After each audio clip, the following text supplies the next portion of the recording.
習武之人，無懼風雨雷霆。習武之心，靜看流水浮雲。習武之道，邊個先係真正嘅對手？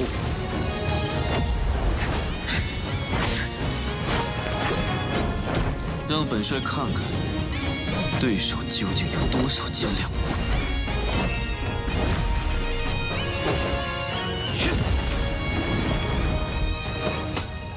武道如水，水可剛，亦可柔；水可攻，亦可守。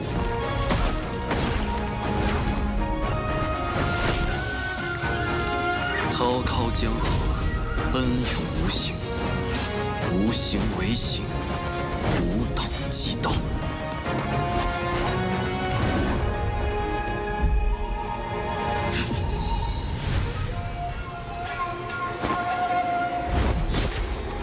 真正的对手就是自己。習武之道就係戰勝自我之道。武係我，兵亦係我。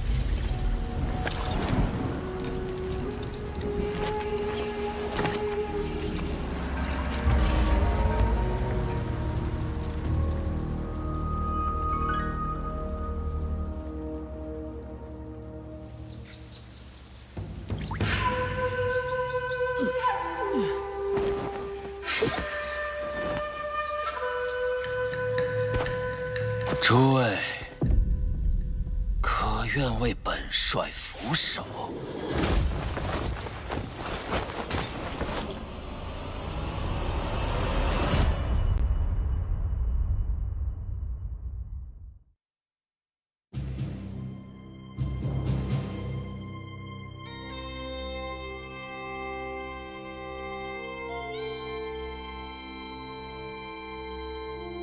我就是你们要找的。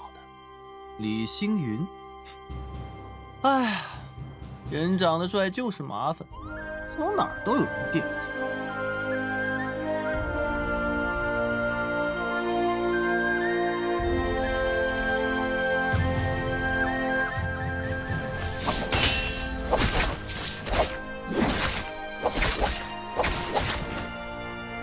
记着，本姑娘叫姬如雪，是幻音房的人。 幻音房的剑，从来不会迟疑。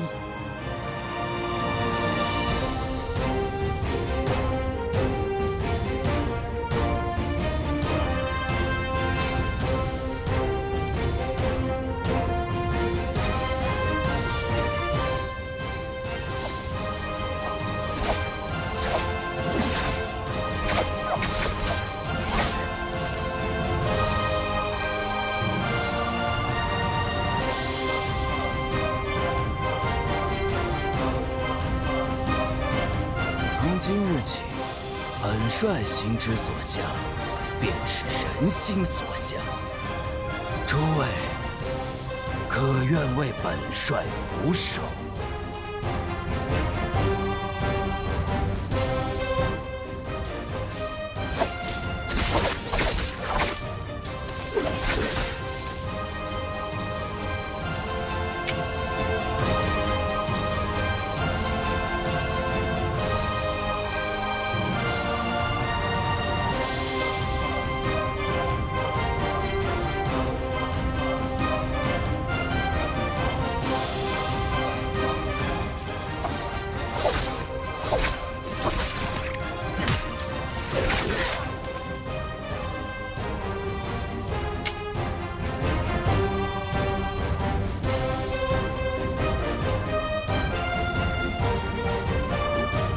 我是齐王，亦是幻音房的女帝。太平只是这世间的面子，而里子早已烂透了。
As chaos tears open the heavens, the natural order inverts. My, how many journeys back and forth have you made already? Still not found? Searching for someone lost in the rifts. No small task. It's nothing. I'm just doing my job. Here's a small charm for your protection. Much appreciated.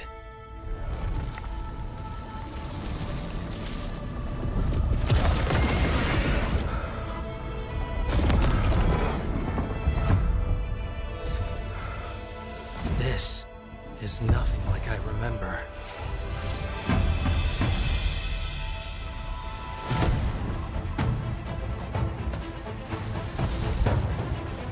Curious, but there's no time to waste.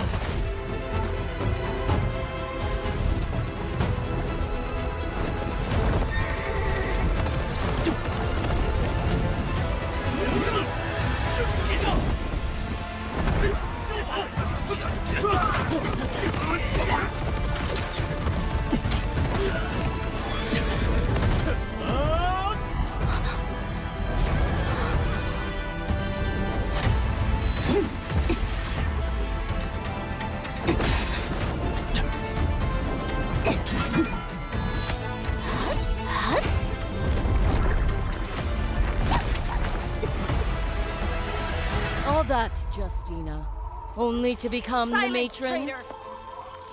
I will not listen to Akiria's lapdog.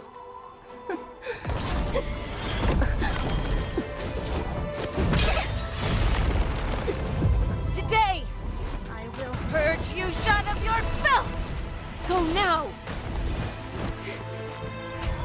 You're courting death! Justina!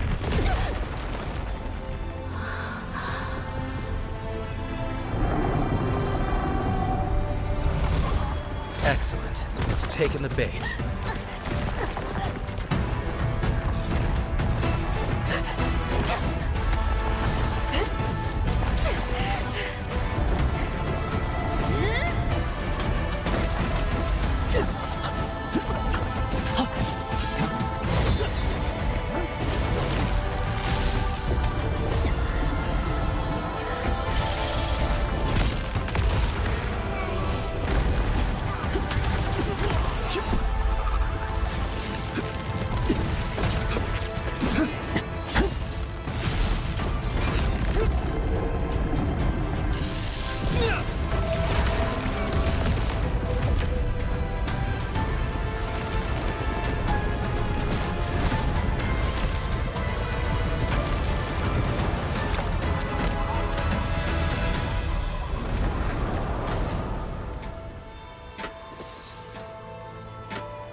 As your escort, it's my job to return you to Lenazra safe and sound.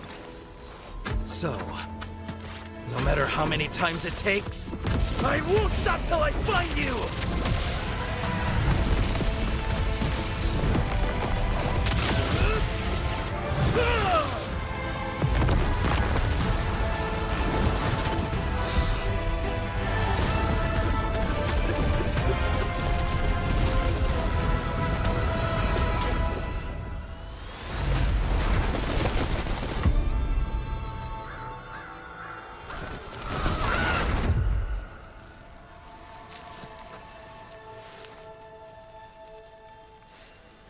That light.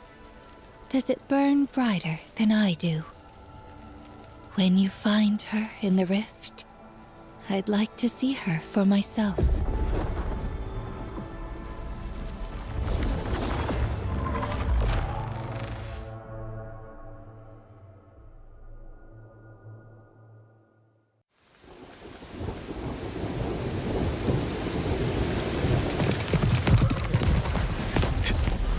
风卷雷云，来者不善。老伙计，这遭又该麻烦你了。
at a game.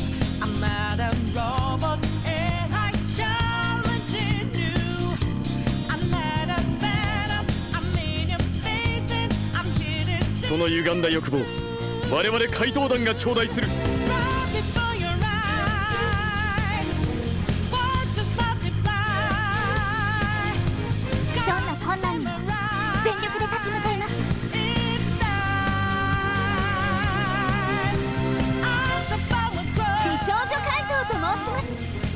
お宝は私がいただいていきますね。綺麗なバラにはトゲがあるとこ見せてあげるね。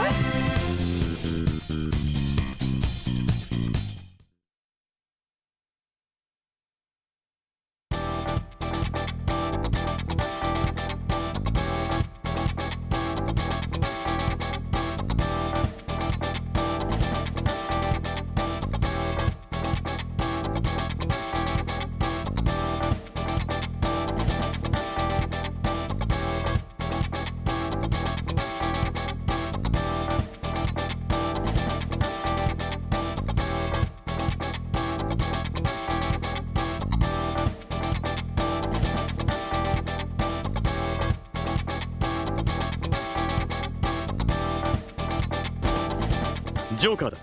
よろしく頼む。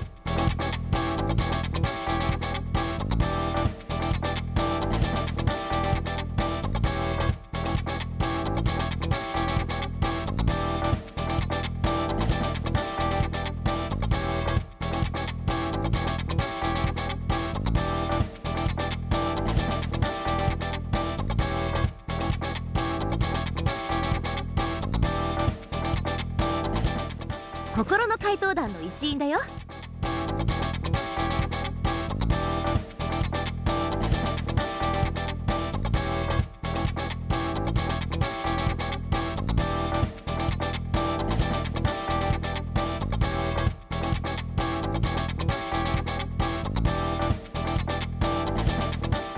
こんにちは。私のことはバイオレットと呼んでください。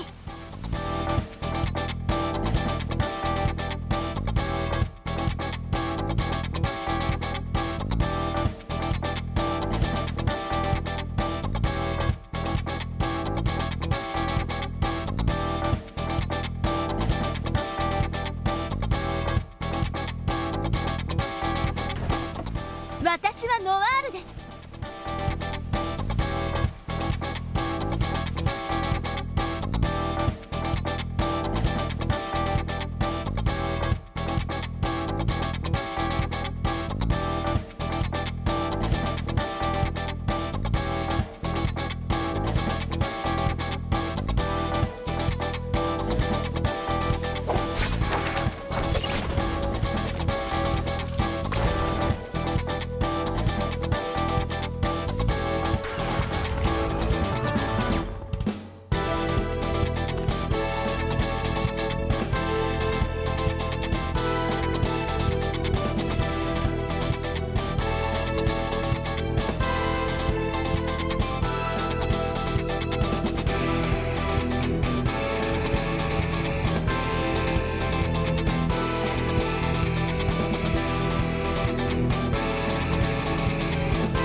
Nights are long, trying to understand a life of words unspoken. How all of her hopes, all of her plans, told so much of what I meant to be, how some should stand, but I'm broken. Your love will help me so near. Never left enough space to hear how it tore me up inside. I've never been prepared to take the key to your kingdom's gate. The dreams wanted I'd never share.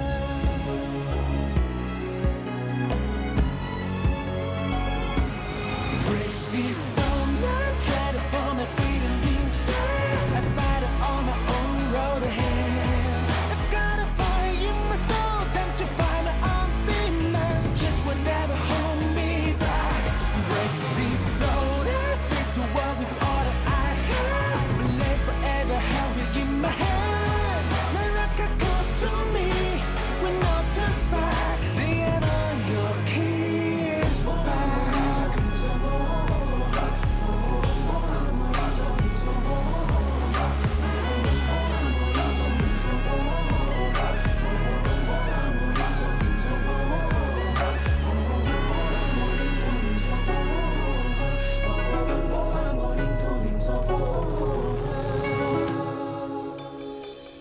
Deep down I know how you care. Only wish I held shoes your fears. In the flames I feel alive. The burden in my hands are climbing up to the heavens gates. Defy the fates to show you who I am.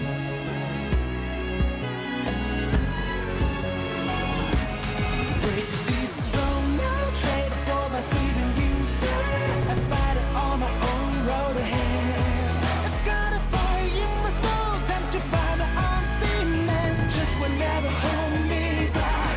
Break this throne now, face the world with all that I have. Live forever, held within my hand. NARAKA calls to me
習武之人，無懼風雨雷霆。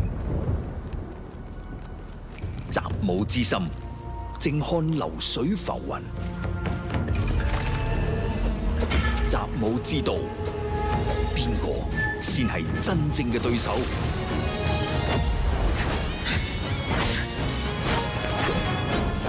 让本帅看看，对手究竟有多少斤两。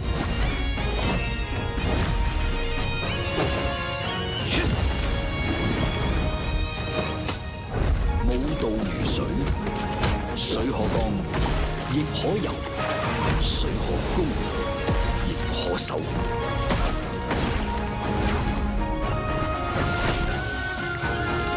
滔滔江河，奔涌无形。无形为形，无道即道。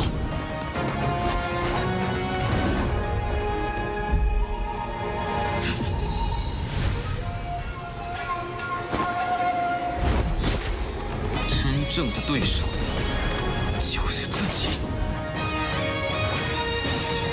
習武之道就係戰勝自我之道。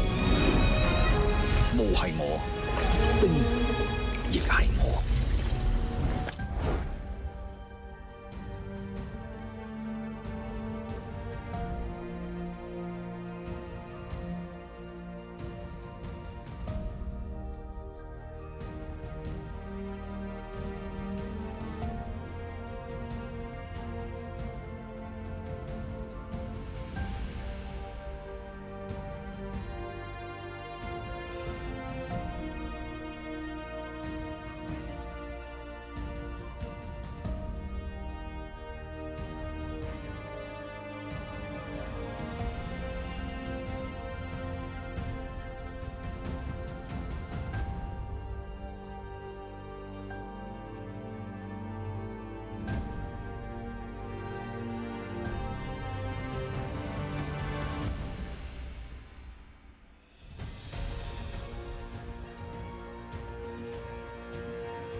And ladies and gentlemen, welcome back here for the Nbpl autumn season. My name is Severio, alongside with NARAKA for day 2 of solos. NARAKA, we're coming back in here. We're getting a lot of action to start off here to day 2. Yesterday being trios, the day before those solos. It was a jam-packed day. Spider taking it up in terms of first place placement, but now we got another string of 6 players to make it today. Absolutely. We got a lot of really interesting action coming our way, and this is a marathon in a way, Severio. We're broadcasting almost every day of the week, running for 2 weeks, and I'm super excited to get this split off with a bang. Yeah, and we got drops coming in for you guys inside of Twitch only. I know you guys are in YouTube chat. You guys love to hang out over there. But for Twitch, you guys do have those daily drops. Tay, Silk, Splendor Chest Choice Gift, a lot of rewards to kind of be here for 8 days in a row for this week. Like he mentioned, we're here for 8 days. But for the bi-weekly finals, that's going to be next Friday or next Thursday and Wednesday. Wednesday for solos finals, Thursday for trios finals. Champion Choice Bubble Gift is going to be here for week 2, which is after EWC. Day Disc for week 3, and that Spring Split Item Choice Gift. Not sure what that could be. That's a plethora of items that could be in that box. You know, it's like a box of chocolates pretty much. You never know what you're going to get. You're going to be able to get that going through. We do want to make mention though for the these next 6 days. Yes, we are here for 8 days in a row for this week into next. Now, I do want to mention the week afterwards. That's going to be where the EWC Festival begins, the MSC, on the 20th through the 22nd to the 23rd. But we do want to make sure those players do get ready for it. The top 8 from CN chosen from the Koi Cup from both solos and trios, and each region having their own representative to dignify their side of things. And it's going to be an exciting time. You know, a lot of players have been trying to go ahead and adapt towards this new season patch to get ready for it. But we are still playing on terms of a previous patch, just July 24th patch, something that kind of sets things apart between the two. And a majority from Koi Cup has been the reduction in ultimates. We saw a lot of usage in terms of games 1 through 6 and solos, and we saw a lot into trios, but seeing these ult nerfs to these durations, they really set an impact on how the players really want to perceive their combat prowess. Yeah, 100%. Very excited to see how these shifts come through. I think that they're definitely necessary given the way that the metagame has played out, not only throughout the first few days of this broadcast, but also in the spring split as well. I think that there's a lot of focus that we've been seeing from players around lasting for as long as possible, and then when it gets down to the wire, firing off those long duration ultimates that are able to keep sustain up for a long period. Now here we go, looking at the standings. Of course, not too many points, just starting us off in Biweek number 1, but here's the bottom of the bracket. Yeah, so looking at Jia, he's going to make his debut this season with DRG. He's at 7.5 for his day 1 playing. Now TT25 is at 10.5, 13.5 for Chen, newcomer as well. Shang from Bauda is at 13.7, 14.5 for Edward and OA, Alliance's A Xiao. Rookie coming in from spring season, he's at 15.5 on the top of the middle of the ladder. So at 7th place, he will take that spot. We still have those other 6 players, right, to start dignifying what's going to be coming through to make top 12. But for one thing is for sure, right, and this comes into the realization. For a lot of players that have been here in the past versus the players that have, been new, the players that have coming from a year ago, like Exon, he's at the top of the leaderboard. We're going to get to him in a second. But in the bottom 6, FPX Star has 18.3, 19.5 for WBG's Verse. WZ Toronto at 23, 24.6 for Mike.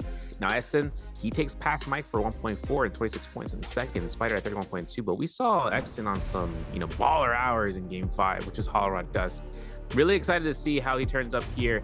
Not today, but he is going to be coming through here tomorrow on day 3, or rather, for in lack of terms, it's going to be in 2 days. These players, though, are going to be the lineup for today. Now, specifically the ladder of the 6, 521's Yin, Wolves' MCF, previously known as Fong, JL's Huaima, otherwise known as HMTE's Wu Fong, BBE Slows, and ASC's XY. Now people are looking at BBE like, yo, where's Frostfist?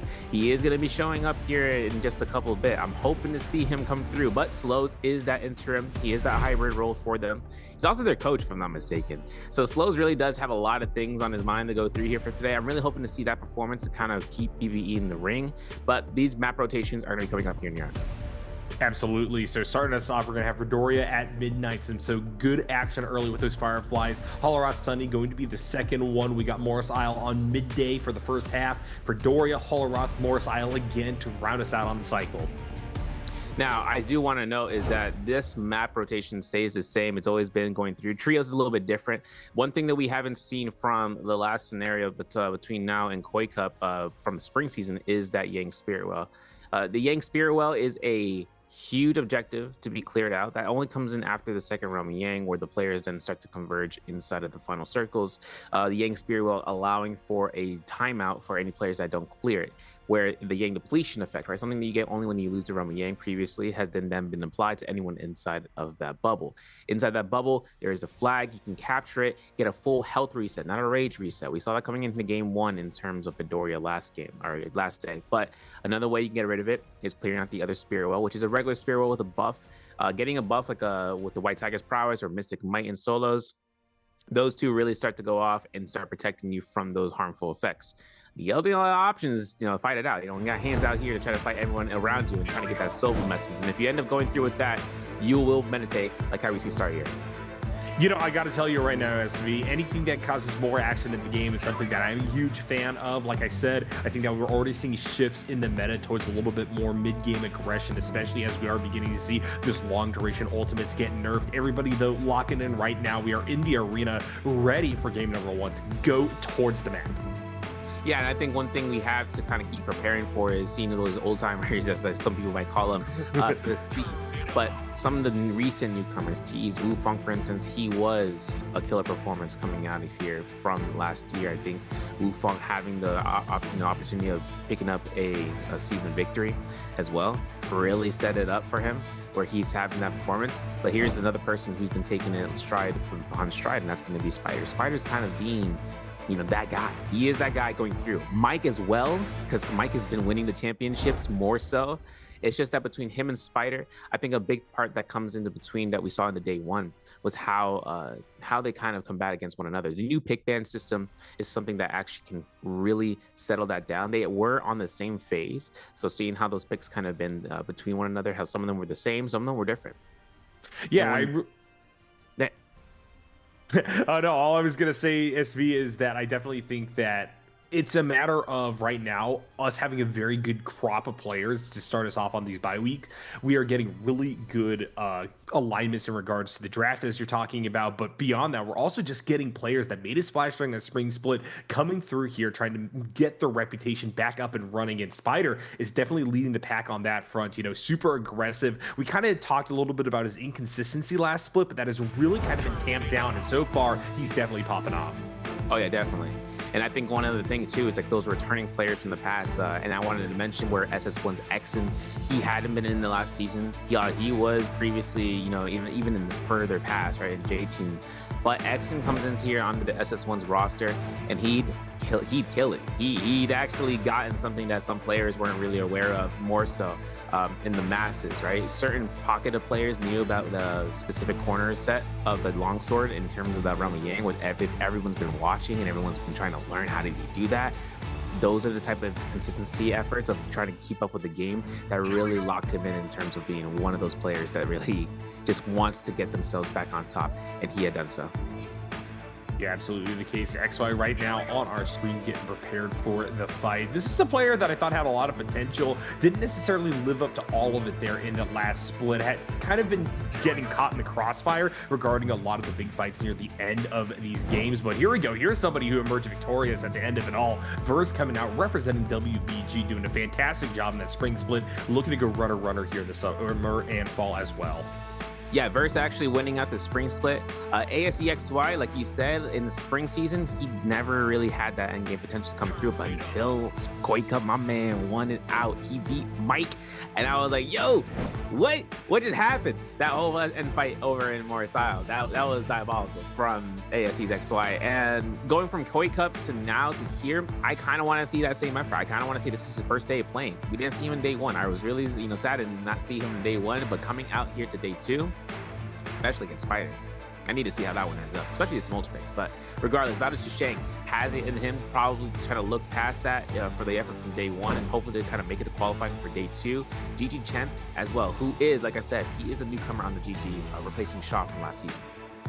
Yeah, and we're looking at the stats scroll by at the bottom of the screen here. You kind of get a sense of those play styles right off the bat, SV. So, 5th for ranking points, however, only averaging about 1 elimination per game. That's kind of showing a more conservative style, something that has kind of become the norm for a lot of these teams, especially those who are maybe making through debuts with some players or maybe just have been struggling as a whole. I know that BBE, especially on the trio side, was very much struggling with trying to go deep into games, but not necessarily getting kills while they were doing so. Here's MTF, though, another player looking to make a mark here. Yeah, Fong. I don't know, my man had 3 name changes in the past 2 years. It's kind of crazy. This time, though, not under DRG. Spanner, he is taking over the Wolves' franchise's solo spot. So having Fong MTF has really a good precedence, hopefully, this season. I kind of seen him, this is his first day of playing as well, for the placements. Now, Rano, he had a great chance of getting an MVP yesterday, or in terms of day one solos. Kind of qualifying it out here to be in terms of the top 6. I'm pretty sure he is set to go for top 12 for sure for the finals. And then having to see JL's HM, who we might have had a lot to kind of come off of in terms of Koi Cup. I saw his when I saw his gameplay. Today is his first day of playing. Also a name change to H&M, and I had that always in the back of my head. Here we go. A lot of things that kind of put HM or JL on the board. Trio side as well. Now, like I mentioned, BBE slows. He is the intern right now for Frostmas. Players like, where is he? Where's Frosty the Snowman? He's not here currently. He is going to be coming back in terms of representing BBE, though. It will take a bit. We will see that chances, though, in the future. And then 4-5-2-1. Not seeing like Polaris here, but it is going to be Yim, and he as well is going to be going ahead and just filling in. He is also another trios player for the BBE side of things. Yeah, and you'll notice with those last two players that we were seeing that these are players who oftentimes are taking on coaching roles, or they may not necessarily have a full crew behind them in the same way that Chen here is flanked by his coach. So I do wonder if that is going to impact things, you know, doing a lot of that work, not only executing on the mechanical level, but also having to be that strategist at the same time is definitely going to be a big burden. So if BBE or a team like that is going to be able to make a mark, that really shows the extent to which Slows has been boning up and is ready for this experience. Seriously. And I think in terms of that multifaceted role that comes out, it's just more experience for themselves and just trying to keep the team on a guidance path. I know that for solos, if he ever gets a chance of talking with the players, if they ever really get an opportunity of just trying to see about certain things that they've noticed from the gameplay cycle of what it felt like to go up against these players, that they would end up relaying that to their solos.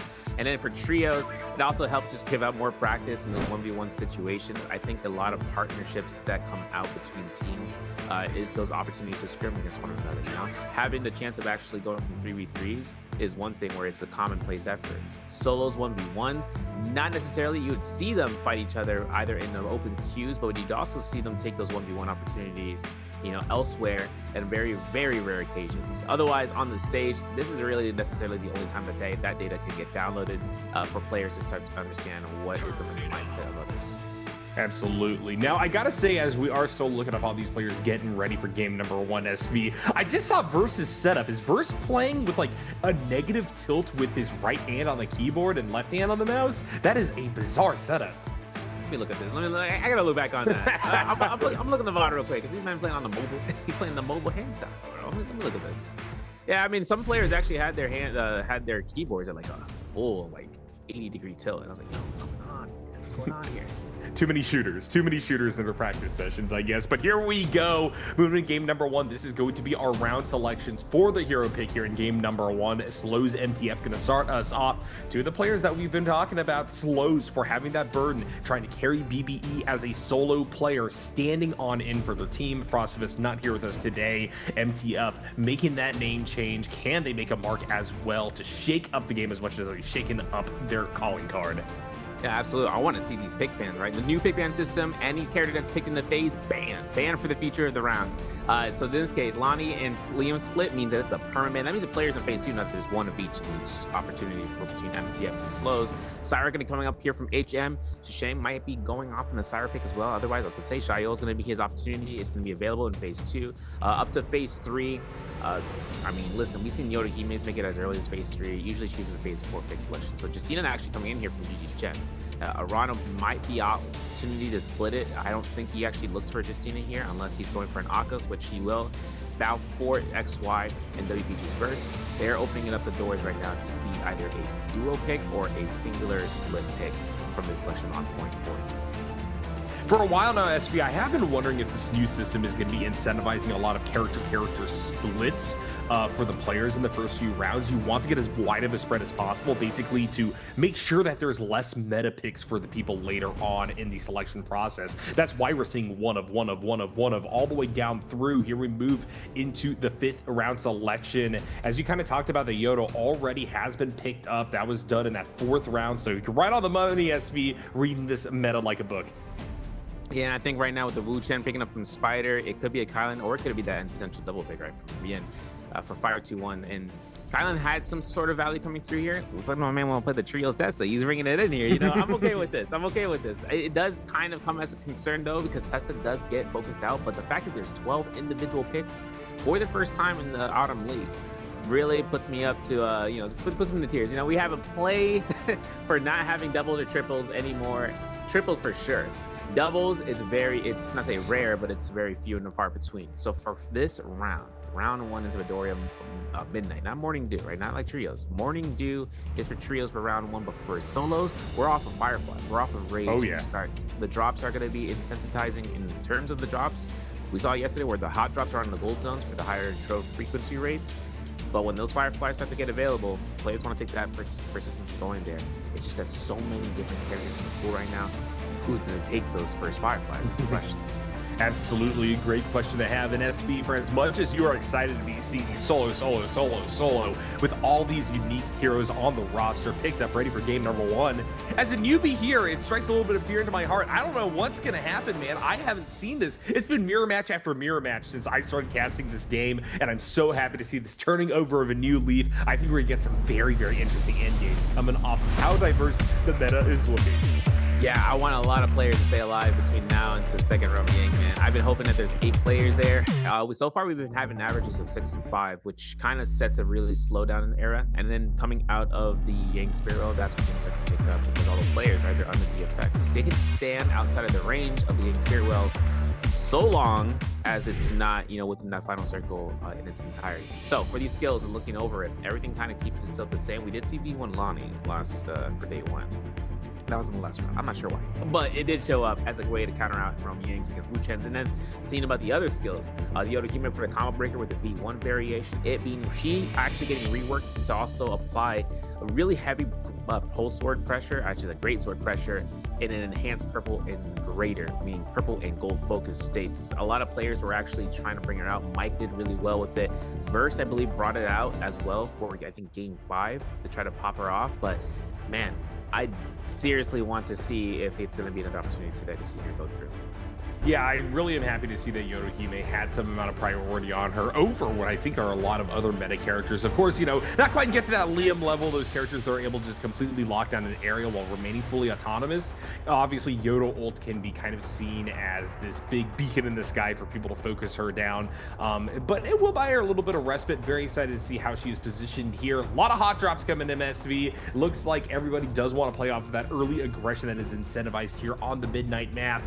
Everybody dropping onto that east side as well. We're gonna get some action right off the bat.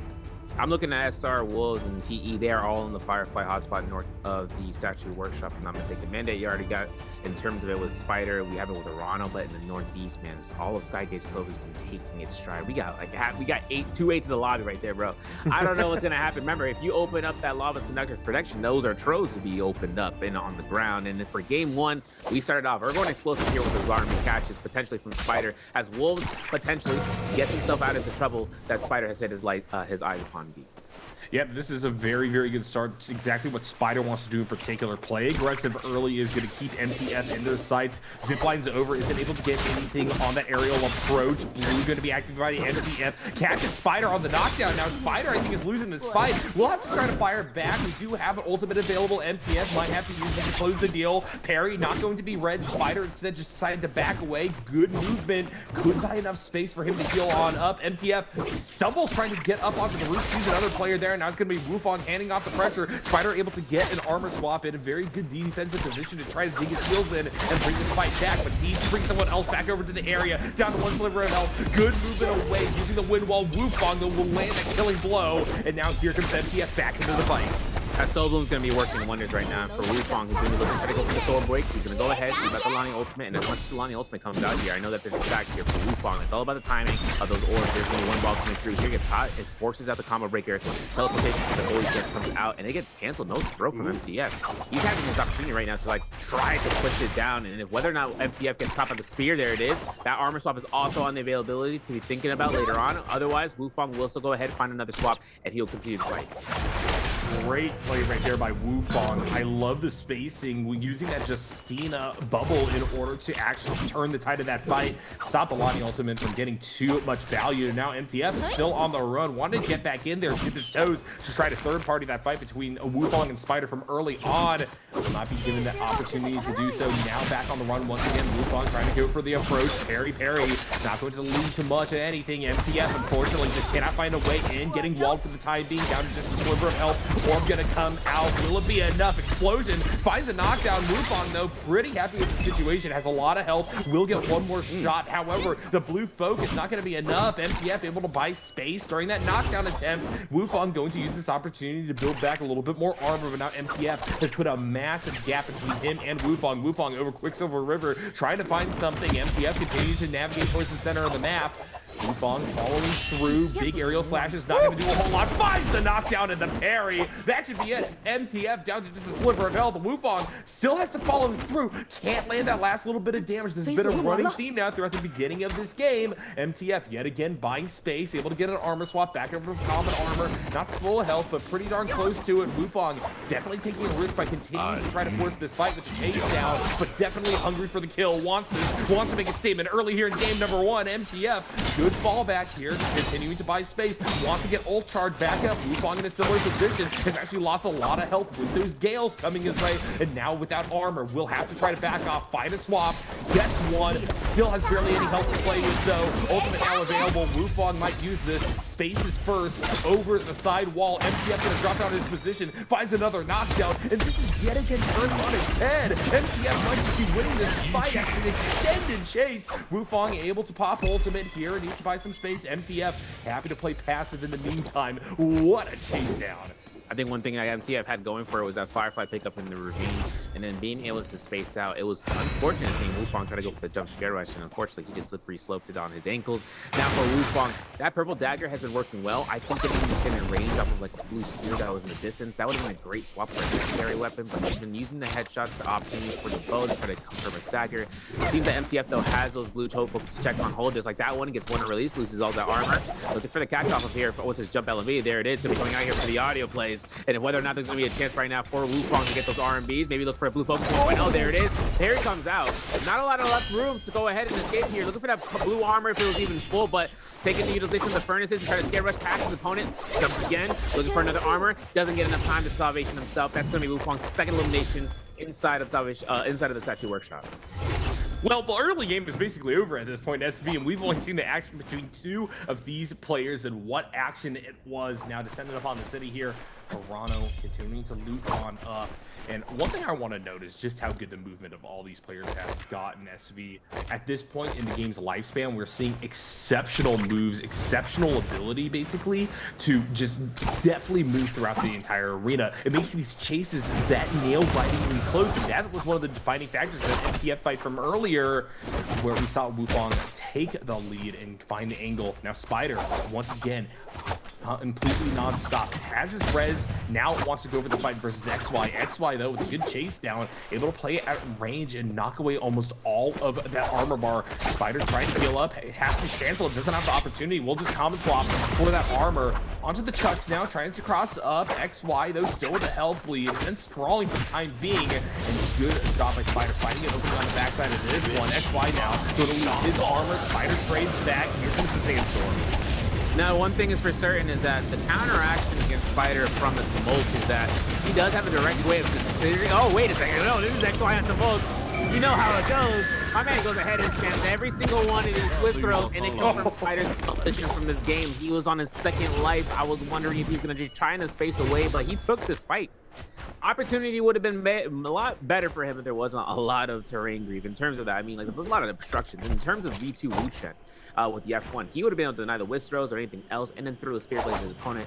Otherwise, when those walls started coming through here, XY has full propagation to go ahead and move around. Now, looking at Shang, getting the Wolpine's Essence, actually confirming for it, but also just being able to have it still at this point. 24% mitigation for him overall. And so for him, if he goes to Romier, if he loses out his lifespan throughout all his white health, he does get that 1,000 heals. He does come back for it. That objective usually has been contested even in the games 1 and 4 yesterday for day 1, but today we didn't get a chance of looking through for it. He did go through his first life, so I only assume that he took fights head on. Switching on over here though, Tease, Wukong, Purple Dagger, Salt Smolder. It would be a great notion to see if he enters that Romiang frame 1, but usually players kind of want to take first note into it and then wait it out.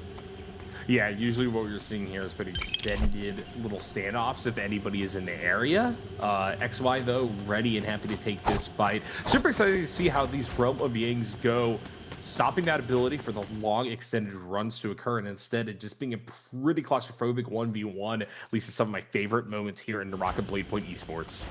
You know, I want to see what the target play coming out here. I'm looking at you, Duncan. Oh, yeah. For it. I think in any case scenario for these guys, a lot of early purple armors has really set the tone, whether from purchases from the shop, which in this case Wufong definitely did, but also to see if it had been picked up. This rotation of purple armors can really set up the economy, different selection. Players can find those bodies and get the upgrade for free if they're on blue and lower, which some players were. This is the Shio about a Shishang. But sees Wufong comes outside of this. Salt's motor, like I mentioned, has flying knives. I mean, this is a monolith of a weapon, I'll tell you that. But XY is a tumultuous with flying knives as well, blue rarity, and he's gonna take that engagement from the ground with the pistol shots. Wufong trying to keep high ground for the time being. Blue focus going to be interrupted here. XY with a great read, going to be able to find the knockdown. Wufong as we go on the run.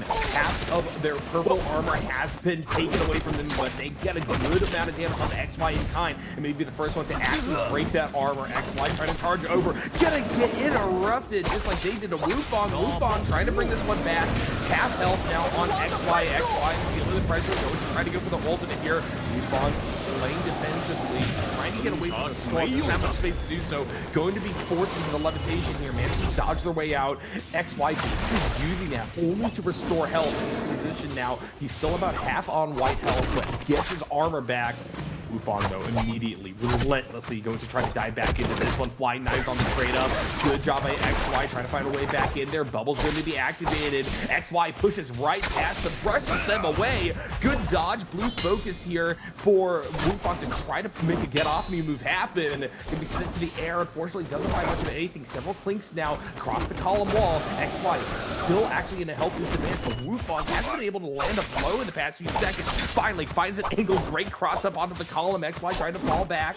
Blue focus going to be canceled here. Moving over to the side. Solid arm push damage. Wufong now going to be juggled over the corner. Forcing the bubbles, getting in for the combo breaker. XY though, unfortunately, unable to land a final blow to break down armor, and now they're in a scary position. One more hit will do it, and Wufong will emerge victorious. Yeah, Wufong had a great engagement in terms of the beginning scene about the burnout for this Molt ultimate. Had to use his own ultimate just to counter it out.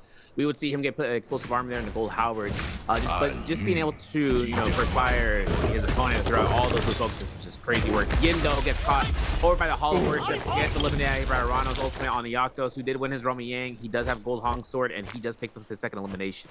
Seeing about Wolves' MTF on the corner, which is, like I said, previously Fong. He is going to go ahead and set the northern end of his temple, and then with Arano exiting the premises. That Soul Altar for ASC's XY is actually coming in kind of surprised. He is going to take the opportunity of seeing where these fights were occurring, or rather seeing these opponents, and having a chance to actually rock out. But the problem is, both of them have Romy for the Vermilion Burst Might. Star, though, having the lasting duration for this, and like I said, he's a dark. He's got a whole sword. He needs to convert that to Great Sword to Loki, but he also has purple flying knives as it comes through with the V1 variation, that combo breaker ultimate, once that overheat status comes into effect. Interesting to see that Arano isn't going to try to force a second fight. I believe that it is a matter of Wufong having a bounty on him, and so knowing that position, drawing more people to that area could be a dangerous call. But we do have some other groups across the map also trying to contest the position. We got Chuteng, Star, MTF all together in the city. MTF trying to win this duel 1v1 before anybody else can come in third party. We do see people converging upon this position. Solid damage. Star in a lot of trouble, gonna have to go on the run. Leadership might come in the form of multiple people coming their way, but the final blow will actually be done on them first. Star gonna be knocked out for the time being, but now MTF is going to be the target of everyone as they don't have that full armor pack. Trying to move across the courtyard now. Arano sees them, decides to peel off. Multiple collisions coming their way as we see another angle onto the fight here. Unfortunately, slows it, is in a whole lot of trouble. Caught flat-footed, gonna be knocked down a peg here as Wufong tries to take the fight on the stairs here. Good stuff by first, digging their heels and no armor available, but Yodo has that ability with the ultimate. Still control a lot of space in the fight. Wufong playing patiently though, just gets a bubble, gets the blue focus on Halberd, manages to get a pickup, might make it a second one here as we see Patan on top of them. Wufong gets knocked down in this position, still very confident to want to go back in, has a lot of health. Spiral ultimate going to be forced out, HM taking to the skies, realizing there's more than two people on this position now. MPF also dropping down, wanting a piece of the action. Wufong, main target though, the Spiral ultimate for the time being, means that now the tables may turn and may all be approaching to try to get their team represented off the map. MTF trying to give chase through Terracotta Army now. Good movement by Wufong, but Chen's also here, and I don't know if it's going to be enough anymore. HM realizing that things can turn an instant on them will try to find space in this fight as Wufong continues to go low. Now with a sliver of health, HM going to lose their armor back down to half white health now. There we go. First elimination of the fight starting off once again as XY is going to land a killing blow. Now they're looking for HM as well. Dropping across. Well, actually zipline too far away. I guess they didn't hear the heal sound. HM, therefore, maybe getting a second lease on life. Will have to try to take out Wufong here in this trade. That being said, it's just Tina is at a really good position. That being said, can't seem to win the fight on the feet right now with the armor. Will take to a chase down. NTF now converting on both of them. Now, I think this is a problem right now, right? No Cyro Ultimate, only have a common breaker in his name. No second spear. Having a chance right down to look for the gate, maybe even the scare rush up. I'm not even sure, man. HM is one blue focus away from death, and that's also only really conceal the deal. That's going to be 10 getting elimination here, +1 for MTF to pick up that Soul Bloom 2, walking away with it. This is unfortunate for him, for Chen at least. But look at Star. Where has Itarka gameplay? Oh, you know what? I've been waiting for this. My man's had 5 eliminations, and he's got Gold Pole Sword. He's got Science, you know, he's got Stamina Strike. He's got Aerial Ren. He's got Windy Trinity. My man's got in stack day here, right? And if he goes into the drop down blue focus, I'm gonna lose it. I'm gonna lose it. Okay, I was about to say yeah, because XY right now has those flying knives. The R&B catch will be so indefinite to his value. If he finds himself here, start to get the scare rush into LB, but this is a shot. It's got Hasbro profitable for that. I mean, that's how it goes. You want to let your blue focus fly first. You're going to get countered in a lot of situations. Star trying to hop over the top here. Dangerous position to play up versus Atemi. That being said, decent trade so far. XY, though, going to face this one. Star finally getting in. There's going to be enough to remove the armor of his opponent, and this could lead to the full knockdown. That being said, no F ability available, no ultimate either. Scary one. XY going to activate his Sandstorm here. Star could run his way through. Good move by XY to dodge out of the way, but he can't actually find control. He just uses this opportunity to take his skills and heal back up. Now going back into the fray once again. Star, a little bit less armor available. It's going to be blue trade for blue trade. Star trying to snack his way in there. He'll be able to get a little bit of plane damage, but not enough to equalize the dynamics of this fight so far. XY going to be able to get the parry, and this is it. XY walks away ahead. You know, stuff is actually kind of opportunity lied into those, you know, with the dashes and everything. And I think XY was really trying to earn out those catches on those LMBs. But he does get that parry. He did have Sap. He gets himself Volt Rod / Storm Strike. He also gets himself a Stamina Strike, but more importantly, just being able to get that Solar Crystal and upgrading his arsenal right now, especially with those Fire Knives. He's been using that. It is the peak weapon, of course. Always has been since its release. We mentioned in day 1, and we've been mentioning since its first rival in Spring Split. But in the other second Romy Yang, this is going to be when we saw Arano took up clutches against Sheng from Team Bowda. Shy old gameplay versus Akko. Usually Akko's counter to this. About the LMB after you have 2 catch. Might be an opportunity right now for the blue focuses. Scams it out. Might be getting a battle bump. That's a little bit interesting opportunity for Shane to try to go for it. Of course, it costs him his life. 1 uppercut. That's all he needs for a 1-2 big blue. Crispy capitalization on the gamble right there. That's what we love to see in this Romy Yang fights. And this is setting up ASE and WZ for some pretty interesting mid-end games right here. Arano coming out like a king in this game, trying to give chase once again. Yeah, I don't know. I mean, this is going to be coming out to 2 Romy Yang completions. It's going to be a Shio and a Tarka now. Tarka has a little bit of problems here to try to catch up, but Shio would have a little bit of a better opportunity. It's just so long she doesn't seem so desperate. The players can know who lost the Romy Yangs with the Kofi. They'll see it. F1 burnout early, though, from this point on means that Shisheng is going to be at a deficit as long as XY doesn't go ahead and confirm an ultimate. Dumbbell and Bs are good. Goes for Clink. Goes for Clink number 2. Yo, hold them. Okay, nice Wind Blast. So we gotta get space out though. We gotta go for 1 shield. The scare rush off from mid place though are so menacing. It allowed them to go ahead for catch for an LMB afterwards since there's no common breaker. Until now, Shang would have been caught at death's door. But for Shang, having to fan on blue rarity doesn't matter. It's all for the escape, all for the scare rushes. Just go ahead and space out. It's time for the awning zone. Close quarters combat coming through here. Love to see about the 2D fighter situation and whether or not it happens. XY though has himself to exit the premises and he gets himself in the Hall of Worship. Still puts himself up there in terms of the grapples to the sky. Looking at whether or not the jump LB will connect against that Tarka in midair and whether or not Star will cancel ult early, and he does in fact. So he's going to conserve at least 25% of that rage bar. He still has that time on his back. XY with absolutely beautiful movement, going to try to catch up for the fight. Star now in an awesome position, very little armor, 2 people on a position. So trying to all he can to get out of the way of Nbpl. Unfortunately, though, he's been denied any opportunity as XY will use the coverage of the Sandstorm to get the loot on up and maybe determine if he wants to go for a re-engage versus Wufong. Wufong now the target of a bounty as well. Now, I think this is going to be a spot right now for Shang. Getting that purple armor, really great. 2 minutes on the clock, though. Wufong looking to try to go ahead. He's missile shots in the background. They're peppering around the ground next to these guys. And Shang having around. Ooh, okay. He's going to get caught for distortion right there. But Shang still has time to heal here, and he's going to take it. That's his last armor pattern level 2. He's going back to the body if he can try to get some supplies. Otherwise, that Shasina says otherwise. He cannot go against Chen right now. Chen is probably the biggest, semi-counter to Xiao if it comes to this 1v1 scenario. I don't think Chen would want an opportunity. If he wanted to use ultimate, it'd be more so for escape because he knows that other foes are around. Otherwise, Shang still needs to take the chase. 5 grapples to his name, popping in terms of the top of the Imperium Temple. Hoping to see whether or not he can take this fight against Isvalda. Yeah, this is going to be another kind of standoff situation. Nobody really wants to fully invest or going to be playing at range. The rotation potential for all these players is just so high. One fight starts, both of them are inevitably going to get third party. Chu Zhang might actually be the one experiencing that. Trying to dive in, gets a little bit of damage off of a blue focus, but decides immediately to back off after that with the balance being done. This is a very classic kind of NARAKA BLADEPOINT esports event, if you guys are just joining us for the first time, where after that second realm of Yang, people kind of fall into this pattern just trying to buy and negotiate as much space as possible. That being said, I don't know what MTF was looking for there. The problem is with their going to experience quite a bit of damage, but Chu Zhang is just going to be melted from afar, and now on top of them as well. All of a sudden, this is so good for Chu Zhang, and it will turn into an elimination for XY. I can't believe the Palm Lightnings did that much work against him in such a short amount of time, but it is a 4-hitter, no quitter. It literally just goes ahead, turns away all of his armor, all of his HP, even after the ultimate, and the pistol shots to pepper out. Diabolical. We know this is going to be coming out here from XY. He has those purple flying knives for a reason, and with it, he's building up himself that Phantom Sap. He's got a bar of bolts. He's got himself with the area for the Overlord, and that Sap that we saw previously in the Realm of Yang. XY still has it to him. Smolder, my grief. We do see a Mortal Defiance as well as a Velocity Untold, a Palm Lightning, and a Juggernaut level 1 right now on Narano, having the purple Hong Sword or gold Hong Sword, having purple flying knives, as well as just trying to go ahead with his musket.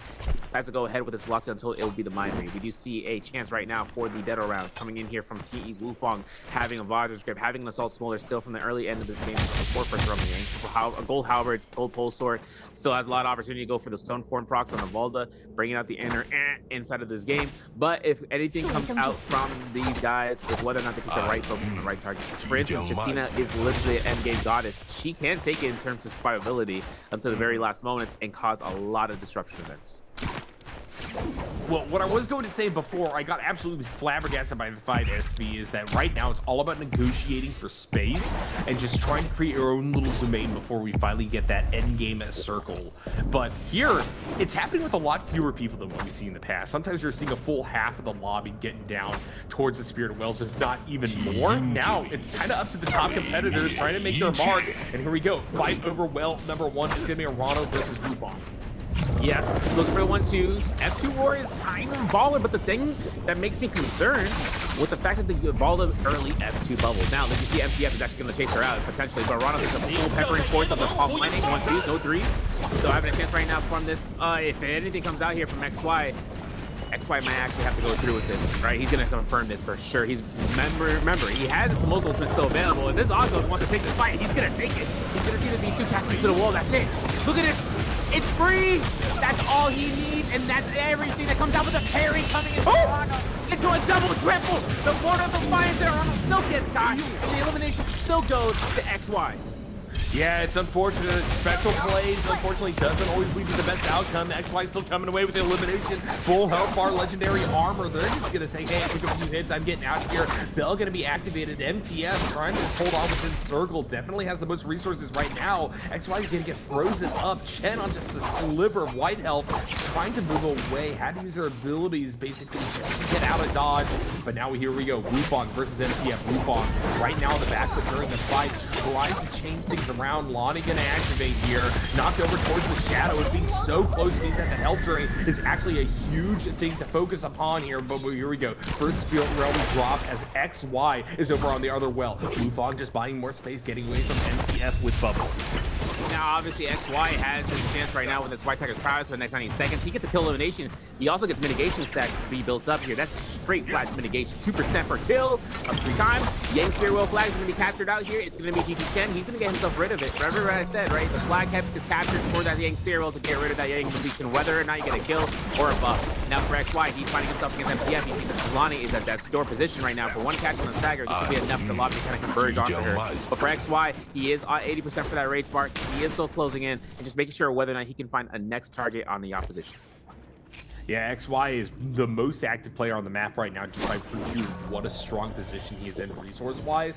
He is the one that I think is going to act as kind of a linchpin. We're going to see if there's going to be any targeting now, a collective group effort to try to take him down on the other side of this play. Now, as you said, there are also characters very well oriented towards endgames that you want to watch out for here. Just in particular, who has exceptional sustain. Wufong could do a whole lot of work, especially as we get to Final Circle, just because the Volta bubbles have so much space-making potential. Temi, of course, going to be fantastic in these situations as well. Disruption abounds. We're going to see who's going to be able to use that to come out on top. MTF, though, doesn't want it to get to that position just yet. Actually wants to try to get down onto Wufong. We've seen this fight a few times today. MTF, unfortunately, getting the short end of the stick, especially as XY is going to come through, looking for the third party, chases into Shadow. MTF will be able to armor swap back over. That doesn't stop the Shadow health drain. Now down to about half white health. Wufong drops down on the position, and there goes another set of common armor.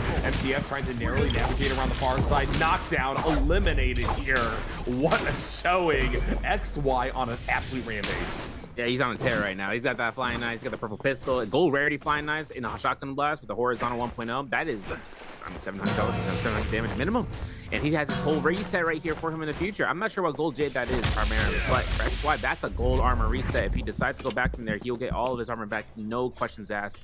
So long as he doesn't get caught in a bad position when he decides to go and make a run for it. For Wufong, taking high ground, best position right now. Top 3 players left alive. GG Chen on 2, Wufong on 4, XY on 6. This last 3 minutes could be a slow roll for right now. But let's think about this, right? There's no players on the field right now with any sort of jade, I think, to have any sort of second life capability, such as Immortal Defiance, or even more so that will Volpine's Essence, which was burned out here for about a few minutes. For Wufong, he isn't going the offensive and trying to find us out here as a Balda. He does have an opportunity of surviving. He does take a lot of zone take damage, takes a nice horizontal to the face. Okay, we take a 1-2, but looks like XY is also trying to take in the back pocket in terms of the damage dealt here. Looking for the palm lightning strikes if he can, and running stance, and he has to be careful. Wufong does not want to proc ult him in here, especially when he doesn't need so. He has supplies for 5 armor powders. Whether or not he's gonna have to burn through them all, GG Chen is definitely going through with that face. Unfortunately, XY is here to try to cash out. Flying Knife's not quite going to be activated just yet. Chen still at about half white health, has the full legendary armor. Wufong wants to hand off the aggro away from XY to try to get down on Chen. XY just going to use this opportunity to drop down, let these two have at it. Realizes that he's already in the driver's seat. Most eliminations left in the lobby right now. XP, that means he has a good shot at getting most points regardless if he places first, second, or third. So he's going to let everybody else play this out. Chen going to be dropped right down in position. And his clutches make it another kill, and now it's down to 2. This is going to be a problematic situation for Wufong. He had to take a heal, and look at XY, man. He looks for the LMB catch. Goes for the uppercut, gets burnt out here for combo breaker. Look at the pillar. He took at least 270 degrees of it. Oh my goodness, taking it in a game fight at this point, man. Wufong trying to find the takedown. XY, though, pretty confident to try to take the position right back. XY going to be able to get a really solid bit of damage, but unfortunately, Temi has all his abilities left available. Tried to use this wall as a pivot point. Good job dropping down on the far side, all damage. But here we go.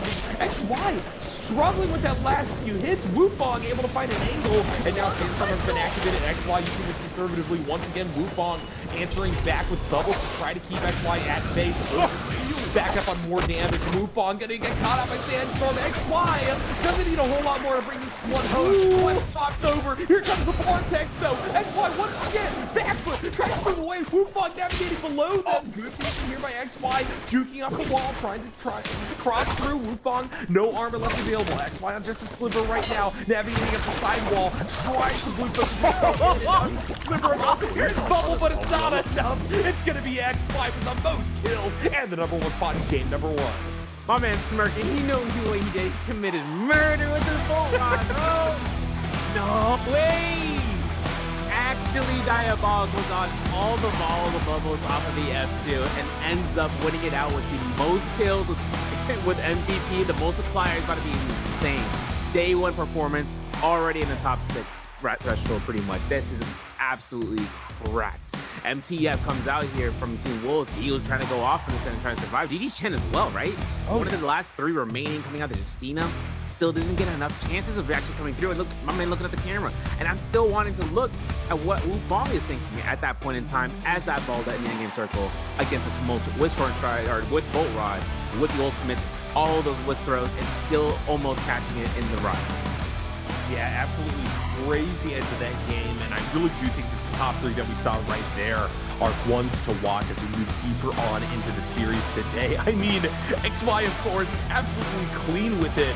Wu Chang's doing the best that they can to keep up with it, but I also do think, yeah, Chen is the one that I'm really focused upon, and I think he started to turn the corner in regards to that conservative playstyle we talked about. Justina meshed really well with what he wanted to do, lasting into the top 3 there. But here we go.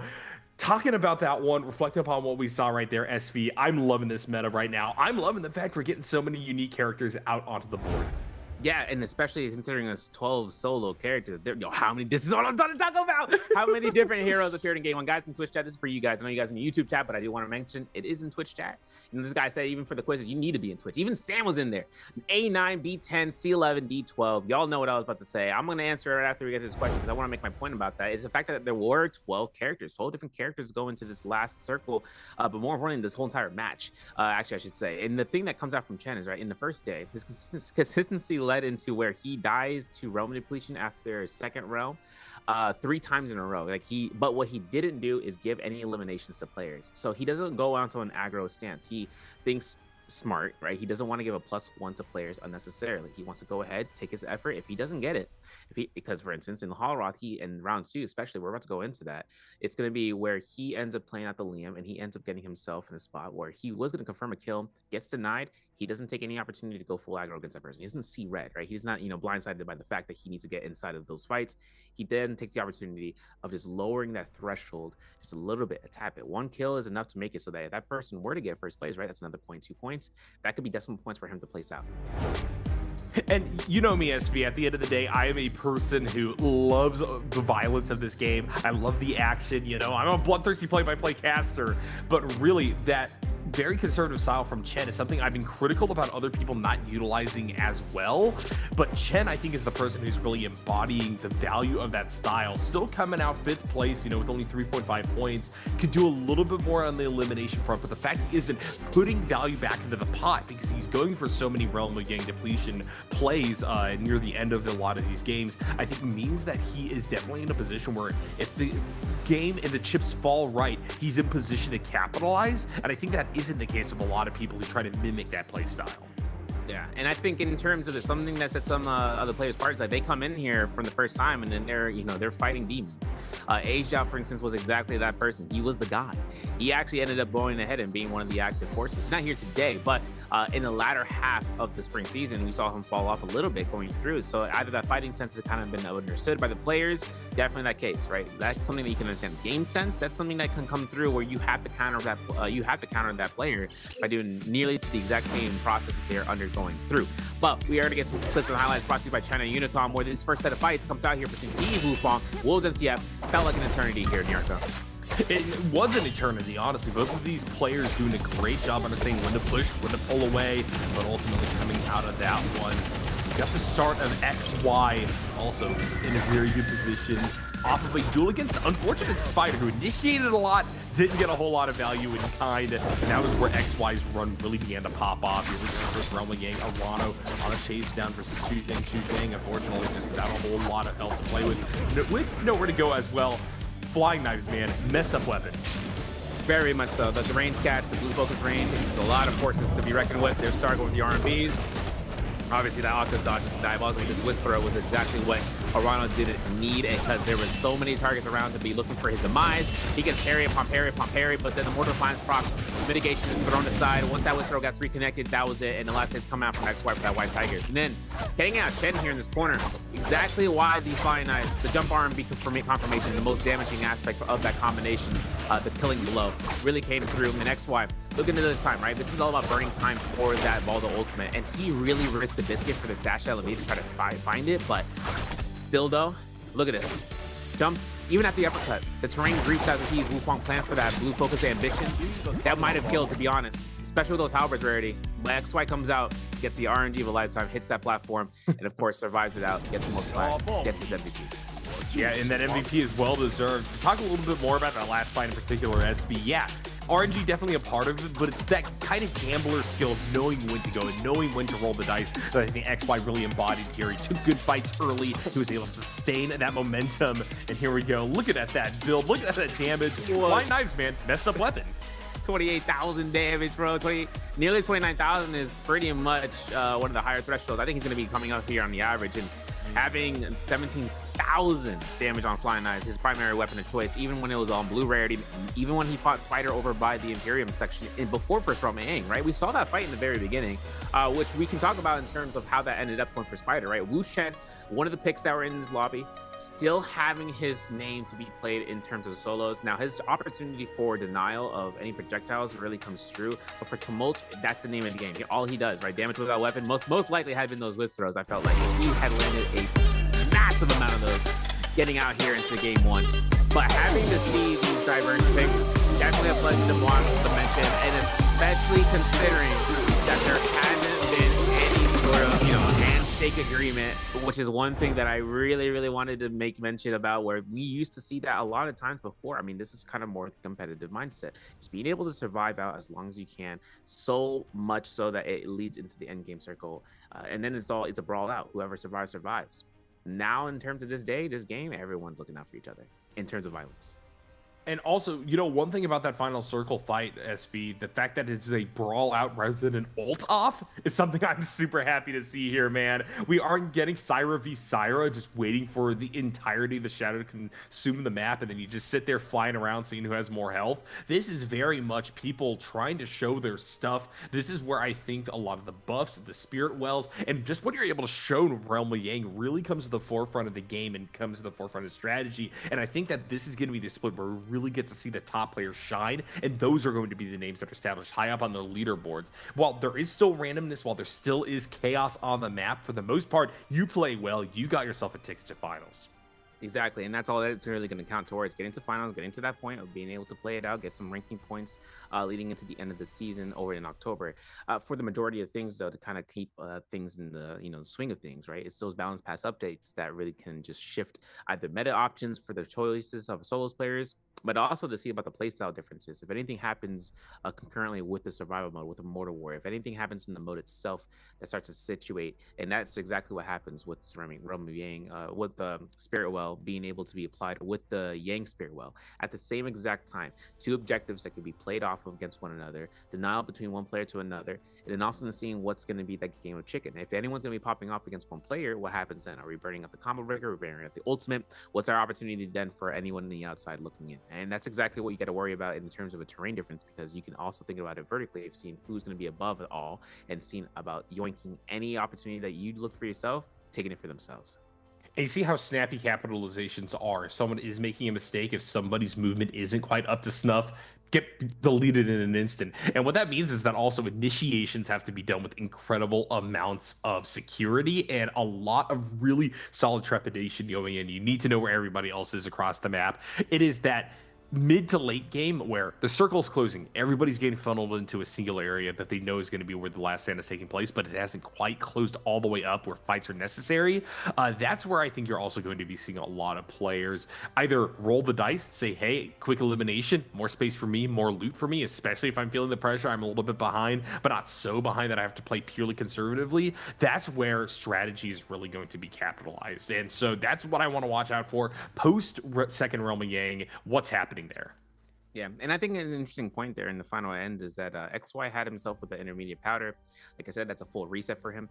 He ended up going through and having the gold powder ready for him in case he needed to go for a reset. I didn't see whether or not he took it before that fight with Wufong. If he did have an opportunity going back over there, I think he thought about it for a second, but it would have caused more time for him to see his opponent get heals. And 5 seconds is enough for 2 heals, especially by the time that you go ahead and try to go for a grapple while that heal is still going on. Wufong would have been able to go through. He didn't want to take the risk to debate if whether or not he saw him offering himself for a heal with advanced, because if that's the case, then that's much more time on the clock for him to get a lot more dangerous as time goes on. Still though, Tumult Ultimate's getting changed down the life cycle when we get that rework going down later on this season, so we could see those changes affect solos, not only the trios, but definitely for solos, because that second variation just makes him a human missile. He goes ahead and plays it out like a Matari, but in ultimate form.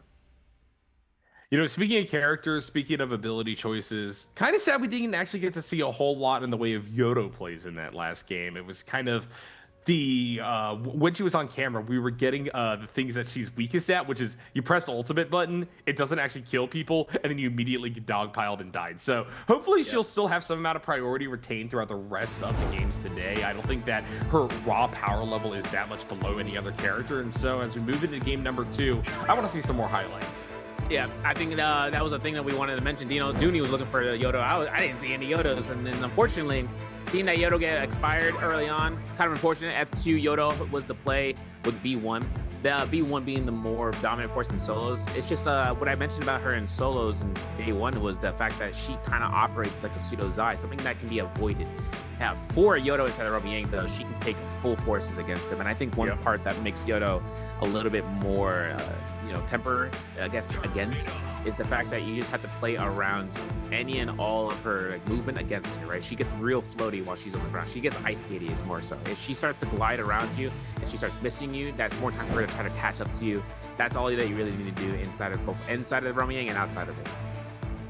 All right, here we go. Game number 2 underway. One thing to watch out for as we go throughout today is looking at those stats getting updated at the bottom of the screen, SV. It being so early on in the season means that sample size for what your average kills are looking like, what your average ranking is looking like, will vary wildly, and so that'll be a good way to see who's coming out on top, who maybe is finding a little bit of momentum here in day number 2. Speaking of someone in that, but Wufang for sure, not able to bring it fully home, but still a character we followed throughout much of game number 1, and it was success after success up until the very, very end. I think in terms of seeing Wufang getting back up on his feet, I think this is going to be that game that sets him up. He's not going to be able to be in the latter half. He's going to be in the first half. So this is actually going to get himself one of the premier picks, maybe even if there's split options or like I said, the new pick ban system can't allow at least 2 picks on the same phase. So if anyone decides to just play, divergent paths with each other, they'll end up going ahead and having a same pick character, such as a Liam or a Lonnie. That usually happens in the latter end of the day. But if they decide to do it early on inside of Hollow Rod Sunny, this will be the time for it. Definitely interested to see whether or not my intuition regarding the first half picks is actually going to come through. We're going to be getting a lot more one-on-ones rather than anybody trying to clone a pick. But before we get there, we got to look back at all these players. Spider, he was trying to initiate hard game number 1. I think that strategy is going to remain in place. And we talked a little bit about variance. That could have just been variance. SB unable to find a good fight. He was knocked out early. Can he bring it back and get back to the top of the leaderboard here? I think there is an opportunity right now. I mean, he's still healthy on top of top 12 at the minimum. For higher points to be taken into finals, though, as proposed goes, I still think that he has this round to his feet. I think in terms of this, he is in phase 1. He has a Liam pick available for him, or a Lonnie. He still can go through those routes for game 2. So alongside him and 521's Yin, the next phase is going to be going to Star and Wufang, and those two definitely would be some people that I would want to watch out for, because if they lead into giving an available option for Verse to be one of the premier top 2 phase picks, Verse will take it. You'll take it for him 1. But that all depends. If Verse decides to play an out-of-pocket position pick from the phases below, this would throw things into disarray for players to start thinking about choosing something else that they wouldn't have been normalized to be doing so. I think this camera to pan down, and you can just see this guy set up in ergonomics here in a second as we hopefully we'll get it back on him before the end of the day. Yeah, I wanted to see that. I need to see that going through. XY, though, killing it. Yeah, like I said, Koi Cup champion. My man came out through on top. Now he's all cool for school. It's crazy. But for Star, still all smiles. Maybe not to the full extent, but last round going through here. This is going to be Star in terms of the season. Meditating again, just waiting this out. Hoping to kind of synergize with what he's been practicing for this entire offseason into the spring, or I should say, from spring into the Koi Cup, into the autumn season. I really like seeing this guy succeed, because then he pops off. He pops off physically. And then when it comes through, he can just go ahead. Might even be a top 6 contender for all the players involved. Yeah, another player that I want to see pop off is Chen. You know, really, really good showing there in game number 1. But the thing that kept him out of one of those really high positions and high point scoring shifts that can really bump him up the leaderboard is just a bit more aggression, a little bit more capitalization on vulnerable members. Let's see if he can bring that conservative defensive play style to bear upon his opponents here as we move into game number 2. Now, I'm wondering, in terms of this first phase, I feel like we might see an op pick. I don't know. Something about it. Something about it makes me think that we might get an opportunity of seeing a phase 5 character show up in phase 1. Something tells me that shenanigans about to go through. I don't know. Intuition's kicking in, y'all. I do think, though, that if it comes down to it, there is no opportunity should be had to do that. For Spider as well as for Yin. I know Yin picked Tesla last round. We didn't see any Tesla. I don't even think we saw an opportunity to see a Tesla Ultimate. It kind of feels bad. But he still has it now to his name to just go ahead and represent 521 for this first phase. So let's take a look and see about this NARAKA.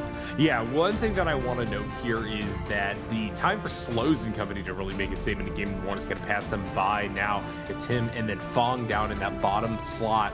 So BBE still one of my favorite teams, one of those teams I really want to have make a mark, but they're in dire straits already on the day. Let's see if you can turn that around. But here we go. Liam, Lonnie, Alani. Kind of sad to see that this is the case. My intuition has been shattered, SV. Let's see if yours comes through at the very least. No, nope, man, with the Siren, it's all meta, baby. It's all meta.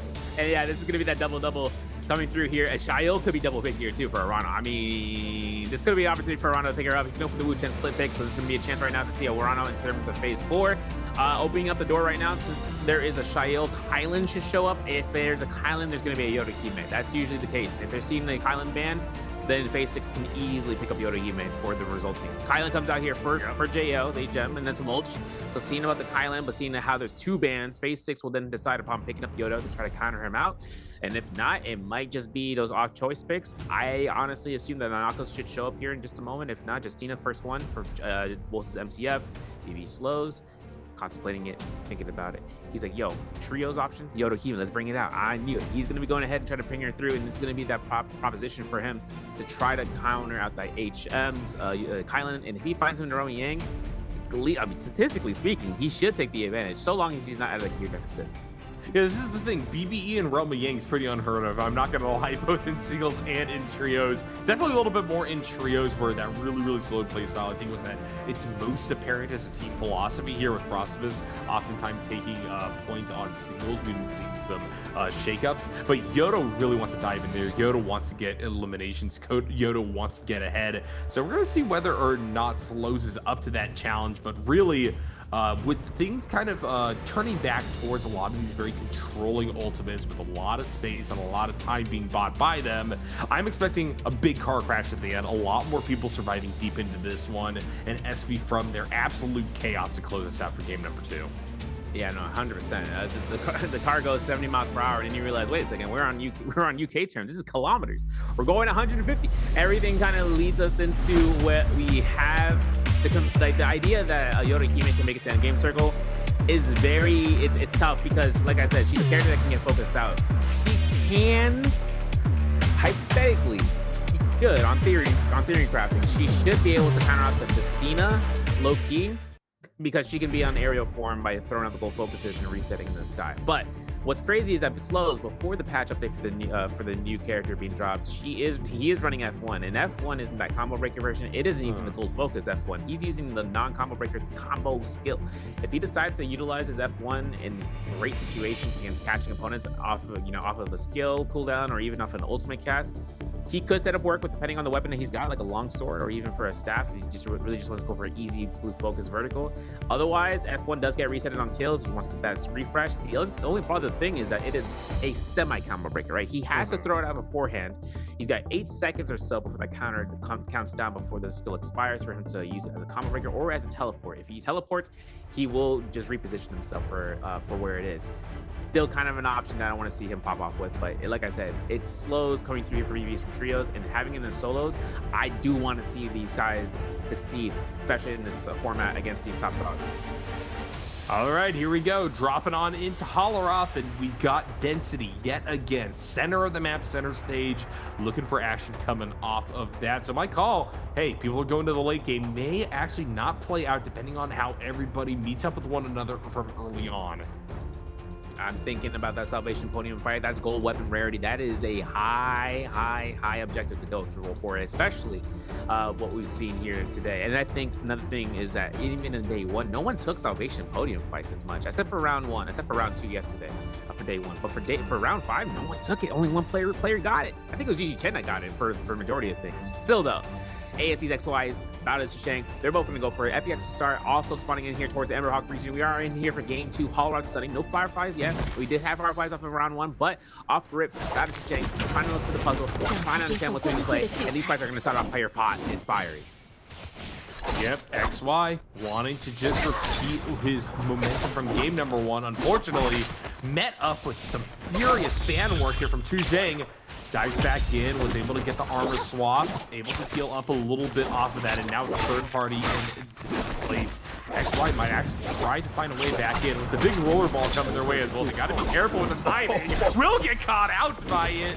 Coming right there from behind, Chu Zhang and able to loot up that body. And what a start. XY, top competitor in game number 1, already knocked down a peg. Now we got Burst versus Spider. Spider taken to the brink, but this time he will not be denied an early elimination. Not gonna lie, that Liam fit kind of clean though with the blood red Scarlet format, and I think the ballista shot's not gonna connect. Yeah, I was gonna say that 10's gonna grief him. I know MCF was looking for it. I knew the 10 was gonna grief it. He was looking at the angle, and I saw the, I did the math. It did not add up. And I know for Spider right now, he is gonna take the aggression. And he actually cancels it with the bomb dash. He's going ahead on the other side. Oh my god, where he's gonna be ending up here. Cannon shots coming out through. LMB is kind of in the mix there. Gets stopped at the horizontal. Soulbreak confirms he F1'd a little bit late there. I think it's gonna be a chance right now with the armor swap as Spider comes in here for another aggression path against this fully healthy Casino. Ooh, good little plink and block there. Spider bit off more than he could chew. And, you know, he's the only player that would kind of go for that massive force of a fight in this situation. And MTF says, you know what, Spider, you deserve this one, buddy. Take this L, run away with the kill between your legs. But Spider doesn't want to stop. Dual Blades trying to activate on up. Armor swap once again. MTF theoretically in a better position already, though. Had to use Combo Breaker in this fight. And Spider might just make me and MTF eat our words. That being said, knocked down once again, less than half health, no armor to be seen for the time being. Gonna go on the run, crosses up the far side. MTF sees him on the feint though, cuts through, gets the killing blow. And never mind, I was right the whole time. That's right, baby. Yo, listen to this, man. Blue focus for days. You know, it's gonna be coming out here the EU style, the jump LMB style. BB slows goes down now. We know the F1 Yoda was possibly a mistake. I'm not sure. He's going trios. He has a chance right now to come out for the resets. I know Arano gets the shield walls. He's immediate to the mitigation of the fraggers, but once he runs through all of those, the tap dodge was incredible. My man got out of there, no problems asked. So Arano looks for himself there for the R&B. Still looking for the dash, 1-2s, Wukong for the 3-piece. I can come out here, but he is looking for the pros to try to get some blue armors or even a comment on nice parry. Disconnects it to the other target, and he's out of there. Maybe not quite gonna get caught there by a hook shot. Drops down once again. Trade's coming through. Great shot utilizing his wind guts. Unfortunately, gets caught in the air there. Trying to cross over to the far side. Toronto, great movement. Even gets an armor swap off of this one. Gonna try to get back over to another Sand Geyser.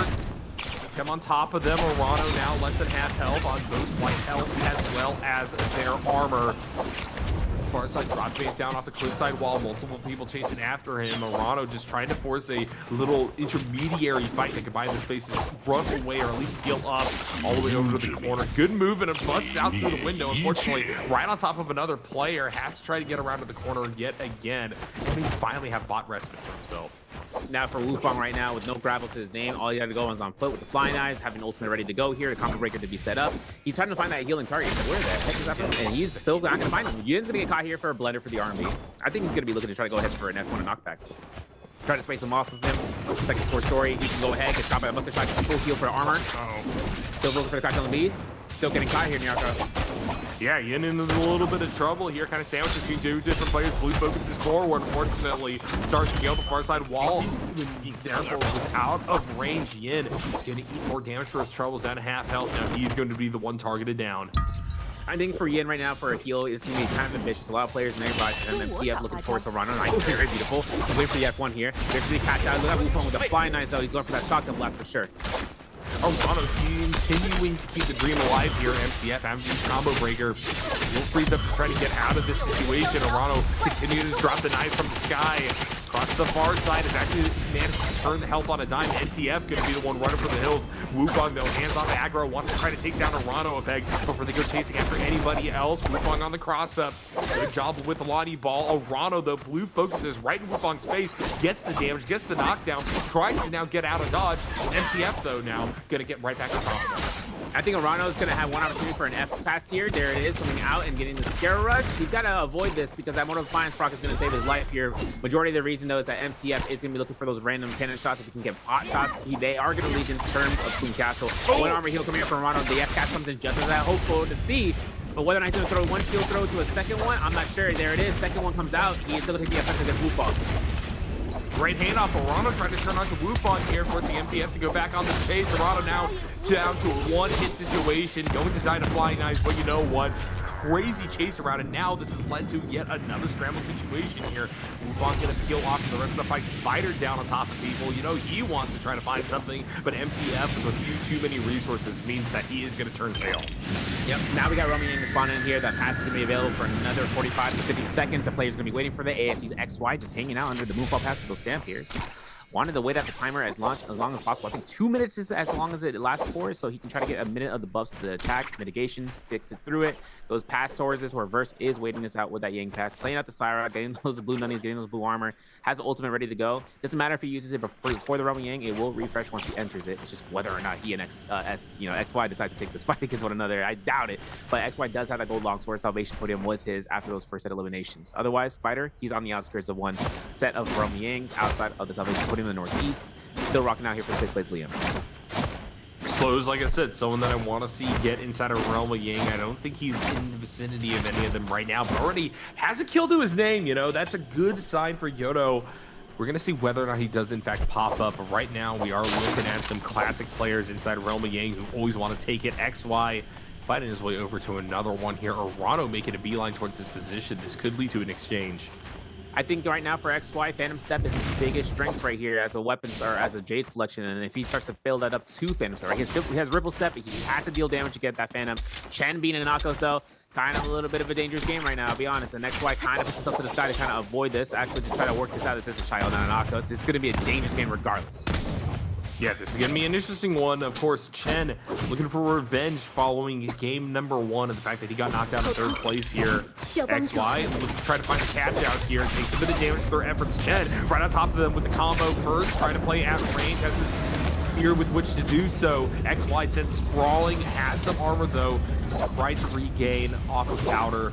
Then drop over to the far side. Chen getting a clip there by Pistol. Also not doing too well preserving their armor here. XY being able to get a lot of those ancillary hits in. He's relatively even. The drop down Chen trying to make the most of the situation. XY though, legendary weapon means that they have the ability to close this out in an instant and has the ability as well to use this ultimate sustained backup. For the most part, just trying to use these pops and procs. Chen, meanwhile, having to set cartwheeling around this column, and XY able to double dip on both sustain as well as damage here, getting a lot out of this V ability. And I think one thing that's for certain is that Chen gets one kill here as well as XY. He's going to be a lesser of the armor shields. Still, though, he's going to go ahead, try to bait out for a pillar fight. Takes a jump element to the face. Takes an F1 combo breaker to be used. XY still has an opportunity right now to face up here to look for an LME catch. Gets caught to the uppercut. Combo breaker gets utilized. RMB takes it out. Spaces up. 30 seconds left on the clock. Good move by Chen. Will unfortunately be the first one down on the ground. They will be baited in for a parry as well. XY manages beautifully to just land a killing blow. I really gotta stop praising anyone during these Realm of Yangs, because as soon as I say anything positive, SB, it is over in an instant. XY showing how dangerous it is to lose any amount of health because he closes it out following the utilization. Brilliant fashion, showing that yet again he may be the one coming out on top for a second game running. Yeah, 1 elimination on so far. Still has this Romy Yang buff to work and utilize as a second life. He did get Rupture Gilor, and that's a dangerous game, especially with that Rupture explosion with the Flame Breath. Spider though in this replay on his first Romy Yang fight up against T. Wufong, up against Alani versus Liam. Now, I would say that Liam takes this victory. I didn't look at the kill feed to make sure and catching that. Parry comes out here. Combo breaker is utilized. I know that Spider's looking for the LB catch. Burns up the combo breaker for the Lani. Looking for the pistol shots, hurting them in. Looking for the scare rush. Aiden anticipates his ultimate cast. Yep, Spider continues to put pressure on Wufong. Using Orb, though, to try to answer right back. Fortunately, Spider has Pokeball available. Going to use this. Trying to follow through with the combo as well. Flying knives yet again, dinging on this other Wufong. Very, very scary situation. Spider continues to push forward, gets Pokeball number 2 off the juggle. There we go. That is the Spider special right there. What a great utilization of this character. Man, Liam is a dangerous foe, I'll tell you that. Flying knives on top of it, though, even common rarity, that's what exactly what we did. We saw that in day 1. We've seen that even in the last season, low-key. Not too much, but when Spider pulls it up through, he's going to make sure he makes it work while his effort is burst, though, and this fight up against what seems to be Chen off 2 parries. That's it for Chen. After this combo breaker, the ultimate has to be used. Second Syra that Chen has to have his spot this entire day, and then now he's going to be forcing out versus ultimate here if he forces him into a bad predicament. Oh man, first going to ultimate here to try to finally kill off Chen with the laser beam and the shadow. That'll be enough to do it. Great stuff. Verse is a player that also on Syra, I think has great potential to take this lobby down. So we're currently look at the elimination count. Spider at 2, Wufong at 2. We're gonna start seeing a few of those other players climb up that leaderboard as well. Notably right now, something to watch out for is Shujing coming off of elimination here, only at 1 kill, Wufong at 2, HM at 0. These are the players going to be feeling the pressure right now. What can they do in ultimately scramble situations? XY versus Spider. This is a fight I've been anticipating. XY so far doing the best that they can to try to push back against Spider. Really solid maneuvering and the ability to play at space with those flying knives. Spider finding the juggle. XY trying to dive in. Realizes that Stars upon both their positions. Tries to juke out of this one. Spider got to be feeling the pressure as well. Relentlessly, doggedly still coming back in. XY says, well, I've had enough of this. Time to go laser beam on everybody. Spider going to be taken down first, but now there's another 2 players within this situation. And XY doesn't have any armor to speak of. Legendary weapon at their back. Star charging up. Hits him with a blue focus draw. And XY, I think, is going to be knocked out because of that. Great stuff. DJ trying to continue the fight. Star with a few more resources. And Spider coming back for the salty run back. Yeah, big times of efforts coming through here for this emulsion on 2 eliminations. Shane, unfortunately, not able to pick up that Soul Bloom Essence to get rid of that ring from the completion. Look at XY is also assaulted running in back. Rana, though, on the outskirts of the northwestern gate of the city of Tong, and Shane has under that minute duration, as well as looking at this on this end. Jeez, Wufong. He's looking at this. Look at it. Look at the slows. Oh my god, against the Kylan, and against Alani, though. That's unfortunate. This is going to connect with both of them. Gets them all. Fine eyes. Gets elimination. Wufong skill elimination. Gets the Soul Bloom, though. Look at my man double tapping the WP, and he ain't able to get it. He's going to have to earn this second kill. Wow, Wufong absolutely running roughshod over the battlefield right now on this Lonnie. Ball's doing so much work. Unfortunately, they overextend, overplay their hand. They're going to get flinked. They are going to get absolutely sent running there. In with a great little play there to counter attack. Wufong was trying to just end it in an instant. Now they're set on the run. 2 players in hot pursuit. Little TE representative being able to get out. Good movement across the cliff face wall. Good reads of the terrain. Still on the runabout all the way across, though. They have multiple players upon their position, and that cannon shot could be enough to bring this one home. Yin on top of the Mesa right now. He's going to find a way back in. Wufong continues to meet everybody on the chase. However, the gap is closing, and more people are coming across this position. This is going to be a back to the trenches where MTF had also taken a fight against Spider early on. He is chasing down Wufong for the eternity of its sake, and I think this is the problem, right? We know 7 grapples are in his name. We're entering towards these set of buildings. A lot of terrain options that go in, out, left, right, up, down. Wufong has that right now to kind of break the line of sight, but still MTF wants to try to converge onto this position even with 5 grapples. Otherwise, Romy Yang begins XY versus Spider. Remember what I said? He's got the Ruptured Gale over, he's got the Phantom Step, he's got that Quick Charge Thunder Call. He's got himself, I believe, Aerial Dash. We'll have to double check and see that. But Phantom Step on Spider right now with the Ripple Step for him. Has himself here for it. I'm not sure if he's going to be looking to try to go for his Infinite again. Obviously, that's going to be his best form of damage, but a Syra is a denier of that. As long as it comes through. Mid-air blue focus, we're looking down on the ground. All right, well, right now, it feels like XY is getting the lesser of these trades. Spider in a really good position up top of this column, has the ability to drop down wherever and try to find a flank angle. Pokeball coming out here. XY on pistol. Great fast swap to get a little bit of blink damage. However, not necessarily enough to fully open up Spider or deter Spider from just jumping in again on dagger. We get the ground stab animation coming through. XY now on the back foot, has the ultimate still available, has to be feeling the pressure to use it relatively soon. Big vertical charge with RMB there.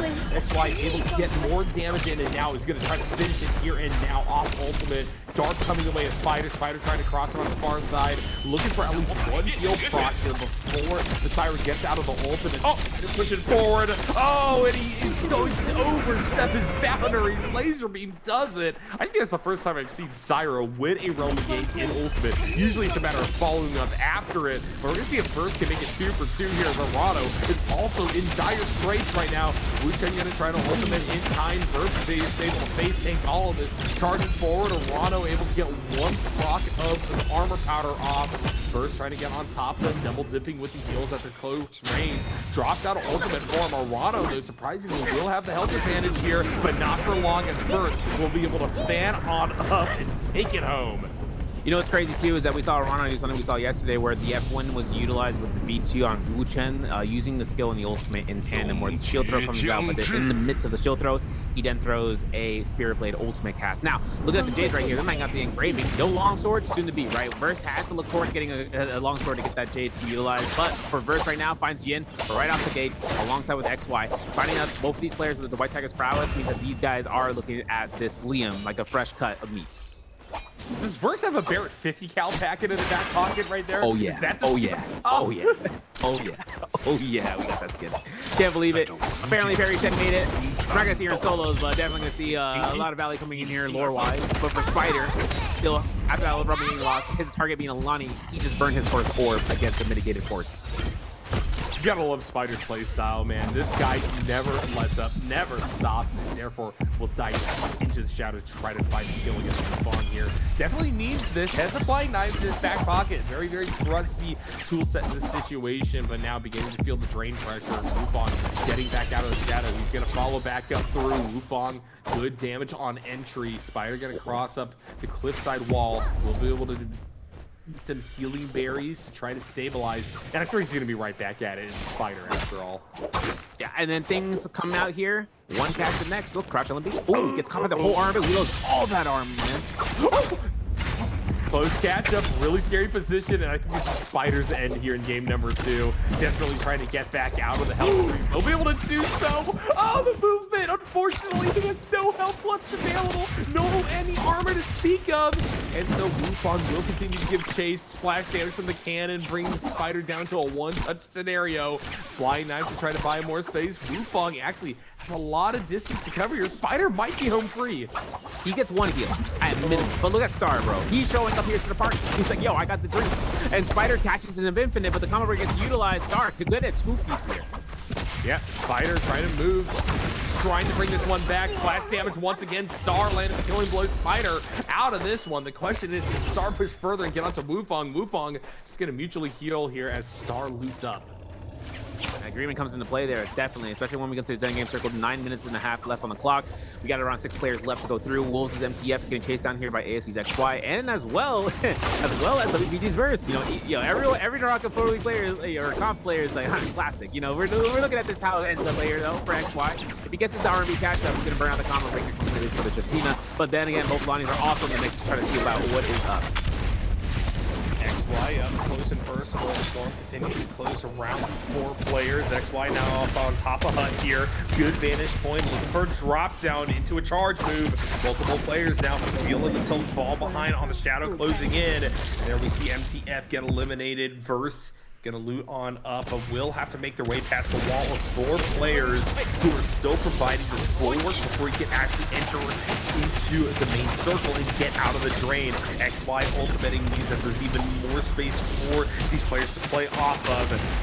Navigating to the fire side, XY back up onto a vantage point, sends out of the ultimate at about half health. Star, great job of a counter hit right there, will be able to parry. XY having to go on the run, losing even more of their armor. I think one part now is for XY just to get that full reset, allowing for it. It's another thing. If Wufong wants to take the heat-seeking missile flight, he could go towards, but he's staying right in the middle, right? He's saying the decision to be made Still got 100 seconds left for Arano to get ready for that Romaine depletion. He has a fight that has to take. He has an ultimate. I'd say he'd probably be by the point of 30 seconds. He should be around 67% rage. We'll have to see how this aggression turns out, though. Man, this game number 2 for Arano is basically him just desperately running away on this Lucian time and time again. Feeling the pressure, multiple people converging upon his position. Getting a good jungle right there, but the problem is that there's 2 other people with cannon shots to melt him down. And now in a one-shot scenario up against the fence wall, Wukong trying to get the representative. Instead, he's actually going to do it in the form of Arano. Or, excuse me, Arano is going to be eliminated here. XY now also feeling the pressure, maybe overextended during that last chase down. Good movement off of the tent here, trying to draw the aggro away from him towards either star or burst. Unfortunately, launch ball is going to catch him out, and he doesn't have S nor V to play with. XY gonna have to just run away the old-fashioned way. And yeah, and for these heals right now, he's gonna have to burn through 2 if he can. Oof, Scare Rush almost catch him for the LMB. It might have seen the Spear Will for the Yang Spear will actually be cleared up here, and that's gonna be the case. 75 to 80. No way we're giving this to Wukong, right? Yeah, he's gonna get big time pickup coming through here. Now everyone's on the Yang depletion for 3 minutes, or for 2 minutes and 55 seconds. See about the horizontals coming out here. XY looking to try to go for the 1-2, no 3-piece, no parry. Gets caught by the horizontal for the Blendic. R&B drop into the LMP. He's gonna burn the ultimate. Perfect timing for that too, for XY to survive. Yeah, XY though, I don't know if he's gonna be able to come out of this one healthy enough to continue to take these fights, or just buying and waylaying the inevitable. Star gonna get picked off first though, and XY uses this opportunity to just zoom across the map. Wukong actually gonna get stunned up, a little bit too aggressive on the approach. XY gonna get at least 1 kill here, but Wukong is closing in on that position. XY continuing to go on the run. Hookshot not quite going to connect. Good movement. Wukong going to be met at the doorway with a vertical slash. Make it 2. XY trying to equalize this fight as much as possible. That being said, ultimate still available. Wukong with all the resources. This is his fight to lose as he navigates into the storm. Yep, and looking for the R&B. There it is, 1.0 release. I knew it. He's throwing out the orb. He's looking for the Scare Rush to catch the Scare Rush, or off the F1. Leaps up to the sky. Still seeking out that Syra and gets cannon shotted. Might be a chance right now for the last orb to throw off the distance, and then maybe even seeing the kill getting stolen right beneath him. But a parry to counter it up here against Verse, and Verse goes for clean. All right, Wukong versus Verse right here. Wukong, unfortunately, caught inside a Bane's Breath. Gonna be set a knock in. Too long of a combo there on the heavy sword that he's gonna have to try to heal on up. Good navigation, drop the hut here to get out of the shadow. The problem is that he still doesn't have any health to play off of. Verse still happy to try to take this in final 2. Forcing out Wukong right now in this building is going to be the play. Scare rushing in there, kind of an opportunity, but still looking for 1 hit. Scare rushes up with a double. Okay, the windowsill does not go ahead and work against him in his favor. It's going to be Wukong trying it again. He's going to get out. He finds a rock. He's got 4 grapples to his name. He's looking for a reset off of this. There we go. 1,500 heals. Wait, go. You gotta go back. You gotta go back for that, bro. Otherwise, Wukong is still in a dangerous predicament. Yeah, Wukong gonna have to fully circumnavigate this map, but unfortunately he only has half health to do it. No armor available. Bane's Breath making everybody feel the pressure for another 3 seconds. Wukong trying to do his best to buy space. Actually, his team is on top of house here. Takes a little bit of time before Verse is able to fully recognize what angle he's going for here. And Wukong is now slowly inching his way back up towards ultimate. 10% left. Unfortunately, the counter hit. 1 touch left. Has ultimate available. Will this be enough a time bot for Wukong to get back into this fight? Or once again, is he going to feel a victory slip through his fingers in second place? Cannon shots coming through. Wukong able to restore a little bit of common health on that shield, but Verse fully healthy, legendary armor, and all the approaches in the world. Wukong trying to cross through. Ultimate about to time out on this Lonnie. Wukong with 1 more opportunity to try to bring this one home. Unfortunately, with the hook shot, it's going to be Wukong closing the distance once again. Syra ultimate activated, and now it's time to get out from under the laser beam. Syra with great tracking, great movement here, basically playing the third-person shooter, trying to find the way back down onto Wukong. Wukong with as much movement as possible, unfortunately. Now going to be caught under a flurry of hailfire. 1-touch scenario, and that'll be it. It's going to be Verse taking it. Now this is going to be Verse coming through here with that Syra pick. It's working in his favor. He got those points, got the MVP. My man killing it for this round. And now comes out to that final circle. A lot of dexterity came through, at least in terms of the Syras, in terms of the Lonnies, trying to face it out between one another. But Syra does come out here on top. Third base pick for Verse, allowing for himself to get himself the highest kill points so far in this round. You gotta love the variation between these players and how they react to the victory here. First, totally analytical, seems totally unaffected by the fact that he just pulled off a fantastic final duel, sipping some water, ready for the next game.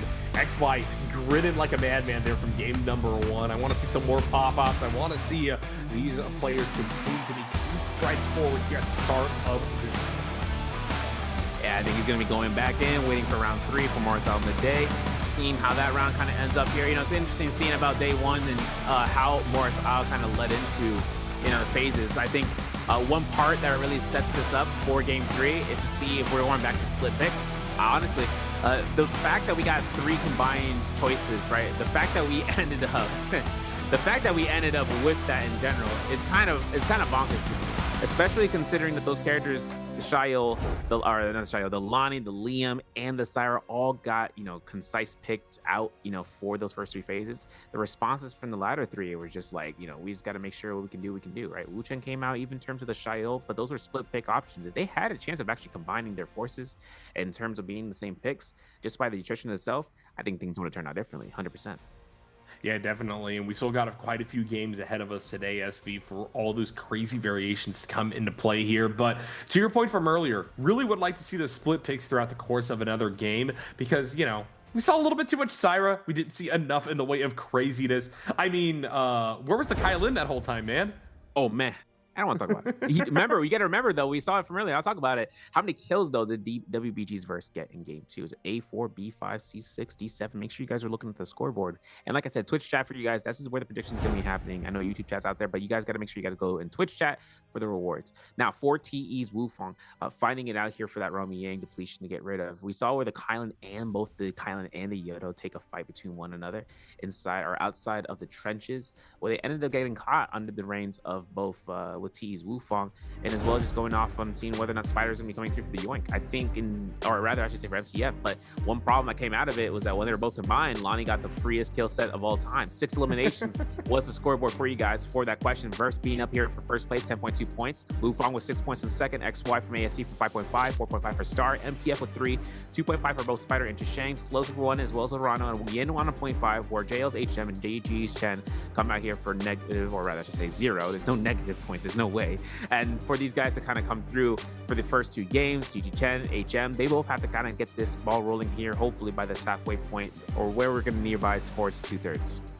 Yeah, this is kind of a disappointing game out of Chen, especially given the burden that I placed upon him from game number 1. Slightly more aggression, dial it up, and I think that he has a chance. But here, he unfortunately was unable to find a foothold. Will be sent packing in 12th place there for game number 2. Now, something to note is that Spider has been, once again, bringing back a little bit of that classic inconsistency that we've been seeing out of him. And to be fair, it's been some hilarious moments. This man takes a lot of time on camera because he's forcing fights left, right, and center. But is it time for him to actually take a page out of some of these more conservative players' books to maybe just build a bit more in the way of resources before he goes through these fights? It might be. I mean, usually that's the best. That's how you know the player is set apart between the others, right? The ones that can take experience, inspiration, but also a value of evolving over the course of a day that leads them from the bottom to the top. And then coming out through in terms of the bottom of the top. I didn't get a chance to talk about the bottom 6, but our mid 6 right now has Wufong, first day of playing, already in the middle, 12 points so far. Edward here still not playing today, but as well as Asia. But for GG's Chen, he is at 17 and 9th place. Bada Shishang is at 12 at 17.2 and 8th. ASC's XY, first day of playing. Look at this man. Look at this man, 18.1. He's qualified pretty much at this point, as long as he gets a little bit more slow roll points. But for OUG's Mike not playing, as well as X and SS1, Rano here is on the second day with 28, 20.3 for FBX to start on third. 30.2 for WBG's verse in second, and 33.7 for Spider in first place overall. Still a lot of room to be worked up here, whether or not verse can then start the surpassing path. These guys aren't too far away, 3.5 points to be exact, between first and second, but a lot of averages can start to dwindle down here between round 3 through 6. That's what we're going to be hopefully to see up here before we get to those highlights. Yeah, Spider well off pace of what he was doing in day number 1. That's the thing to watch out for. Remember, he's on 2 days of competition. Some of these other players only got 1, still within the top 6. Mike in particular, someone looming large right there alongside Jin. And so if he can't continue to do what he did in day number 1, Spider could easily slip down the leaderboard. Maybe not on the showings for today, but definitely after everybody else gets that second crack at it. And speaking of these kinds of plays and the fact that we are seeing Spider be a little bit inconsistent, look at this fight here. Verse coming out on top at the end of the lobby. Starts this off with an extended fight versus Spider. Tries to initiate early, and Spider, even though he goes low, is able to answer back in quite a solid way and manages to get at that first elimination. The problem is that he then immediately initiates on MTF, who was up there on that ballista earlier on SV, and then this is where we start to see Spider unfortunately falter a little bit, because this cross up into the killing blow means that MTF was off to a great start and Spider had to rebuild. Yeah, now into his Romiang. We know how much value this kind of worked out here for the first Romiang. XY up against Shayo now. Shayo does have a little bit of counterplay as long as she forces the oppression, but the problem was XY had gold rarity and hit a longsword. Both of the forces that forces 10 out here for the Romiang. Man upset. This is that kill I was talking about between Wufong, both Kylan and both the Yodo at the same time, bro. Easy peasy. You get the counters between the counters, and now Wufong gets one elimination. Doesn't get the first Soul Bloom, but he gets the second elimination. And hopefully to see about it with Spider, where he denied it after the hands. Oh, actually, that's actually went in, and then forcing out between XY with FBX Star Chase. Light being number 2, point, and there is elimination there. Star goes ahead, goes down, and as well as Burst going out here for the final kill against T. Wukong off the cliff side in the Valley of Thorns. 6 eliminations to be earned up here. 10.2 points for game 1. Sip of water. Stay hydrated, gamers. Absolutely, and Verse coming out on top. Game number 2, showing why he was able to claim that spring split, and I think that the fact that we're going back towards a meta game, at least in this game, that was a little bit reminiscent of what we're seeing in the spring, especially with that Cyrus standing tall, means that he's gonna be playing quite well in a way that he is used to. Look at this, damage still relatively high, focus on Fan with a pretty even split with Dagger this time around. Healing though up there, definitely something you want to see out of the Syra, just able to control fights, drag things out from their closeout games. Yeah, and even though this is his first MVP, he has a good modicum of points to be earned up here, so allowing for himself to finally get that MVP going through. Taking full use of those short-handled weapons between the Dagger and the Fan. The Fan R&B always to be contested as a hold check opportunity, or even just a catch on the range side.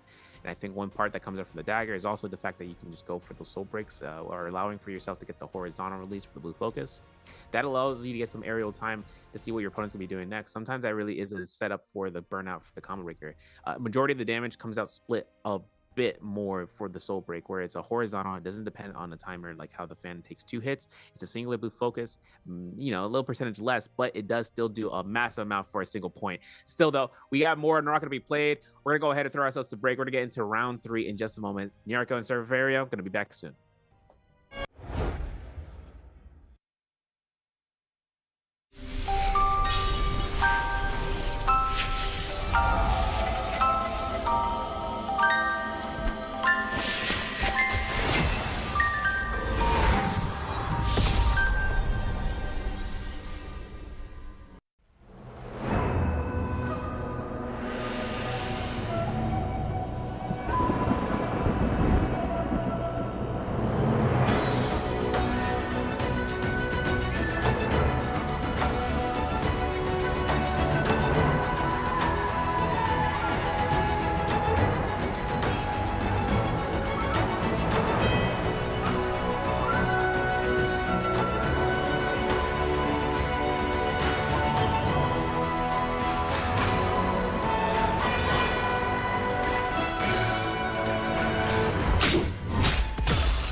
Hello, friends, and welcome back to the NBPL the fall split. Cannot believe that time flies so quickly, SV. Time flies today as well. We're already moving into game number 3 here of day number 2 of solo play.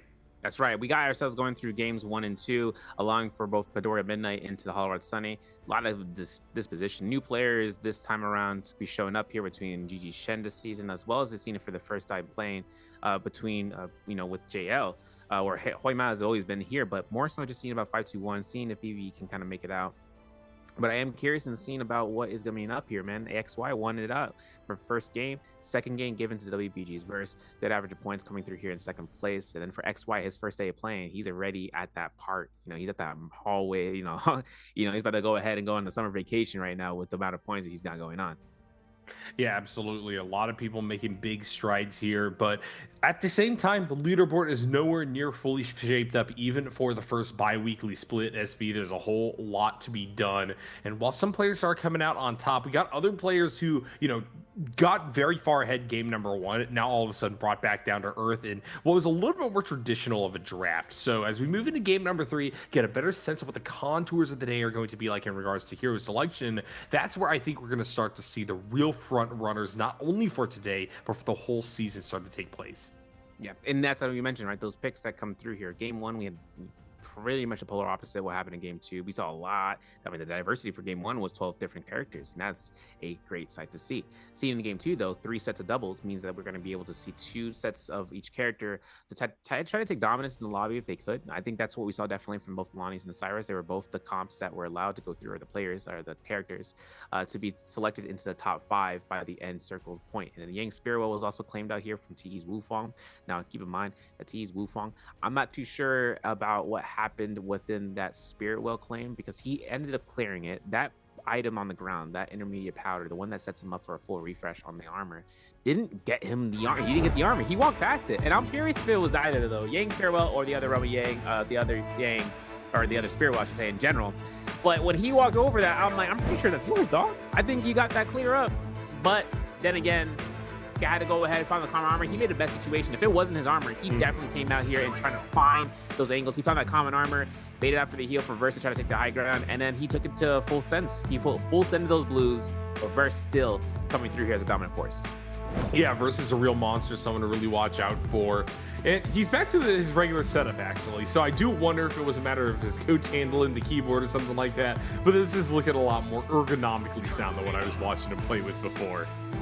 Yeah, and I'm thinking now, coming through here for the third phase, ASE's XY does take that first round selection alongside with Verse. It's ironic that both of these guys are on the same phase, to be honest. But coming through here, actually to have it on the point, I think XY and Verse pretty much kind of put themselves in the spotlight, hoping to see if whether or not ASE's XY can really just take it away for first place. I mean, second place at the minimum, but especially when he's trying to catch up to Verse and the scoreboard overall.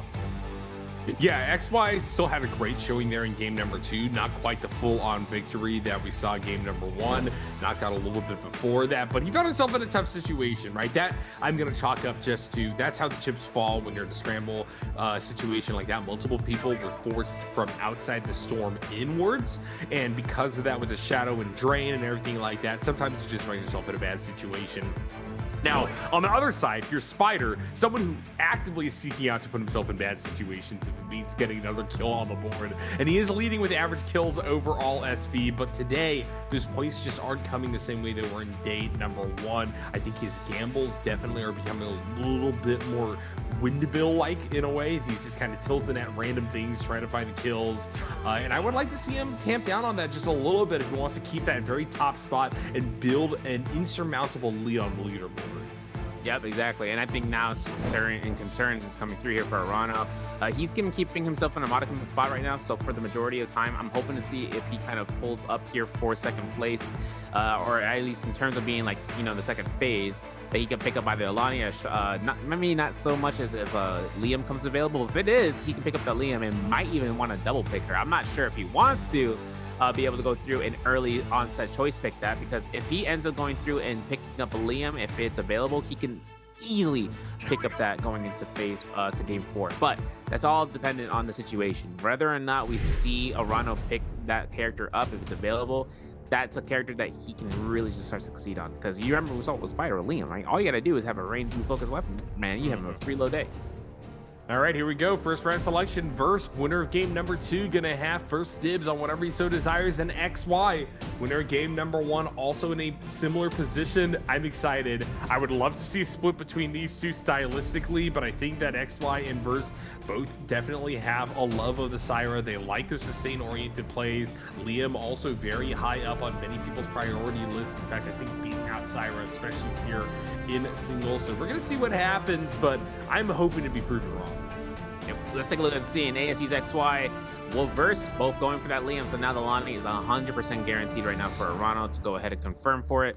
So with Chen as well, this could also be an opportunity to see. There it is, double picks coming through. This is the same thing we saw from round 2. Double picks so far now into round phase 3. Hoping to see if whether or not Chisheng and HM from JR are going to be going off in this end for a double pick on a Shayo, potentially even Syra as we saw before. There's a Syra coming out here from JL's HM. Chisheng could go for the counter option. He is going to mono pick this out. There's going to be a double pick on the 3rd time. 4 slows for MTF. Opportunities right now for the Shayo. Opportunities right now to see those early off-end picks. There's going to be the smokes coming in here from slows. As it comes out here for MTS's Wolves, he's going to go for the Shayo. So that's going to be that first split that we've seen so far. Yeah, I like the Shayo pickup. I think that it's a character that has a lot of potential to pop off given where the meta is converging, but just hasn't been given quite the opportunity. Maybe in the hands of the right pilot, that'll change here in game number 3. Spider going to grab himself the Yodohime. This is a pretty interesting combination of one that I'm hoping to see on the board. Like I said, Spider has a tendency to get on camera with his antics in game, so definitely happy to see him grab one of my favorite characters. And here we go, Yin on a pick that I was not expecting at all. I'm not expecting this one, bro, because that's a mic pick, bro. I'm gonna be honest. Zipping comes out to be chosen. It's gonna be the only one, so players gonna notice that. But also seeing a double Justina pick in the last phase means that the Justinas are there to try to counteract, and they're gonna be without any sort of rage bar, right? Look, Chen's even smiling like, yo, that's Mike? We're going out here, bro?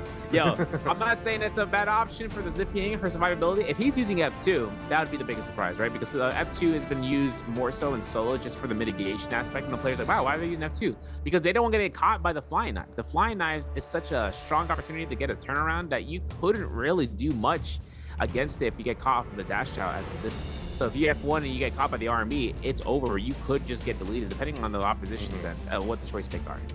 Yeah, I'm kind of surprised that the Justinas were so low, but they are good counter picks to round us out on this composition. Sad as I am to see this kind of composition come through for game number 3, and I think this is probably going to be the calling card for the rest of the day. We got some interesting potential for some crazy fights coming through here. One thing I do want to note before getting into the game itself is 521 Esports over there. They got a 19 on their jersey as well, SV. I don't know the lore behind that one, but that's too many darn numbers on one jersey. Oh, they got so many numbers, bro. The whole index, if you will. They are the phone book. You know, call me if you get lost at the moment. So, for this round, for this phase, 4 double picks have been selected going through here, right?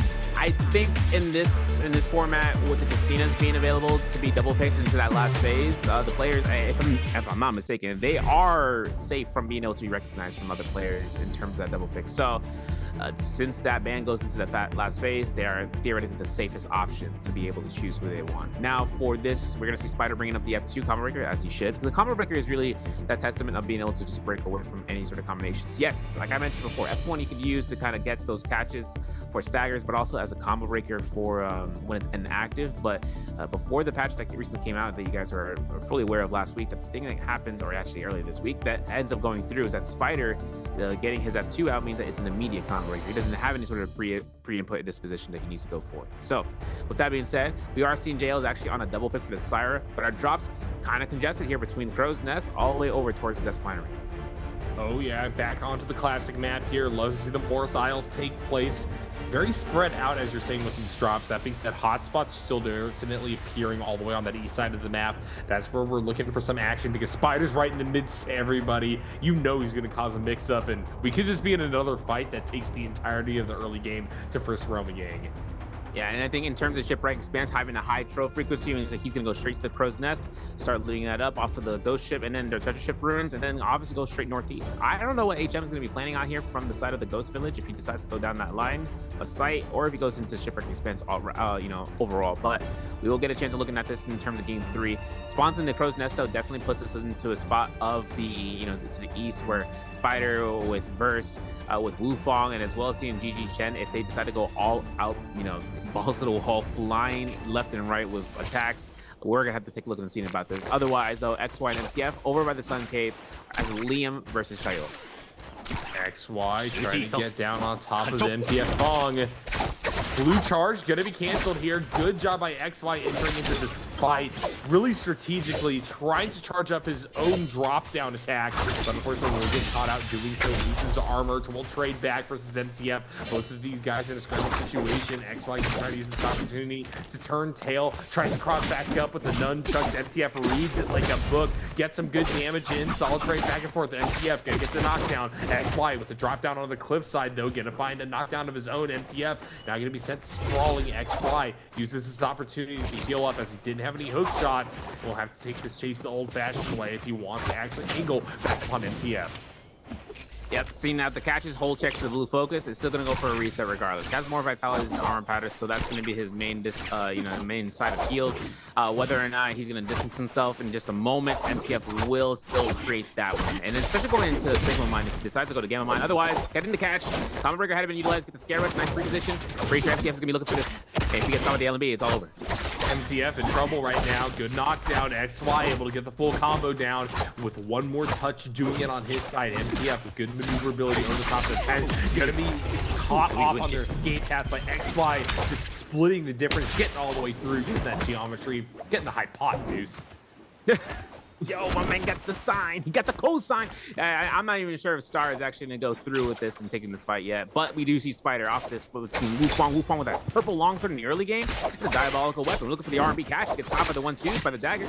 Hoping to see whether or not they're going to 1-2 again. Spider going to be going for it again. No soul break. This shot's going to confirm for this. Wufong gets caught by the horizontal into the soul break. Yeah, he gets baited, man. And there it is. Combo Breaker had been just burned out. Yeah, Spider trying to take this one home, and this is kind of showing that side of Spider that I'm really happy to see. This is the reason why he takes fights like this. He simply says, I am better. I will win every 1v1 duel early on even terrain. No third parties, no nothing. Let's do this the old-fashioned way. I feel like Street Fighter would be up his alley. Not 100% sure on that fact, though. Drive rush? Nah, there's no way. I couldn't believe it. We have an opportunity right now for Slows to go up against HM. Now, this ship is going to be going through the Scarlet Cave. They're going to make their way towards the Windmill Gorge. I'm not sure if this has been looted yet. I see a blue trove that's available. They can go into the underground, but if for HM, we're going to split on over towards FPX to start. He's up against Arano. Wow, ooh, Arano gets a caught in the R&B. He might be going for the LMBs.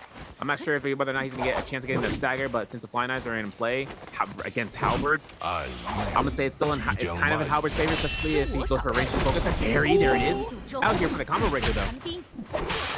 Toronto, good maneuverability outside window frame. Star gonna try to just jump across the far side, split the difference, get good damage. Toronto's still slightly up. Unfortunately, gonna have the charge to move canceled out here. Star releasing a little bit earlier, getting the opportunity to heal up. Arano gonna use the same. Star back into it. Oh, great parry. Arano playing patiently. Off Flying Knife should have the ability to lock this one down. One more dash attack in, utilizing that hook shot. Star manages to dodge on the way of the damage and may actually get all the way down to the bottom of this cliff before he can take the fight again. Unfortunate stuff. I thought Arano had that one in the bag, but it's not over quite yet. And in fact, off that mismaneuvering up top, I think that Arano now is just too far away to actually force this fight. Yeah, now for Arano, it might be pain in the butt if it comes out for one catch on the stagger. I think someone actually mentioned about Liam, and I didn't need to see about that. B1 Liam is somewhere in the mix. I'm gonna have to double check to see who has that. I'm not sure if XI actually had that available for himself or for Verse. We'll double check later on. But Arano gets himself caught by a scare rush by a blue focus. I'm not even sure where that hole was. We're gonna see. We're gonna see whether or not Star actually puts himself going through here for the back of the ship, looking for the horizontal. Might be looking for this point over into the shipwreck expanse to try to chase this down. Otherwise, Star gets one heal. Star gets one heal, also manages to activate Ice Statue yet again. Arano should have this one in the bag. Yet again, isn't able to hit the killing blow. Star utilizing Justina Freeze to brilliant effect to continue to prolong this fight. One shot left. Arano teleports up top. Explosion still not doing enough. Star rushing out into the shadow. Arano still gets it. Now, for over in the other end, Shipwreck expands another set of fights. 3 different players, 5-2-1 DN, 4 different players, say to Shang, 5-2-1 DN. And looking at the zipping, this is going to be F1, not V2 variation, or F2 variation. It's kind of tough to see. Otherwise, the impossible to mitigate that stagger, but we're going to see the healing over time maybe outweighed by the damage being dealt here. If everybody takes a cap dodge though coming in from Yin, hoping to see whether or not he's going to get the F1 to get that massive heal, and yes, he does with the mitigation. Yeah, Yin is able to stay stable in this fight.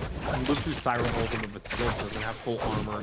Will be able to just continue to burn out a little bit of their ult charge and restore as much as they can. And this early into the game, this is a huge steroid play for Yin to keep this fight going. And in fact, this could deter further chases, especially if everybody else gets warmly low. HM is somebody I can imagine people start to turn on. Yin gonna dash inside of the shadow to try to buy more space. Nobody wants to take the risk to fall. Now for Slow, getting eluded on this body though, it's going to be a spacing out. He doesn't have any sort of special DJs so far. Romy Yang is going to be closing in here. We got 11 players. We did lose a complete, we get a full elimination on one of the players on the field. We're going to have to double check and triple check that one. But as far as Spider goes, over in the distance, Yoda Hime, purple longsword, purple armor. My man got all that gold, all that weaponry just from one body hit alone, pretty much. And now coming out of the Romy Yang, or before entering it, he's going to look for any sort of other targets. Being XY up against MTF. And you can see the horizontal. This is a V1 variation right now. This is what XI is. He is the guy. He's the one with the V1 variation. And Chad actually called him out for it. But it's a really good chance of actually deterring somebody thinking that there's a V2 coming out. The V1 is going to be that lockdown tool. Hoping to see if we can go for a reset as well. Otherwise, XY still wants to put this pressure on MTF, even when his forces are against him with the terrain. XY good launch up to follow through. MTF definitely feeling the pressure. Completely walled out by the shadow on one side, down to the point where he has no armor left. XY is having to give this chase deep into enemy territory. Now MTF will be able to armor swap back up. XY though having to continue to chase on Chuck. Almost set knocked down there. Good attempt at a counter hit by MTF. Actually getting good damage. XY in a little bit of trouble coming out of the other side of this exchange. MTF back on the run though. Yeah, and actually looking over at that elimination field before this fight continues on, Wukong was the one fully getting eliminated here as a Justina, so there's only going to be one of the Justina left, and now we just saw Slows go down, and that means that there's 10 players left in the lobby. V1 catches, looking for the LMBs, looking for the parry, the block extreme, looking for the LB catch again, but the armor comp swap is going to be made for MTF as that Romy Yang fight's happening. These guys are going toe-to-toe. Good knockdown, XY in trouble. MTF prolonging the fight to their advantage now. Back on a common armor, but better than the no armor in the hands of XY. XY, good job maneuvering around the tree. Unfortunately, gonna get clipped here. MTF gonna use that knockdown to great effect. Now with just a sliver of health left available, MTF navigates up the cliff face wall, catches with the blue focus. XY trying to cross away, has one more shot to keep himself alive. Ranged weapon could come out here in an instant though, and XY could be knocked down. He cannot find a way out between these two rocks, and unfortunately, he will choose the hard place and choose a way back to the fountain. Now switching over to Romy Yang as that fight had to determine whether or not XY is going to survive. Chen gets stopped by the grapple moment to the R&B pistol. Musket shot confirms the 100% heal though, just enough Chen in the fight. Looking at him to get a manual heal is not going to be allowed. The goalie stance comes out, still gets another heal pop because of it. Down for the Liam Award. This is V2 reverse. Catches no hit confirmation off that when the ball comes down. Still be able to look for the stagger. It's a tap dodge, nicely done. It still has enough time to space this up here, but the 50-50 shot, Scare Rush comes out here, blue focus, baits it up here, reverse go to jump at LMB, goes to the opposite end, 20 seconds left on the clock for him to burn out for the timer on Romy Yang.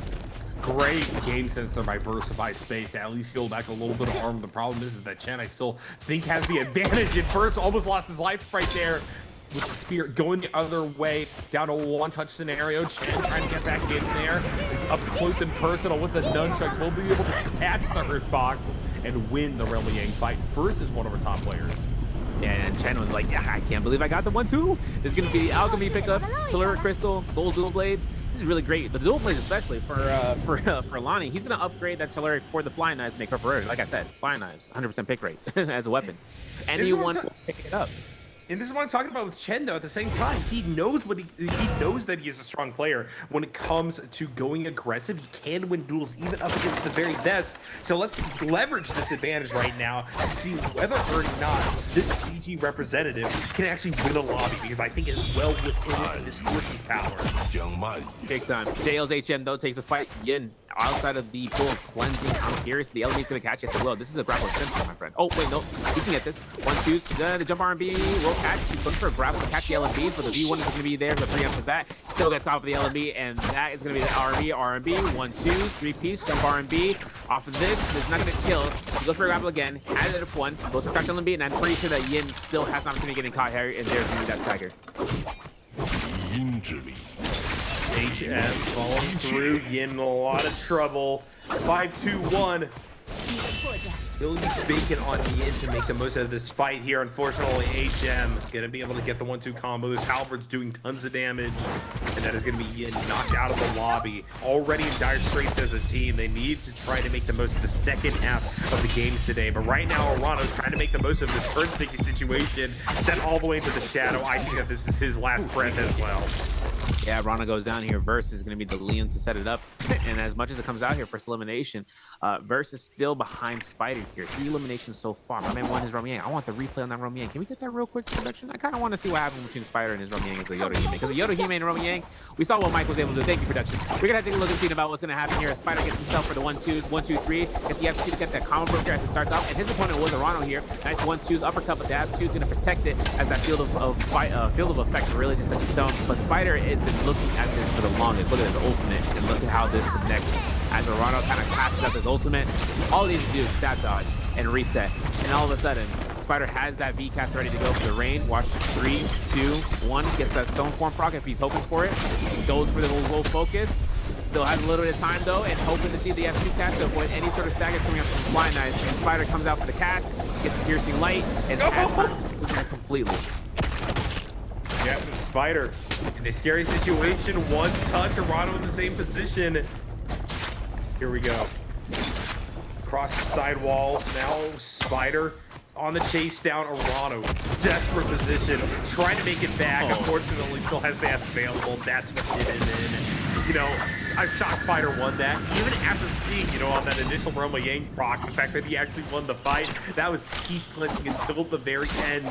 Now Spider coming back through, wanted to go for second Roma Yang, having to take the fight to do so. MTF though, quite healthy, getting the better of that initial exchange. And now Spider, I think, is going to be deterred from further approach. In fact, MTF may also not want to go for Realm Gang. There's an elimination standing right here versus the legendary Spider. Spider able to armor swap. Very little health yet available for him, though, as MTF gets the toughest position on the staff. This is a great chase down tool. And there we go. Off the tech chase, MTF manages to get the elimination. And now MTF gets those dual blades out there for the gold rarity, and has that purple fan as well. No ultimate though. A little problematic. She changes on those nunchucks. 1 R&B can knock down this armor in half. And now for MTF, look at this man. He is going up, down, left, right. He is literally the Tetris board. He's going up through this building in the council courtyard with no problems whatsoever, so long as the plaque isn't there. We do have an opportunity right now to see if Verse is in the nearby status. He is on that Romy Yang, I believe, so he is going to be waiting this one out. Otherwise, Star still in that chase. 22 grapples to his name. MTF goes some pepper shots. I'm pretty sure he's going to put back on the B, but he gets top and swap. And this is the thing about these kinds of fights, and I talked about it a little bit before SV. Movement has gotten so clean at the Nbpl level. This is basically now a one mistake you're done for scenario, because people are able to capitalize in an instant, and really the level of play has never been higher. I'm super happy to see what's coming out. It's leading to some very dynamic mid-games, some very dynamic plays here in second Realm Yang as well. First, trying to take it versus Chen. Chen hungry, going for the back-to-back wins in Realm Yang right now. Dual blades going to be knocked out of his hands here. Brutal counter hit there by Verse. Verse now looking for the follow through. Picks up those dual blades. Here comes those chucks. Chen able to get some solid pepper damage in to almost knock out the entirety of the armor bar from Verse. The bar from Lonnie also doing help on that front. Now, Verse is going to try to answer right back. Gets a good stagger here, but across the wall with the heal coming through Pokeball form. Chen now is going to be the one on the back. Now the problem here is that this is goalie stance coming out. This is heal. Doesn't mean Chen's at the HP advantage. Chen was kind of upset that he got caught, but he did not get launched, and that's going to be the saving grace right now. The orb comes out for the second time. Oh my goodness, I forgot. The ultimate duration ended. The cooldown just set himself up for failure. This is going to be the chance right now for the turnaround. Chen gets the LMB, gets the uppercut, grab him to the R&B. Looking for a round. Maybe he was going for the 1-2s. He's going to go for another catch. Maybe looking for another LMB. He gets it. Grapple from R&B. This is going to kill, but the 1-2s will. And uppercut in the dream. And that's Chen's turnaround for victory against it. All the odds against a Liam. And Verse goes down. Dude, I've been saying it. Chen is wild. He can win these duels, provably time and time again. 2 back-to-back in Realm of Yang. Is this his lobby? This might be. I mean, he's getting himself gold fist blades, a universal slash, and a universal slash, a turnaround for that. It's diabolical damage. The only problem is he doesn't have those dual blades that he's kind of hoping to have. But the fist blades are definitely of a mix-up weapon. If he goes for the dashes and goes into shadow steps, he can potentially just delete someone's armor straight up, or even burn in the combo breaker. Otherwise, he sees that there's an opportunity to fight against MCF Star, who are on the distance over here. All right, well, that's going to be Chen with White Tiger's prowess, Baoda's representative as well, and Wufang is going to be the other one possessing this. Let's see what happens as we are coming into a lobby with not a whole lot in the way of people left at even 12 minutes in.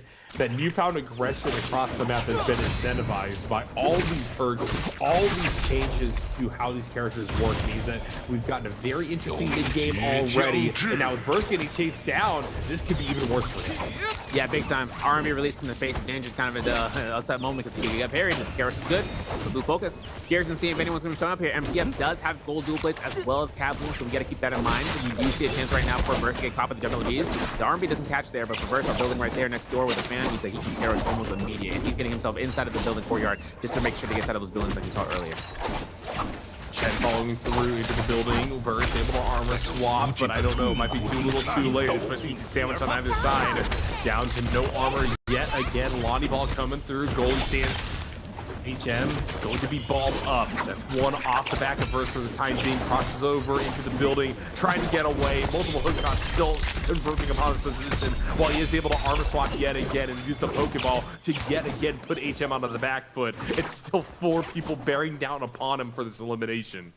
And I think one part is that we saw Chen get that chance, reverse, I should say, getting the heal. He is going to get a hard reset coming through there, but with no ultimate, no plaques. He was looking for that plaque outside that building. I saw that, and then there wasn't there. Every player has that mindset to break every single plaque into the lobby.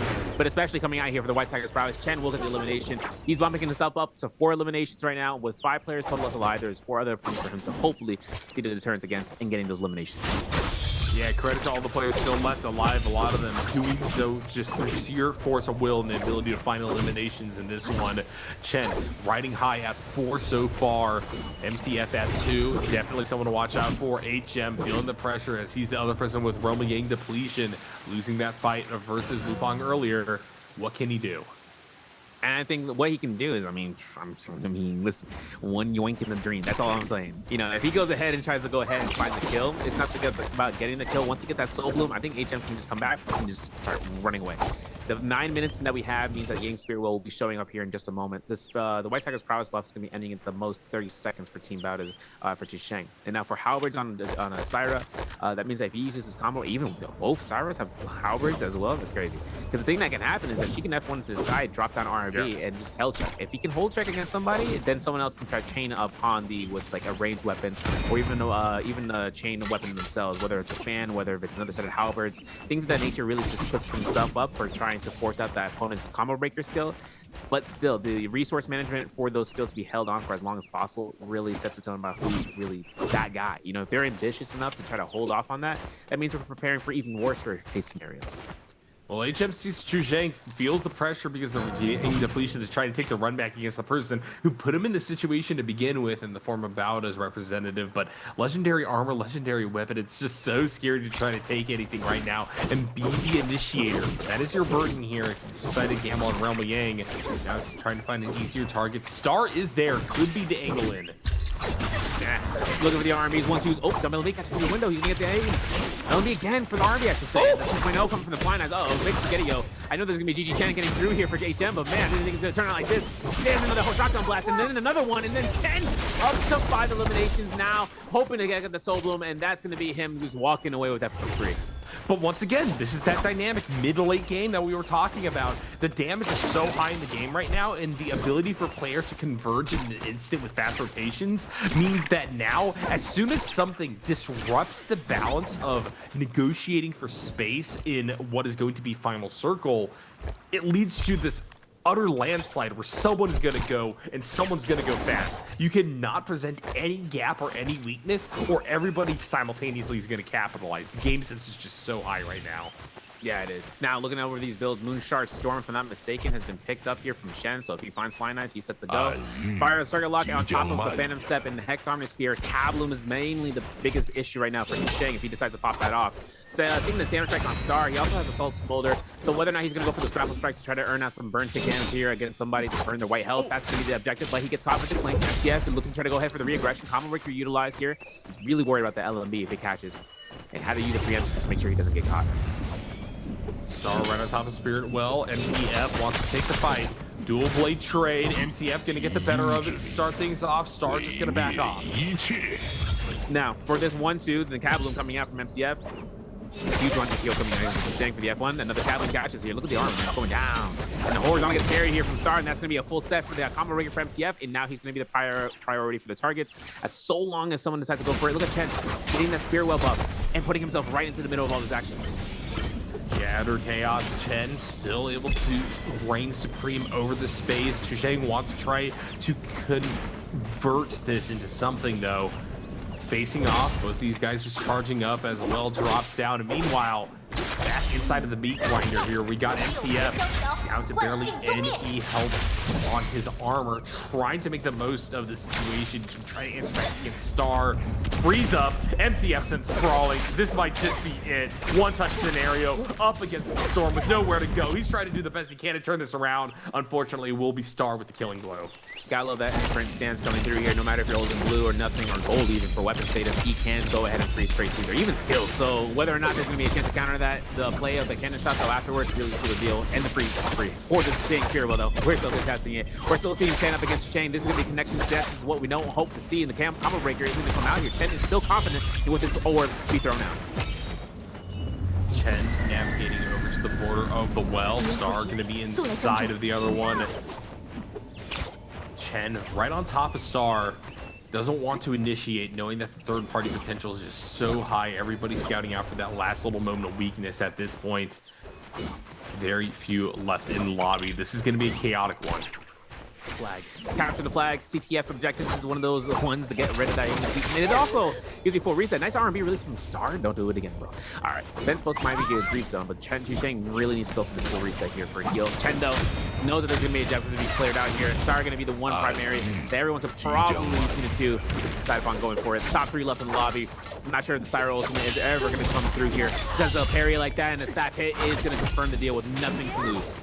And while this is all happening, remember, Chen's in an ideal position, periphery of what is going to be second to last fight, kind of able to third party whoever comes out on top, or maybe even swoop in to steal a kill. He has full resources available to do what he wants. Flying knives available as well to try to take off from ahead. Chen getting Chusheng off of that exact play dynamic, and now Star is trying to answer back. Good counter hit parry to start things off, means that Chen is on the back foot, actually going to be brought down a peg in regards to that health. Will have to try to bring this one back. Star gets the freeze, gets the combo. Chen now in trouble, trying to answer back. Definitely in a resource advantage, but doesn't have the health that he once did to try to take it versus Star, but it may not matter. He's found an opening. There we go, trade for trade on the parry. Neither is going to connect it to anything big. Chen falling back in the bush. Star one-touch freezes up, and I think that Chen should be able to take this one home. There we go. Chen wins the lobby here in game number 3. Everybody is getting MVPs this season, yo, and Chen earns it up here, getting him into the 7th elimination, or I believe 6th elimination mark. My man is cooking though right now for this round. For today, he's definitely going to be going to try to contest this here for top 3. And of course, looking at his winning MVP scoreline as Alani, this is no-brainer, Bill. And I think one crazy fight that happened there, that NARAKA, you know, that crouch LMB cancels some of the dashes against the Justina's dashes and all of that. The imprint really came in strong, but you notice what I was mentioning earlier that happened right there. He didn't burn out his combo breaker immediately. Nope. He is temperamental with it. He made sure that he just go ahead and use it for any other worst case scenario. Hey, he's controlled when it comes to his overall strategy, oftentimes only going in when the situation calls for it, but he's also controlled when it comes to taking those fights. That's what makes Chen special, makes him a hot prospect, and gets him the victory here. Game number 3 of bi-weekly number 1, day number 2 for solo competition. Still hoping to see my boys in the past. I haven't seen Wukong the whole day, bro. It felt like that. Even if we saw him in the beginning in Spider over by the Crow's Nest, and we didn't see his second life go down to the, go down, especially.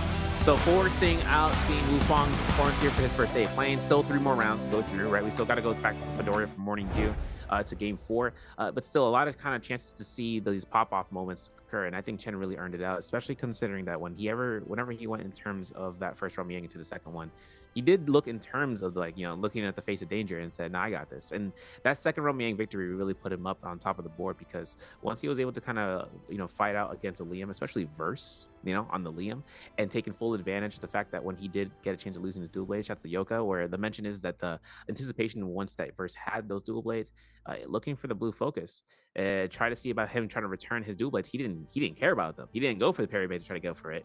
He went ahead and burned them up for a setup for a horizontal stagger, and the rest is history. Winning the Romy Yang, getting 3 eliminations afterwards. Yeah, for me, the way that I would put it, SV, for today is that everybody except for Spider should adopt Spider's mentality, and Spider should adopt someone else's mentality. Aggression really seems to be paying dividends. Winning first Romy Yang is now becoming, in my opinion, the defining factor for whether or not you have a chance at making a deep run inside of a game. And how do you win Romy Yang number 1? Well, you hopefully get 1 or 2 eliminations before you even get to that point. So initiation early on, hot drops, trying to just find the weakest link and then pushing upon that, I think, is the way to victory. Chen, I think, brought that game plan to bear beautifully here. 7 eliminations, most in the lobby, getting the full definitive win as well means he's going to catapult up 11.4 points off this game number 3. Yep, Star going in here to second place with 4, Spider with 3.5, as well as with MTF, Chusheng for 2.5, 3 players for 2, Slows, HM, and Verse, Arana with 1.5, 1 for XY, Yin on 0.5, and Wu Fang for O. And now, thing is that XY, we saw those fights happening outside in terms of the Sun Cave, and he went back and forth between MTF for that one from Team Wolves. He literally, with that expended fight, led into that first Romy Yang timer, where we were like, okay, are we getting a chance of watching that Romy Yang fight? No, we needed to see if XY was actually going to go ahead and get this accrued lead. Remember, this first day of him playing has already set him up here on the center of the leaderboard, and more so to see if he was able to get that drive rush going. Mentioned from earlier, whether or not he's going to be able to push through past the opponents on the scoreboard. But fortunately, with this slowdown game, this is still going to be another set chance of the other players, and in this case, with Chen getting that MVP for the scoreboard. Though bottom 6 this time around, we can talk about it. 521's Yin, first day with 1 point. 4521 BVE Slows for 3, HM for 4.5. DRG should that playing today, but 7.5 earned out from his first day. MTS's Wolves is going to come out here from 9 points in the 14th place, and then TG5, who isn't participating today at 10.5. Wu Fang, though, 10 points so far. ASE's XY with 19.1 so far, and with the double dip day for Bao Shisheng, he is at 19.7 instead of 8th place. Now, kind of getting concern over the players inside of the top 12 for this season. That's still kind of room to work with here for the middle 12. Usually the average points to come out for top 12 is I believe 27 points or so. So the players would have to really just be preparing for themselves for the worst. If a player who had reached a threshold like Exen from Team SS1, he ends up going through here at 26 points. All right, well, Spider's still on top, but you could see just how small those margins are getting for him. That was a very good showing here in game number 3 in regards to eliminations and winning successful fights, but now we're beginning to see the other side of that, a really aggressive mindset. He isn't making those deep runs that you're really hoping for, so he still has the chance to stabilize. But in these 3 games, he's gotten less points than what we saw the winner in the form of Chen get in just that 3rd game here. So a victory needs to get on the table if Spider wants to ensure that he's keeping the number 1 spot, as we begin to see those only 1-day players come back for their 2nd day following this session.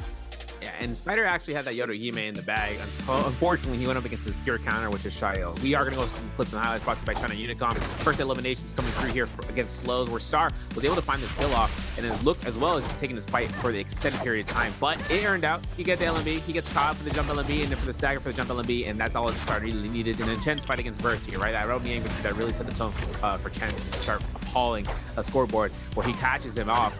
Seeing about the bait there for the LMB and catches it straight up into that R&B as he comes out here for that 1-2 and then raw.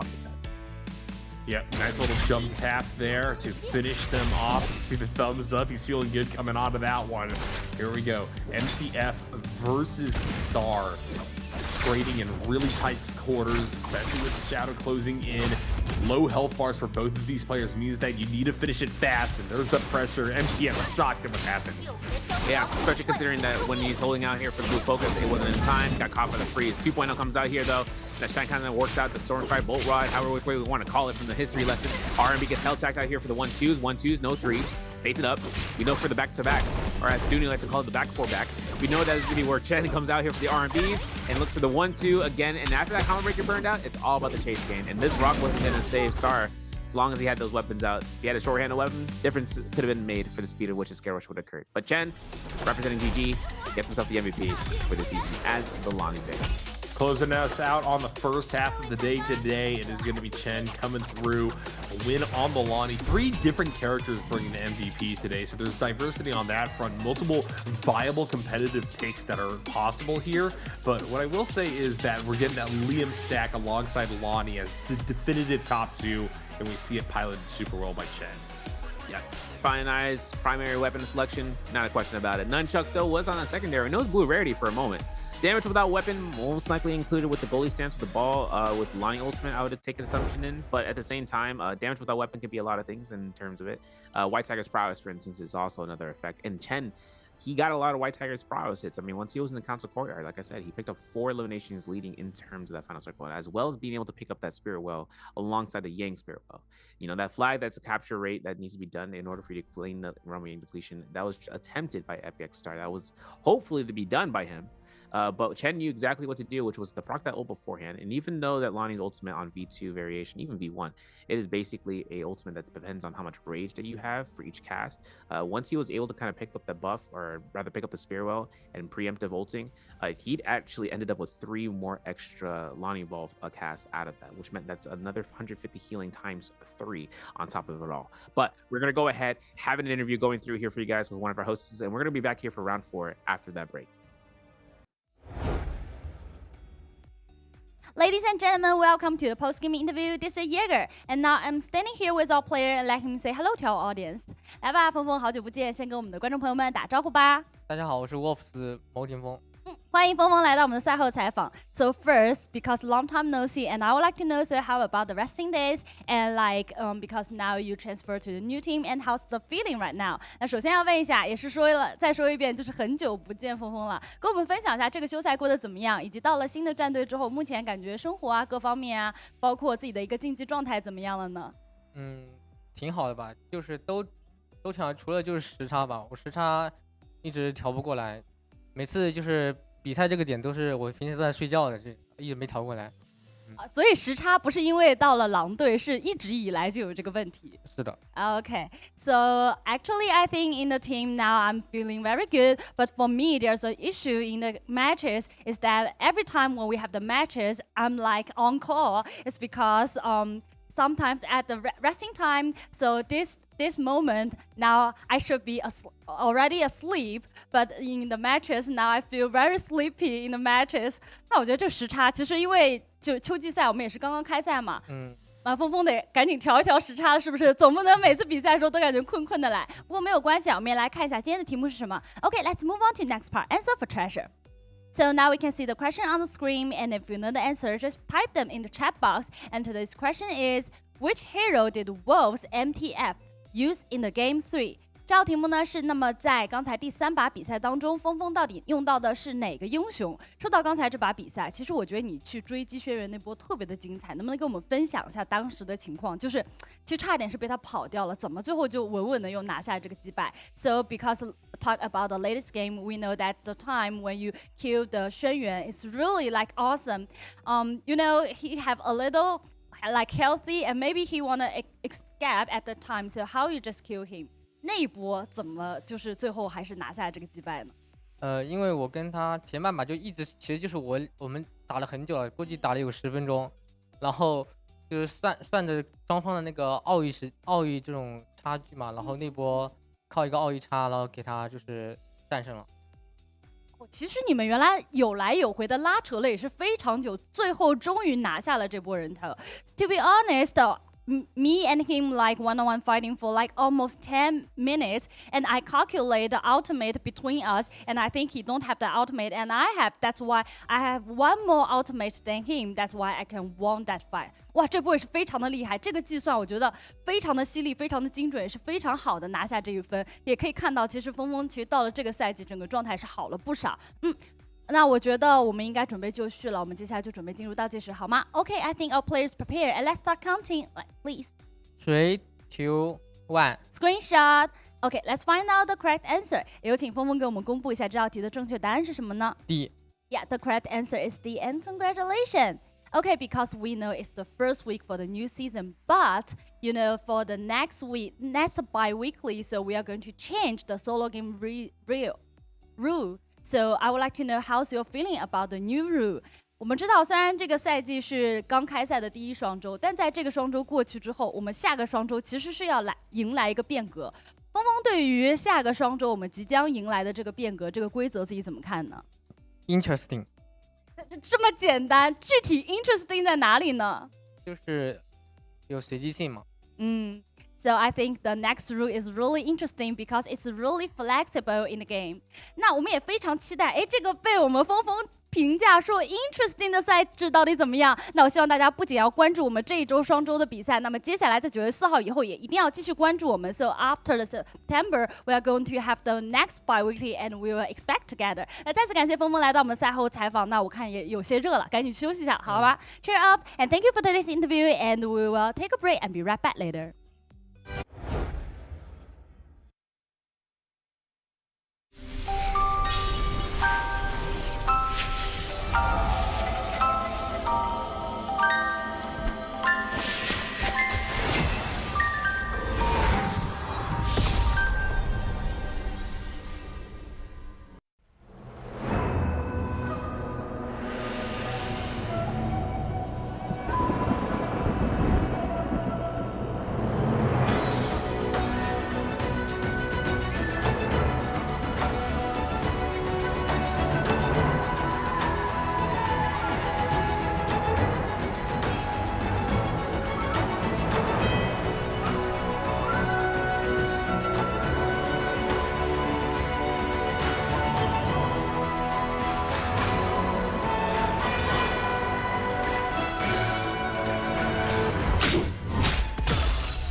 and gentlemen, we are going back here for the autumn season. My name is Severio alongside with NARAKA. We are arriving into the halfway point for Solos Day 2, into week 1. So getting ourselves prepared here, seeing about the players and hoping to see what's going to be occurring in the Bedora Morning Dew. There are no Fireflies just yet, but once we reach rounds 5 and 6, that is where things are to start going up. Got to start ramping up. Player selections, though, have been pretty, self-sufficient enough to say to be more determined now. The meta has been kind of easing into it. Players were in the first round playing a diversity pick round, and then afterwards we saw more of those mono picks in NARAKA, where those double picks really started to stand out, and especially in the last round. But we saw it have more an effect into game 2. Yeah, definitely the case. Now, there is always the chance at a bounce back where we begin to see more unique characters come on out, but I can also kind of understand why we're once again getting a coalescence through games 2 and games 3. We're getting a lot of these solid double picks. Some of that just comes down to the fact that we're getting a pretty established mid to late game contour where you're getting about 4, 5, maybe 6 players all together trying to negotiate for space, and you want the ability to have a get out jail free button or ability to break up a fight that could easily turn into a 4-way or third party where you yourself could be taken down just by luck of the draw. So minimizing variance with some picks like Syra, some picks that we're seeing like the Lonnie or the Liam, I think means that that's why the priority is going the way that it is. And as we move into the second half, as long as it isn't going to be a Fireflies map, I think that is going to be the same kind of dynamic here for game number 4. Yeah, and I think that another part too is seeing about the players in their isolated fights on how well they're anticipating another player's actions, right? Seeing about what the bait is, the gamble. If anyone's going to be looking to try to see taking an advantage of something else, right? That Romy Yang fight between what we saw from Verse as well as seeing it between him and Chen was definitely a big supply in that direction. And also even early on when we saw the fights over by the cliffs inside of Shadow Jade, or not Shadow Jade, inside of Shipwreck Expanse, where the Justina versus Lonnie ended up going through back and forth, and Delani just tap dodged every single Justina freeze dash, anything in the imprint, all of it above, just ended up going through, which Justina really has having this value that kind of comes into a certain, extremity, I guess you could say, because one thing is that if she's giving a free reign control, she can end up being a force to be reckoned with. If she's able to confirm you for a stagger or even for anything else, we saw what happened to MTF inside of the Council Courtyard. She takes full advantage of it. Seeing about whether or not you're in neutral stance, she'll freeze you, get a single blue focus hit weapon, something that is enabling a massive amount of damage in a short amount of period of time, then follow it up with the with shots, or even furthermore just getting prepared for the next freeze and just dabbling you out for the HP bar. No matter if you're a Shayo or you're a Liam or you're an Alani, she will look to lock you down. Oh, 100%. One character that I was pleasantly surprised by the way they performed in game number 3, even though, we didn't get to see any crazy pop-off moments or victory, was the zip, actually. I think that zipping has the potential to do a lot of what we talk about with the Liam, but kind of on a different axis. Instead of you saying, okay, get into the ball, I'm going to buy myself some time to get a free heal off, what zip does is basically say, I'm going to drag out a fight for so long in the early to mid game that it's never going to be worth it for you to actually fully chase me down or go for the kill. And I think that if you begin to see some more of those defensive picks come out, that can restore some diversity in a different way. We're slowing the pace of the game back down. We're trying to punish the aggressiveness that is really beginning to define the start of this fall split. And I think that this could be an interesting kind of anti-meta pick that we see come up again, especially before we get to the point where people are getting hyper accelerated toward their first ult off the back of Firefly. So game 4 is going to be the point at which we see if anybody else wants to go for it. Yeah, and I think I understand that completely coming out here as an anti-Liam, like the playstyle is different. And another thing too is, and this is what I was really hoping to see, the F2. The F2 from the zip ping was something that's kind of been used a little bit more lately, and that's just because those range staggers, any kind of stagger that can come out, you have a free dodge, and that, from your F ability straight up, but also with your ultimate. It's just that the F2 comes out to where it doesn't convert you for extra heals. It really sets you up for just extra sustain against just stagger ability. And if you find yourself to see your target opponent charging up a blue focus beforehand, like we're meditating here with Star, it ends up causing you to time it just perfectly. On land, inside of these closed-ended servers, the players are playing at a point where it is near perfect. And I say this, you have to be near perfect in terms of getting these dodges, but everything responds to exactly the way that you'd like to. So these guys are getting set up for any sort of anticipation with that in mind, rather than playing on open servers. All right, here we go. Battle lines being drawn, moving into game number 4 here. Very, very excited to see if Chen can keep the momentum up from game number 3. Definitely turning into a fan favorite here with a really, really solid demonstration of how we can outduel even the very best as a hot prospect. I'm still curious in seeing if Chen's getting his average up here.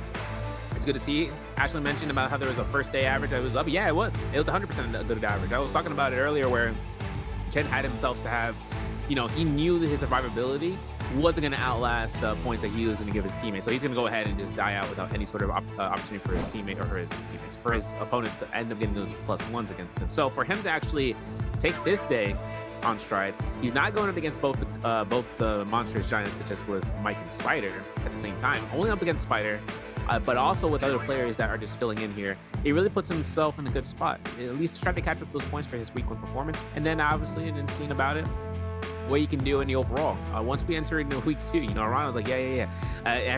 Even more so when it comes to week 2, things will start to change. I know for a fact that's going to be, I believe, the patchup that's going to happen. And Norwan's going to be added into it. A lot of specialties that can be come through, and then the adaptability phase begins anew. It's cycle on NARAKA, and these guys are in it for the indefinite time period. Yeah, very interested to see what's going to happen throughout the rest of today. I think that, as you kind of note, the fact that we don't have Mike, but we have Spiders, leading to some really interesting games and some interesting demands being placed upon people. Spider is basically there as a fire starter. Wherever he is on the map, fights seem to follow. So he's this kind of walking 1v1 test. And so how you position against that and how you navigate strategically this game in light of his presence in the lobby is becoming a really important factor, because if people just kind of step aside and let Spider take his fights and they don't try to progress off of it, they don't try to counterpunch, that they don't try to third party, what we're going to lead to are the situations where Spider's confidence to take duels could bring him back up to the very top of the leaderboard. But so far, people are doing a great job of meeting him where he stands, and that's the reason why he's struggling to get points today. Yep. Now, phase picks. Okay, Chen, Arano. Listen, Arano got himself Lonnie last game. I'm not sure if he wants to kind of double pick Lonnie here, but if he decides to go Liam, that's not going to be a no-brainer. I mean, that's going to be the optimal choice here, especially coming into Midoriya. Arcadia is also an opportunity to see between all 3 of these guys, between them as well as Star, because Star loves going for the Evolpines essence, no matter what. He will go for it. But Chishang is the guy who took it last game. I'm not even sure Chishang wants to kind of, you know, stay around there for much longer because he's in phase 6, but Kylan could probably be picked up by him. We'll have to see how that ends up here into game 4. Yeah, this draft I think is going to tell us a lot. We are going to get Arano and Chen for a spot. Chen immediately on the Lonnie hover and lock in. Syra go to be the split the other way. This is the dynamic that I was hoping more of strategically. When you go for the one-on-one split, what happens is that this ban for the second round already knocks out 2 meta picks. So Verse is kind of off tempo a bit here. Do they go for Shiol? Do they go for something else? Yeah, you saw he laughed. He's like, that's crazy. That's crazy. Siren in the first phase? That's nuts. Because now it's going to see about the guys having a forced double pick here if they want to. There it is. Star's going to take the bait. He's like, all right, you make it available for Wufong as well. Wufong needs these points, but using at the Liam, it's going to confirm here for the 3rd phase. The players in phase 4 through 6 are not going to realize who is going to be picking this up. And now looking at this, Yodohime from Spider preempting if there's any sort of Kylo to be picked up. Yin. Opportunity lies. Don't pick up Tessa, please. I'm coping. Temo's gonna be coming out here. This is gonna be the double pick split limit, and that's gonna be where the liability comes out. You know, that's crazy reference coming through there. But for phase 5, for BB slows and for Rose's MTF, looking at whether or not these guys want to split it off as well. Kylan comes in from MTF, noticing that the Yoda fan not gonna care about in the world. Slows. Honestly speaking, pick a hottie. Okay, Zipping's gonna be coming out from him. I get it. I like it. I like it. I just want to see him use F2. I know he used it out here for the F1, but I want to see him change that version of the skill. Just see how it turns out here. Akko's still gonna come out through. That's the direct counter to the F2, by the way. So that's gonna. Now I'm gonna hope to see about that. But just seeing it coming out from Baptist to Shang inside of that final phase. Well, interesting gambit to start us off on the day for the second half of this bi-weekly day 2 competition. What I'm seeing here, I think, is going to be Chen needing to really prove that it was worth going for this Lonnie pick so early on when that Liam was available. Lonnie is somebody who I think is put into a lot of scramble situations, and given how well attuned everybody is to it, I think it's actually slightly underperforming compared to where I thought it would be here throughout the day. That being said, still has gotten a dub on the day, still clearly is a huge mover and shaker that we're seeing take the final circle a lot. I just think that that last little edge that people are hoping for isn't quite being catched in. Notably, Spider going to the Yodo for a 2nd game running is something to watch out for. His best performance was on Yodo in game number 3. Can he make lightning strike twice? Bro, I'm hoping. Yo, when we saw Mike do Yodo in on day one, he had the most points. I was like, this man's the outlier. He's the one who sets Yodo up to have the most points. But I saw Spider coming in and had the Rummy victory against it, and I was like, okay, we got the going through, we got the goings going. Then he went up against the Shayo into game 4 or game 3, and then it all went downhill there for council courtyard fights. So him getting eliminated literally right after the first Rummy, really unfortunate. But well, there's one way to motivate Spider to do better on Yodohime. It's to talk about Mike doing well on Yodohime. So let's see what happens here, game number 4. Yeah, I'm curious. I'm not looking at these skills too, because like I said, F2 versus F1 for Yodo better be F2, because that's conversion for F1 from the zipping for slows though. Looking at Chen, he is on double pick Lani for this round, as well as, like I said, for Spider, it's going to be that combo breaker for F2. F2 War for Akos. Let me pay attention to these Liams though, because they're both going to be using V2, because we saw V1 coming in from last game, but it didn't really work out as well as we kind of hoped for. Otherwise though, everything seems to be the same. V1 variation for MTF from Wolves, which is going to be the more predominant solos option here, just because being able to sustain yourself out here, even with the increased heal for Kylan that came in from last season, where V2 was able to, you were able to crew more heals off of single hits. V1 just doesn't have that dilapidated state where you're ended up on a low health position. And considering that the new changes allowed for Kylan to take tick damage from the zone, even through the effect of his healing guard, I should say, he then go ahead and having to just try to stave as much HP up as possible. But our spawns are coming through here. 4 players: JL's HM, ASE's XY, BBE's slows. It seemed to ease Wufong over by the Heaven's Watch. It's going to be one thing, but also FPX Star, man. Classico, he always drops over here for Arcade Day. That is his primo position. Alrighty, well, here we go. Deep drops, a lot of action, slightly more spread out than before. Spider not actually just deciding to find where the most people pips are and click on it, which could lead to an interesting early game, but still shaping up for a really action-packed entrance onto Predoria.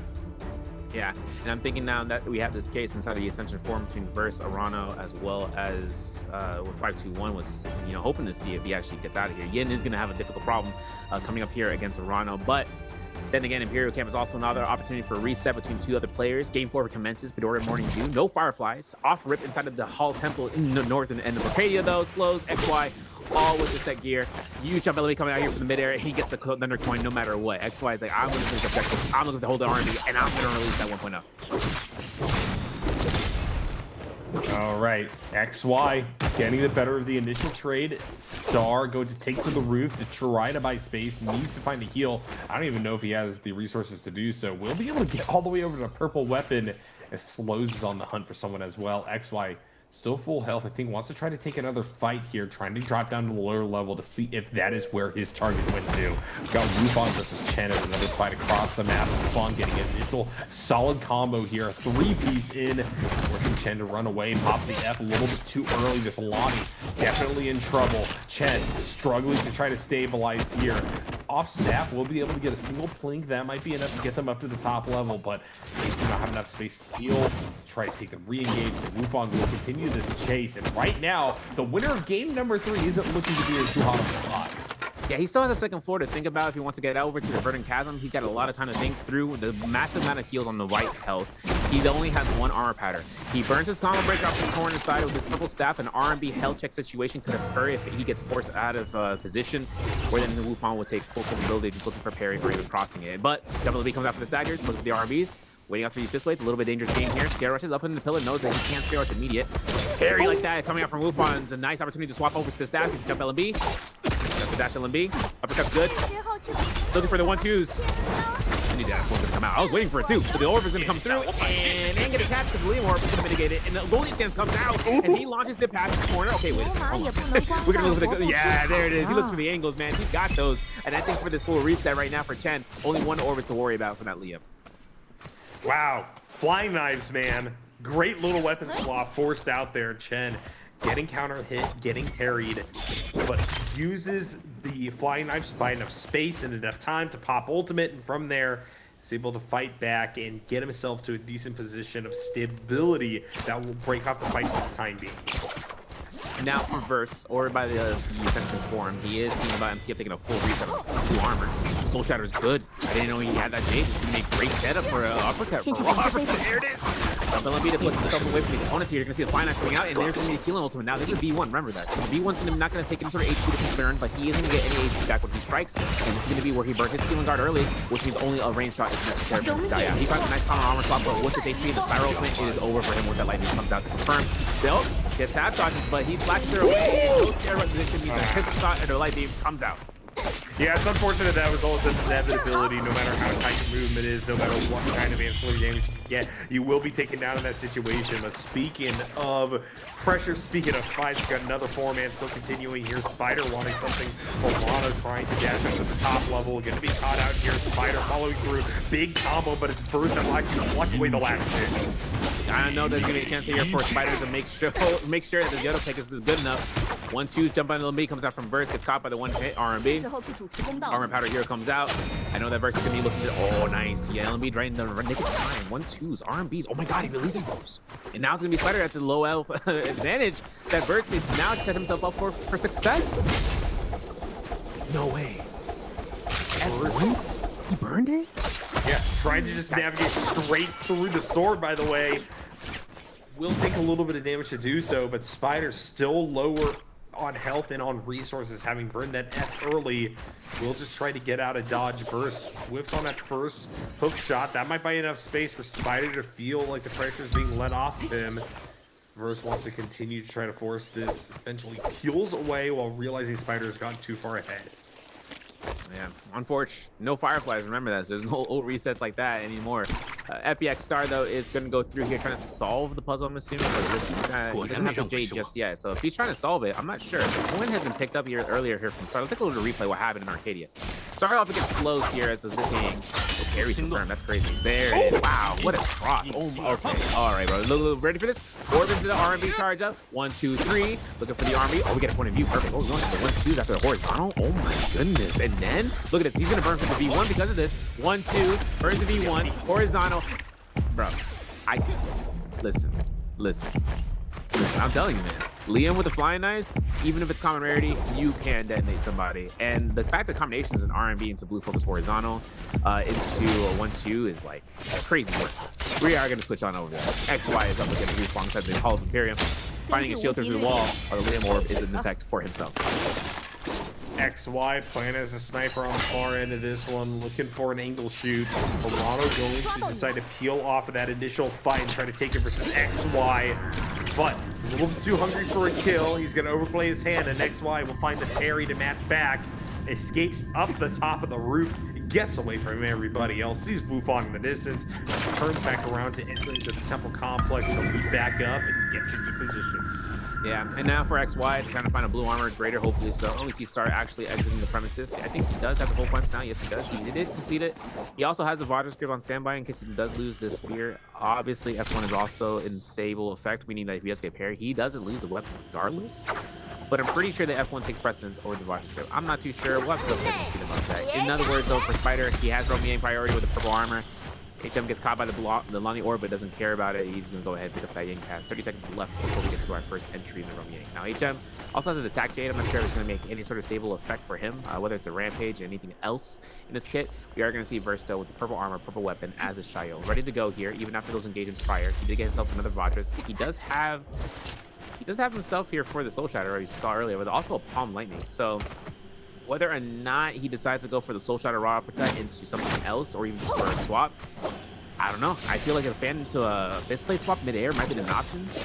We'll have to see. XY is still going to go ahead, try to go ahead for the Roam Yang, and this entry point is going to be his. XY versus Spider, one of my favorite matchups for him today. We're going to see he comes out on top with this one. This should be Yodo's domain. This should be where Spider makes a statement and gets a definitive lead on the map right now. But XY definitely going to make it difficult. Here we go. Duel up in the air. Spider trying to go on Nunchuck's quick swap down. Trying a little bit of fighting at range. Immediately dives on in. Going to be met with blue focus. Spider now having to defensively use their F. Catches XY on the approach, but still Spider down a full health bar in regards to that armor. We'll have to try to trade back on the chucks. Good solid double hit, but not enough damage to actually break down the health deficit that he's currently in. And now the splash damage coming off of these cannonball shots. Spider may not be long for this world. Again, have to desperation ult on this one. Buy some space, tries to find something off the slashes. XY with great movement, dodging out of the way of everything. And Spider, unfortunately, is having this character neutralized before our very eyes. Another F coming out. XY doesn't care. Sliver of health. Spider in trouble. There we go. Push through. XY gonna get caught by the remaining F charge, but it doesn't matter. It's over. This is that thing I was talking about with Shayo. Like, she's using, like, we saw earlier from Verse, he used the F1. He could have grappled him, we could have seen that, but this is where the perfect position for XY was, where he was able to get that F1 out there, getting, phase point value and getting the knockback, because in close quarters combat, he can then just start pushing. Using it aggressively is one thing, but when he's not at such an advantage, health-wise, against that Yoda, he'd also have that ultimate on standby. Worst case, if he gets caught out, which would have then any sort of shield proc, which comes out from any of Yoda Himi's attacks, which would have staggered him, would have reduced the cooldown by 7 seconds, and then he'd be up again. So for that, it was literally the counter pick against Yoda Hime inside that Romy Yang, and unfortunately put Spider at a deficit. But we still have a chance right now outside of this. Seeing about Arano here withing out his Romy Yang as a Syro with 3 eliminations on the board right now. He still sees stars. They're actually having a White Tiger's prowess pickup. And inside of the Imperium, everyone can see that Aura is kind of concerned themselves who is that going to be. But Star winning his Romy Yang against HM as his fight ensues. Nice little hop back. This is Star in the ideal Liam setup, and then you have that flying knives available. First Pokeball. Looking for the juggle, gets it, and I love that character camera coming in. HM now just Twitter balled up again. This poor man. Bro, second time we've seen that so far today, and especially coming out from Star, especially from Star. Dude, it's the second time this game. Yeah, this game alone. And I know there's going to be some most getting caught up at the horizontal flying knives. It's the most dangerous point about most flying knives itself. Just like how Wei Chun gets deleted by flying knives, but we don't talk about those. XY puts himself into a hold R&B situation here to see about the bait of the spear or for the whisk throw, and gets a nice tap dodge across the whisk tempo. R&B clinks up here for the blue focus. I don't know Yin's gonna be looking for it. Very nice. This is gonna be a big pickup. Spear gets picked up again, and XY switches back straight towards it and buries it on the reciprocation. Nasty play there. XY with the confidence to continue to force this fight at coming out of Penny. Getting counter hit doesn't matter. They barrel through the parry to get an elimination for themselves. Yeah. I know the Versus is gonna be looking at Spider now though, off of the rooftops inside of this area. I don't know, man. I mean, listen, this is a Shayo again versus, and this is the second time Burst and Spider has gone toe-to-toe outside of this round. So fighting another Shayo, not having an Aura, knows that he knows this isn't the same one. It just might be the similar to the other one from prior. Now for XY, outside of the gates of the Sky Gates Cove, XY still has that full tier to be working out here for the R&B catches. Blue focus kicks Arano, and Arano is going to pepper toss here, trying to see about this R&B. There it is. Release comes out here. Oh my goodness, XY could even pick up that soul bloom, and thus probably gets kill eliminated from the shot for that burnout. And now Arano's up to 5 eliminations on side. Arano looking to play back. Found himself in a lot of chase down scenarios, and it doesn't look like he's gonna have to stop this run through once again. I think said Chen, a little bit over aggressive, is going to have that approach stuffed and punished, but it doesn't matter. They're on flying knives, Severio, so it's all gonna work out, and that'll be another elimination. Oh yeah. Flying knives, the meta. I don't even care if it's a lesser than great quality. We're taking those, even if it's broken. We know Spider has himself right now from these nunchucks. Pulling space away here from Verse again. Going for round 3. We've been in Imperium for the longest. The Spider still only has 70 seconds left to get rid of that Romy invitation. So times of the essence. His ultimate has been blocked. He's looking for an open field of combat, so that way there's no way to grapple away from or scare rush away from a Yoda Ohima ult. And that's exactly what will kind of be that position of terrain advantage for him. Terrain creep coming out here to avoid it. There it is. For a Kama Rigger. We knew it was happening here, but the drop down RB comes out here from Nbpl. Yeah, Spider's still feeling the pressure here. Doesn't have any space. Trying to heal back up, and now getting grabbed by Shayo. Good to the end of the road. MTF on the other side of him, looking for the kill. Spider able to pop out the ultimate here. Go back out on the run, but here comes the follow through. Multiple players converging upon his position. And Spider, with nowhere to go, is just looking for an armor bomb. And get a common, but I don't think that's going to be enough. Still sandwiched by 2 players. He's up on top of the roof, but it won't matter when everybody has the hook shots and then some to get on top of this Yoda Hime. Burst though, over. Oh, gets knocked! Unbelievable stuff. MTF, though, I think, about to get revenge for this play, and there goes the Spider. But a fadeaway, parting shot from the leader of the lobby so far. What a showing. And Verse got to be feeling heartbroken for that one. Man, you know what sucks too is that Spider wanted to protect his assets for that Soul Bloom, and yet double tap dodge roll MTF comes out here, yoinks, and there is no Soul Bloom to be given to Spider. There is no Yang depletion to get rid of, and in 10 seconds time, he's done. Now, in terms of Star, we're looking at this Vajra script. It's been procced once. I don't know if he threw a random Haymaker Blue Focus, but he does have it to be Cold Katana. This is another staple weapon for the Liam. He had used Liam Ultimate just now. He's not even going for a raw heal. He's just going to go ahead and wait this one out. There's just Shang and Arana are taking the first round Yang slot. They're going to go for gold nunnies, as well as seeing about a Cap Bloom, and as well as a, I'm going to say there's a Tempest coming through here. We're going to double check and see. Or rather, a Sky Punch. Otherwise, though, Jump Melody comes out here. I'm pretty sure Arana F1's in midair. His shot come out. Right now, it's using midair to the ground. Arano on the chicken shucks on top of it all, just with an extra little bit of humiliation. Chujing on the far side of the column, going to do a quick juke around, getting some damage, forcing the Syra ult out of Arano early in this one. But it kind of will manage to get the Ice Prison out of Chujang, so this is looking like a pretty even playing field for the time being. Chujang without any armor left available, though staggered at the end of the ultimate right as Arano comes out, and that leads to a game-winning combo. And a win is out of Roman Yang number 2. And he gets himself an Aurora Burst, picked up the gold staff, as well as a Velocity Untold. Can you believe it? Gold Nunchucks Velocity Untold pickup is crazy gain for Arano. 6 eliminations right now. And he's able to go ahead and get the Pendulum to go straight into the Imperium. He actually might even show up here at the Hall of Military, where there is a fight ensuing between MTF and Wukong. Highland ult comes out. Oh, he got stunned. I saw it. I was about to say it. I didn't want to say it because it happened exactly as I was at the moment. He F1'd right into the sign. If he put himself into the doorway and he hit himself with it, that's a big upset for Wukong. Oh my goodness. I don't know what else to say. That's unfortunate in all the circumstances. This has been a weird game of crazy inverted fights, and this shows why. Keeping a sharp mind in SB is so important throughout the course of a 6-game series. These games are decided by a literal knife's edge. In a lot of cases, one single misstep could lead to disaster, and that's what's happening here. Ooh, we got some catapult action. Star gonna launch himself towards the city. I love the aerial movement that comes after the catapult. It looks so silly to me. Oh yeah, and in the current patch update, if you guys didn't know, actually, you can aim it up higher now. You can literally scale up to the Azoth Peak from that one catapult, if you know, in the northwest. Still though, MTF puts himself up here. Soul Shatter, burns up the Syra ultimate, is looking to space up here. And look at Star, look at this man, R&B, thinking, and there's a White Tiger's prowess. He's gonna pick up the Soul Bloom immediately. I'm hoping to pick up Arano up here with the LMD catches. You know these. You hate to see. You know what's crazy too? He's gonna slide uppercut this. He has to, right? He's gonna have to, right? Slide uppercut, slide uppercut. There it is. Yeah, I was gonna say this is like the best option for us to do. R&B into another. Oh, he's gonna plaque him. He's gonna plaque him. He's gonna plaque him. Oh, it's not there. It's okay though. We get the kill elimination anyways. It's gold scaling. Star. I'm calling you out, bro. Menace to society, bro. Yeah, Star moving up to second place overall, by the way, off of that play. 4 eliminations, running over the lobby. Arano actually had 6 kills before he was finally knocked out. This is a real turn of pace and showing just how competitive everybody in this 12 stack has been so far. Competitive players, here's XY. Tight fight versus Chujang.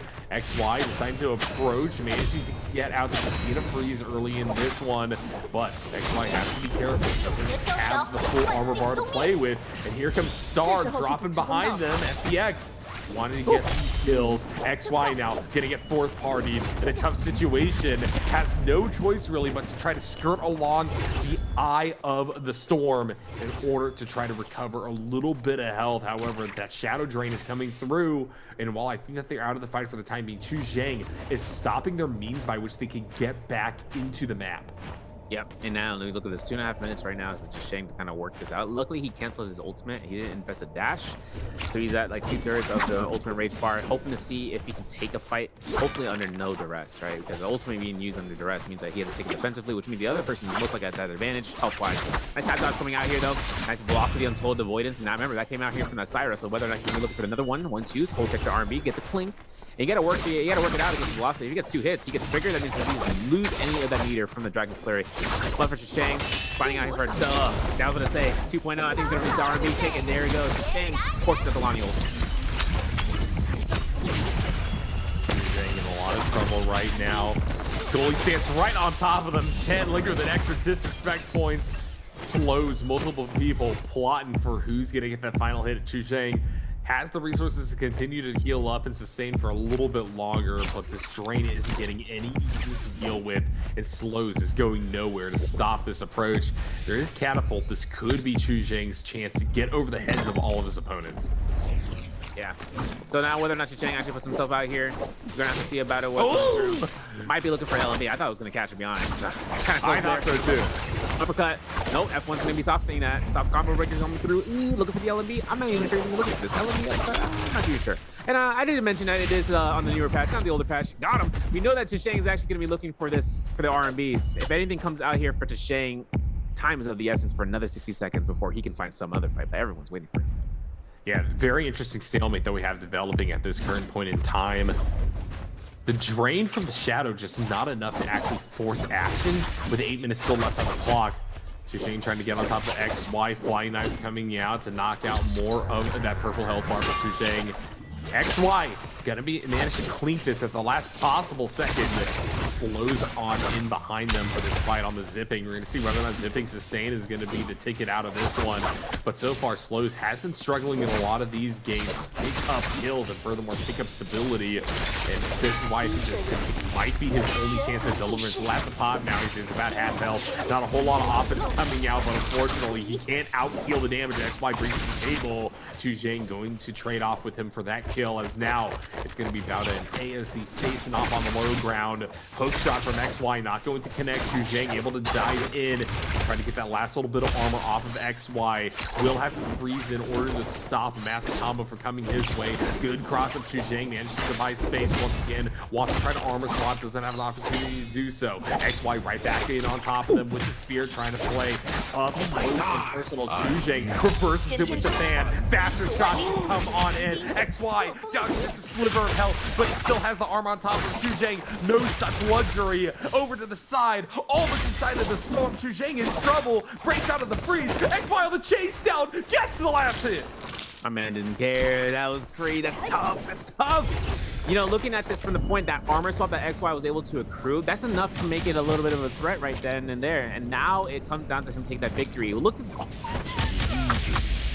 Sap, Calm Lightning. We're looking at the fact that he has velocity, but he's also got Mortal Defiance and Full Python's Essence. This man is actually the Mega Lit boss. This guy is gonna go ahead and confirm this chance of the Yang Spearwell, right? He's gonna have it on standby. And now we're looking at Chen. He just got Moonshard Storm. And this is going to be the foe between the two. Two OP opportunities come through here from Two Star. There's a Moonshard Storm against XY. 1-2s, misses the orb number 2. That's okay. We got another ultimate. We have another ultimate on standby. And he's got Soul Fireblade. Nice parry. The Sap hit doesn't connect though. Still looking for a chance right now for the crouches if he can.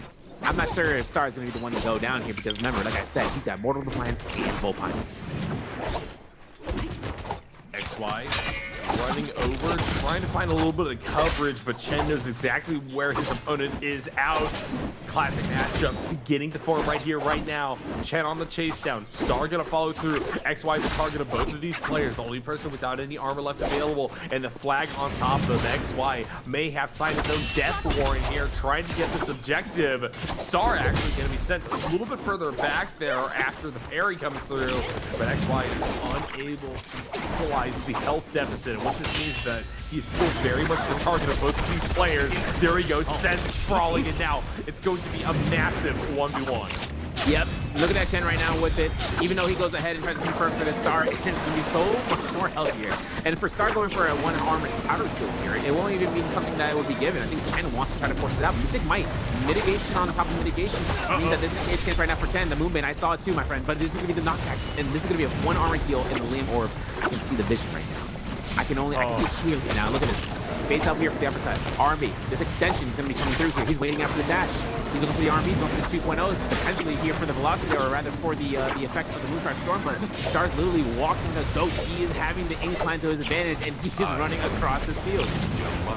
It is such a crazy fight to try to take. Star losing a little bit in the way of resources here. Unable to get much with the armor, but now he's getting the combo right back on Chen. Chen for the re-engage yet again. And now it's time for the juggle. He's going through it. He's going for it. Calm Lightning. I'm not even sure. 1, 2, horizontal. No, he's Calm Lightning on the ground. Oh, this is it. comes out to the elimination that Chen wasn't going to be prepared for, as Star smirks it out like a TT25 moment. No, he's going straight face. Oh, this man is hot in focus. That MVP. Unbelievable stuff. What a showing there from Star. Unbelievable that he was able to not only find the opening, but was able to, from the health deficit, decide, hey, doesn't matter, I got the better items. This is the time for me to end this. I don't want to give any more of a shot for a comeback, so let's knock this out before final circle.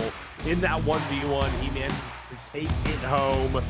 And honestly, so happy for him. But honestly, Chen, from first place to second place, still shown to be a beast in the lobby, SB. We got a real front runner here. Yeah, we do. Yeah, we do. Especially living out there, set in a high placement up to second place, cooling himself down here, getting at least 4 points for that game, and then obviously leading up to that with Star coming through. Extra survivability on top of extra survivability, right? He had himself here for the game where he earned himself Bullpine's Essence in the early end, where there's 4 different opponents, knocking down slow the recipient, catching him in that combination with the Flying Knives and Liam Orb, and then was able to accrue that Jade. Then he goes into Rummy Yang with no loss, getting himself up to the gold weapon, getting him ready, prepared for the second realm, and then after the second realm, launched himself into towards the fights where they're happening. The Hall of Military was his main position to then lock it up, gets a Syra out of the game. Syra being one of his biggest, upsets against, right? If a Syra comes in existing against a Liam, if she gets her ultimate, there's only a matter of time that he can get value off his ultimate if he had procced it beforehand. And the problem that kind of comes out of that is that if Liam ends up going ahead, the whole lobby can see that he's trying to attest against his Syra or trying to avoid it, and then they'll stop him in his tracks, forcing him out. But getting her out, that was the best play scenario coming out by far. Yeah, and I mean, once Liam gets to the 1v1s, the fact that you have the Flying Knives combos, the fact that you have several other R&B combos as well, just makes it so difficult to deal with him. So given that that's the case, I think we're going to be seeing that high priority still continue to echo through the ages. But this is also going to be a lesson. Hey, don't gambit a first pick that isn't a Liam right now in the current meta.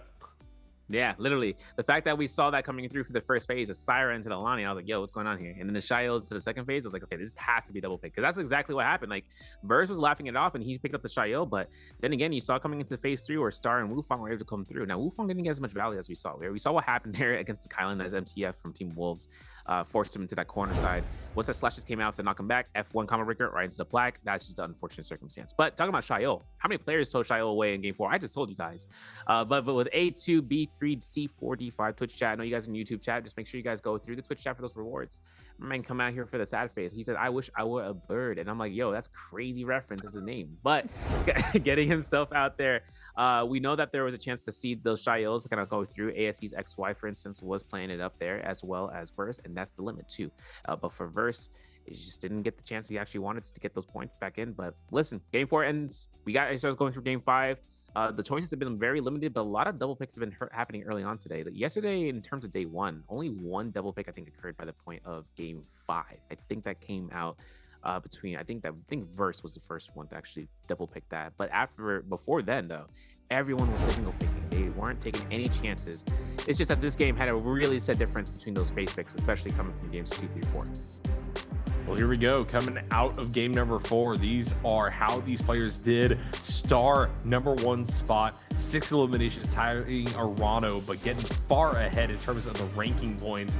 A 10.2, not the highest we've seen all day, but still going to be a huge boot for somebody who is already on that top half of the competition. Chen, unfortunately, all the way in 4th, yet again, only on 2 eliminations. That's what happens when you play conservatively early, even if you are able to last a long time. Spider down there at 7th, another one of those players, forcing fights early, but just knocked out before his time.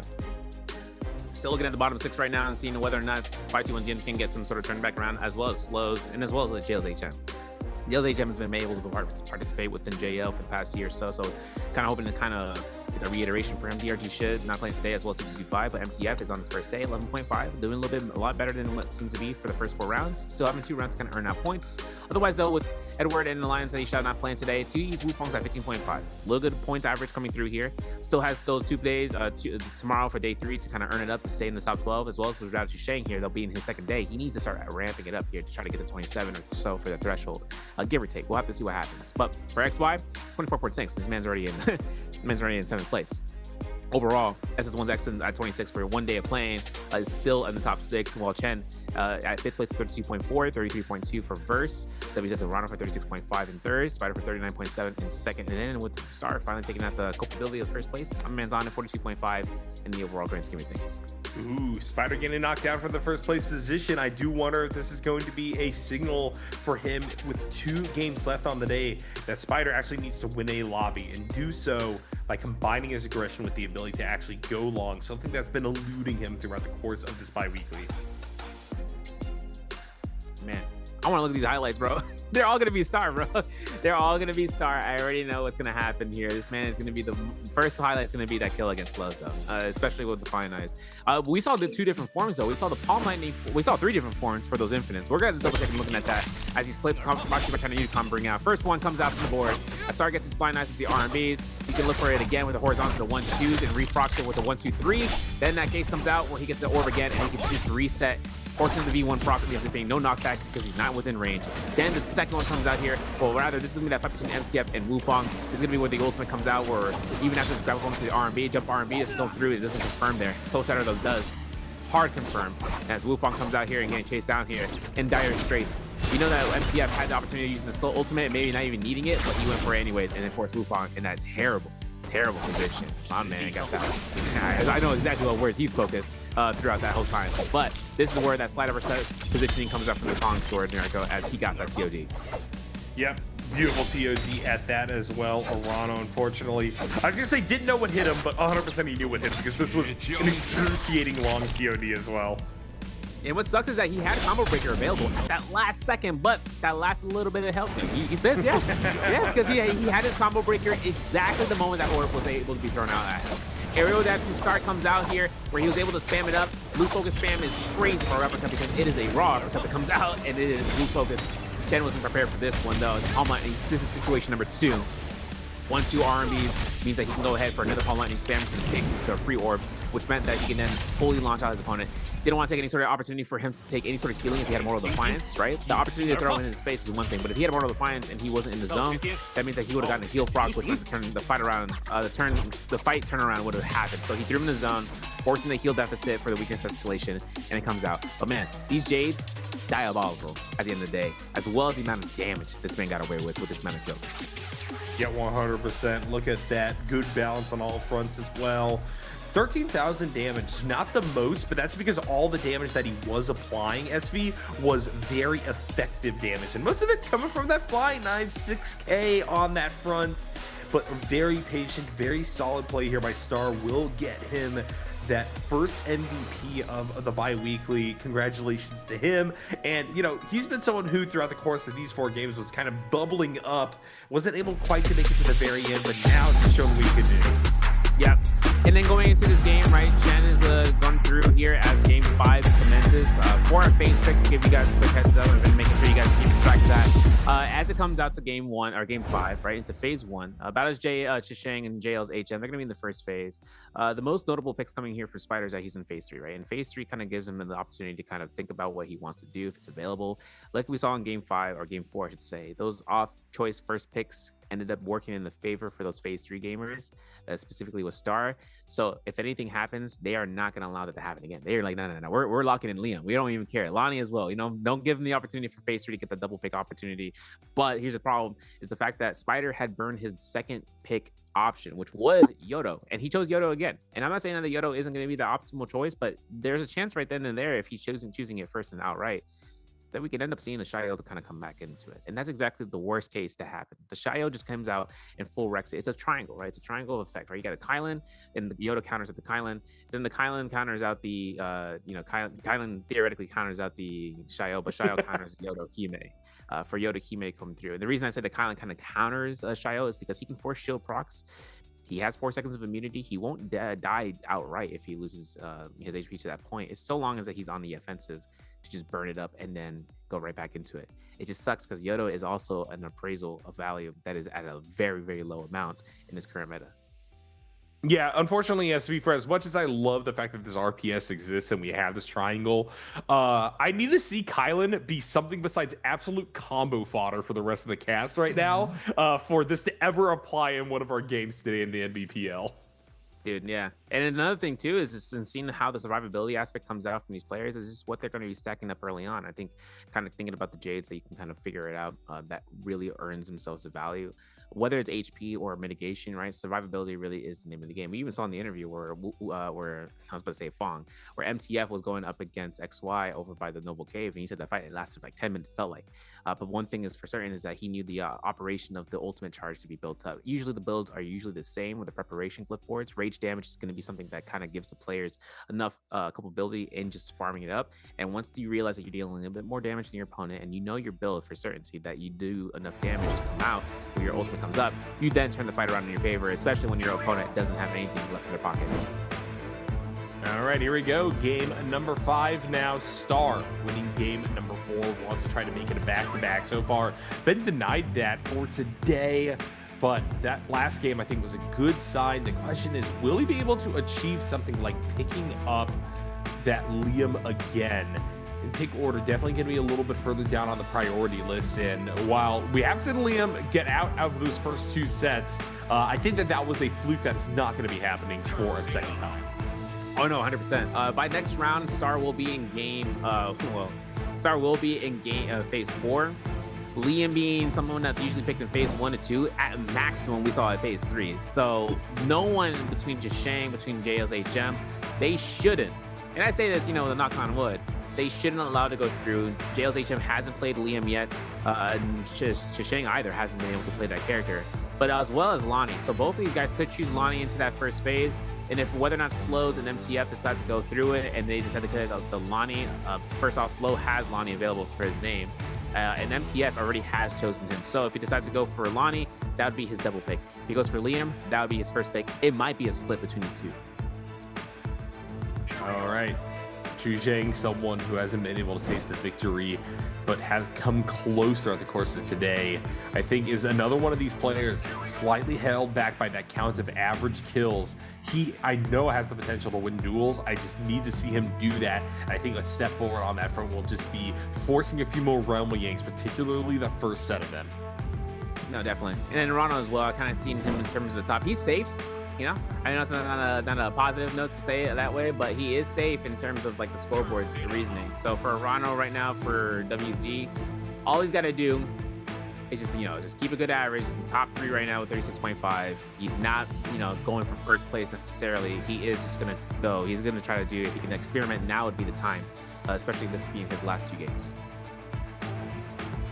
All right, well, Wufong, somebody who I think has also had decent showings but just can't quite convert it into points, I think has the opportunity here in game number 5 to be one of those players that we've been speculating about all day and that finally has a breakthrough.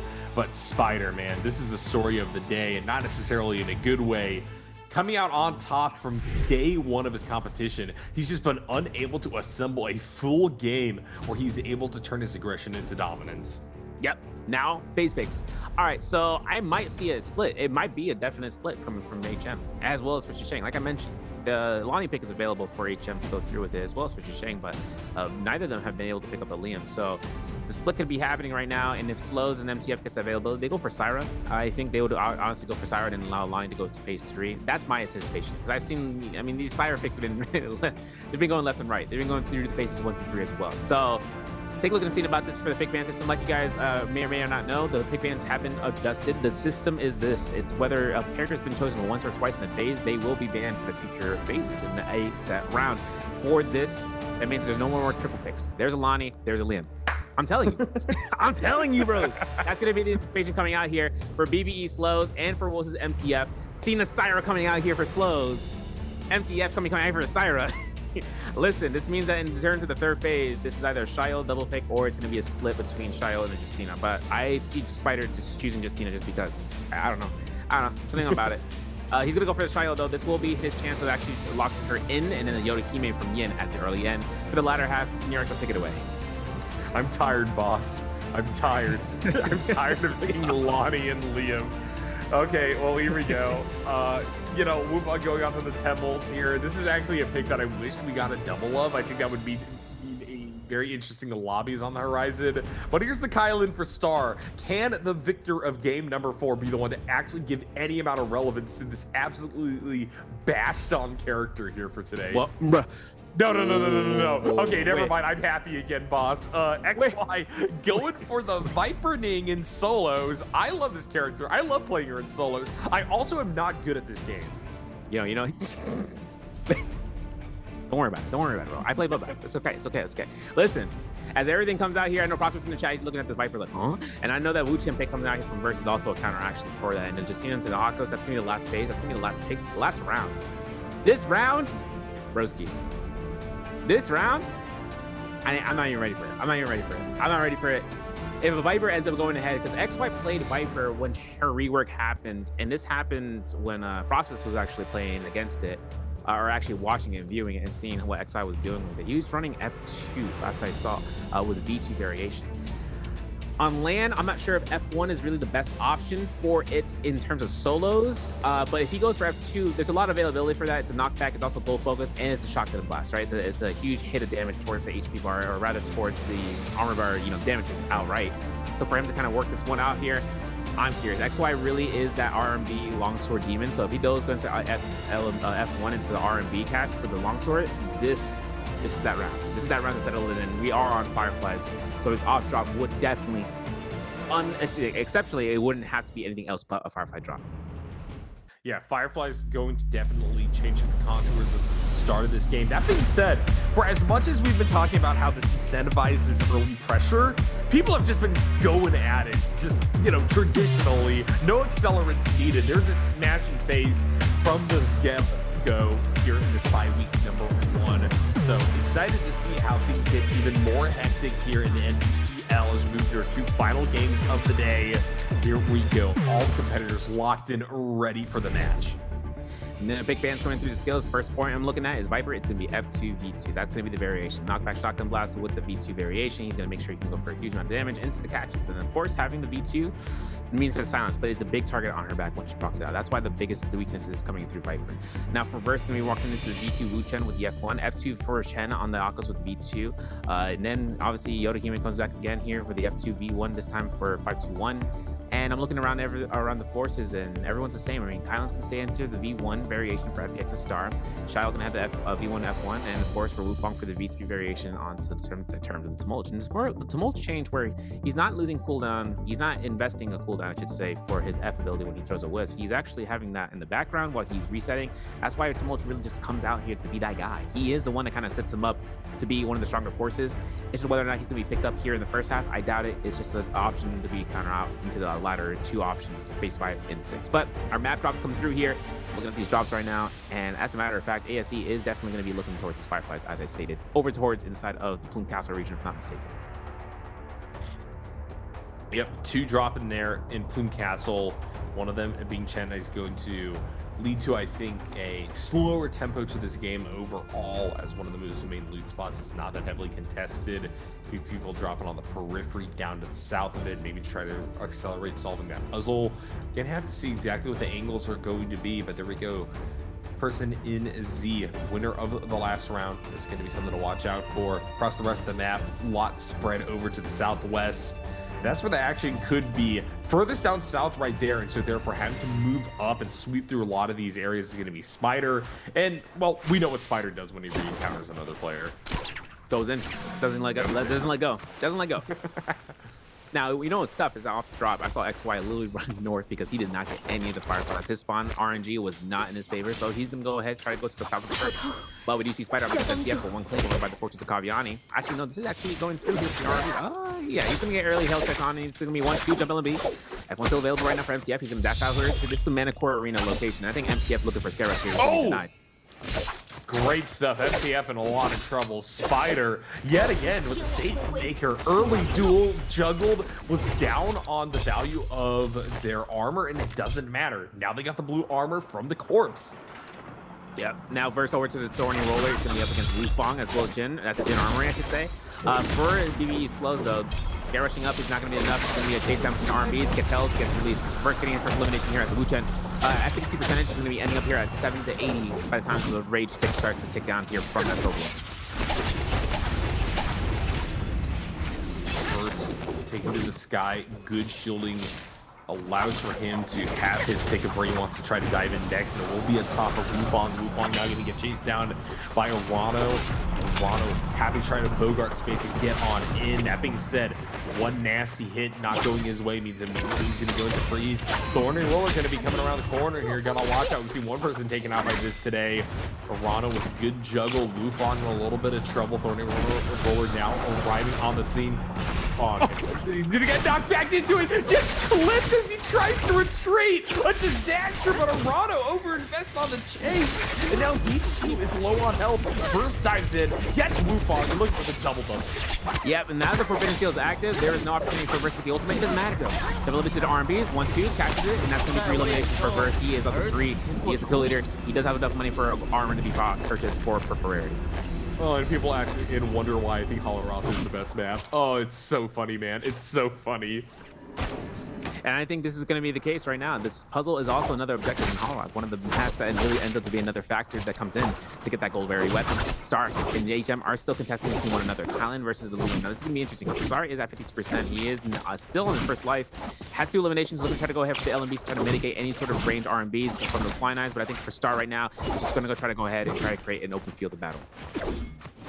Star, good play off a statue, drops down low ground, will be going into the underside of the temple complex. Chen wants to try to follow through. Star now positioned in round room, still feeling the pressure coming his way. That being said, other players are peeled off. I think he's finally home free. We'll just be able to recover down below. Yep. Now for Verse here, though, as stacked as he is, man, as he approaches this, he notices that that puzzle isn't done, right? And that's the first thing that he keeps to notice. That bubble over there, the Forbidden Seal, is also a mark. We are going to look at this replay, though, as Shang gets caught in the army. Oh my god. Oh my. Okay, listen, this always happens. This always happens. We're always going to see this? No way. I refuse. XY comes out here for the Viper picks as the F2 kind of gets mitigated here from the blast. This is his first 2 eliminations for Star. Look at this. Oh my goodness. I already see the vision. He launches into the roller. There is nothing that can be done. And there's going to be the full charge up and the release that is allowed. And for Star, all he needs to do is just force XY to stay in the spot. Because as the roller comes out, he gets deleted as a result. And it doesn't stop there. We're back on live feed. Oh, it's like a holiday for me. Oh, unbelievable stuff. I actually thought the Viper could have tried something in that situation, but there comes the roller. It's splat to go. Unbelievable. We got more action though. He's gonna be versus head face now against one another. Verse up close and personal. Man, he's very and in trouble. Will be able to look and swap only onto right weapon though. So much value. Chen almost gets wiped out by the roller there. Verse almost the top of him as well. Otto sneaking into his ultimate. The Verse is so much more than available. And just drop a sword on him from above. Now FCF gonna hand off. Wants to take this fight as well. Verse gonna lose all his armor in that exchange. Early in this one, trying to melt down this health bar while Verse is in a vulnerable position. That means that he's selling sword drops available, and I feel like this Cyril was a bit hasty. It was, and I think the reason he should have delayed is because the fact that the super lasers were going to be available, not getting as much value as he was hoping for. This grapple one will make that determination. Kong Sword, R&B, goes for the Mortal Defiance proc if he can.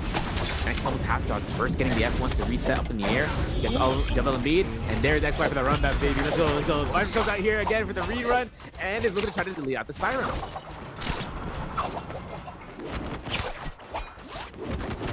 MTF back over into the roller room.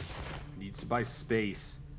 Meanwhile, we got HM and XY all down here. Same area. This is going to lead to a pretty scary situation for MTF if he wants to re-engage. Decides not to, but manages to also get a heal at the same time. He's in a good position. And I think XY, right? He's got ult ready to go. He's got F2. All he needs to do is just go for chip. He went for a whole check R&B for uppercut. Didn't release it. Don't want to risk it. Stars in the distance though. Rummy Yang and Troop the number 1 team coming out. This is okay. So this is gonna be the determination for Viper, right? The Rummy Yang is also another dictation for certain characters where they really work well because they're in an isolated position.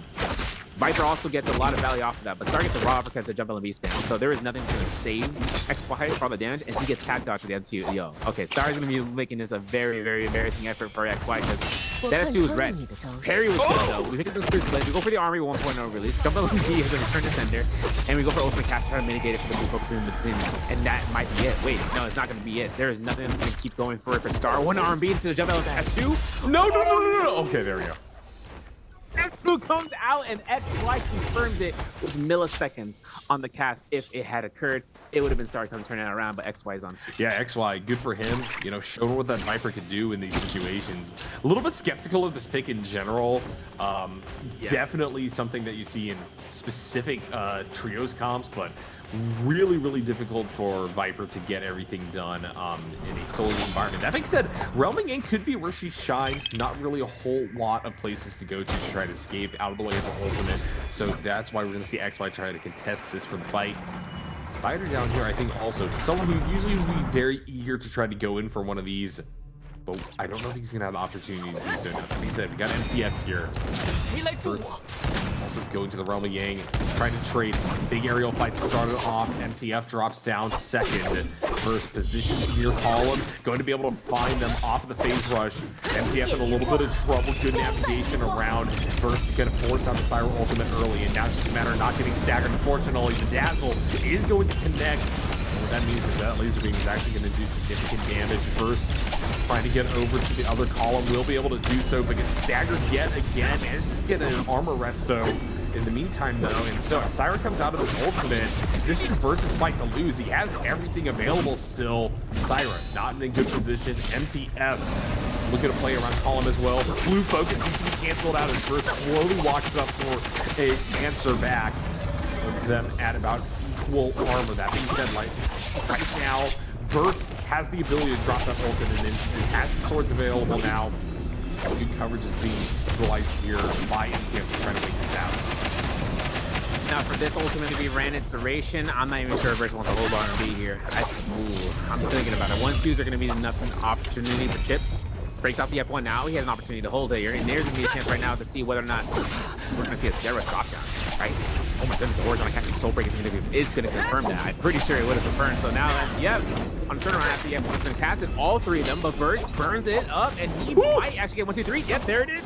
Number 1, the Holocheck RMB ain't going to come out here just yet. Almost gets caught with the Horizontal, gets clinked off the Soul Break.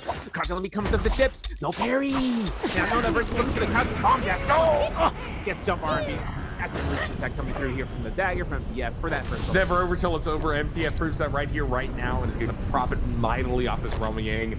It's only going to be the Vermilion Bird Smite, but it's going to be the upgraded armor, legendary weapon. This is a player set for the long game. Yeah, you know, it's crazy. We didn't pick up the Soul Shatter. Kind of concerned about that. We do see ASC actually win his Realm of Yang on the other side, which is interesting. I want to see how that ends up. Q Shang also wins his realm. He's up against Slow here for the armies with the dual blades. Hell checks him out. Fighting to lead him with the army bolt. An ambitious play coming out here. This is going to be ultimate capture from the Syra with both level scaling. He lands a nice dazzle. This will be a good amount of damage to mitigate this from the Chu Shang ultimate. Chu Shang with no armor available as she's trying to find her way out. Decides to just group up with Slows, who's currently in the midst of a Syra ult, just trying to heal himself up. Chu Shang still getting chased down, but now Slows could be the target of this pressure, given the fact that he comes out of Syra ult, no health available. He sends crawling, but XY just says, hey, it's a double kill for me. Up that Viper ultimate, what a great capitalization. And now Yin might be in trouble as XY has all the tools in the world to pick this up and keep this train rolling right along. Wufong off the distance. You're not even here for the fight. And right use that Godo asking for as much spacing as possible. XY happy to wait it out. Has the gun for the fallback. Yin trying to charge something up. Not getting a whole lot of damage. Finally will manage to catch out XY with the last little bit of the ultimate. But Viper is restored right back up to try to promote people from this position. Will need to pop it early because there's 3 people encroaching upon XY. And now XY has another one in his sight. Burst goes down. Is Viper meta, dude? What am I watching right now?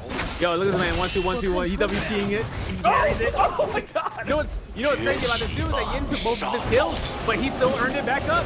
And I know XY has to earn out. He is waiting for him to kill him so he can burn his Vermilion. That's all he was. That's what he's WTing. I think now it's going to be the case. He can eliminate Wukong. He doesn't, but it is still going to be the mode of defiance that acts Wukong. I'm glad he didn't that kill though, because that would have been unfortunate. Spider gets the kill against Wukong though, regardless of the flying eyes. Solon getting picked up here, and we're going to space up. We're going to space apart because we got 8 players left in the lobby total. We still have a lot of opportunities for the second Realm game to be entered on.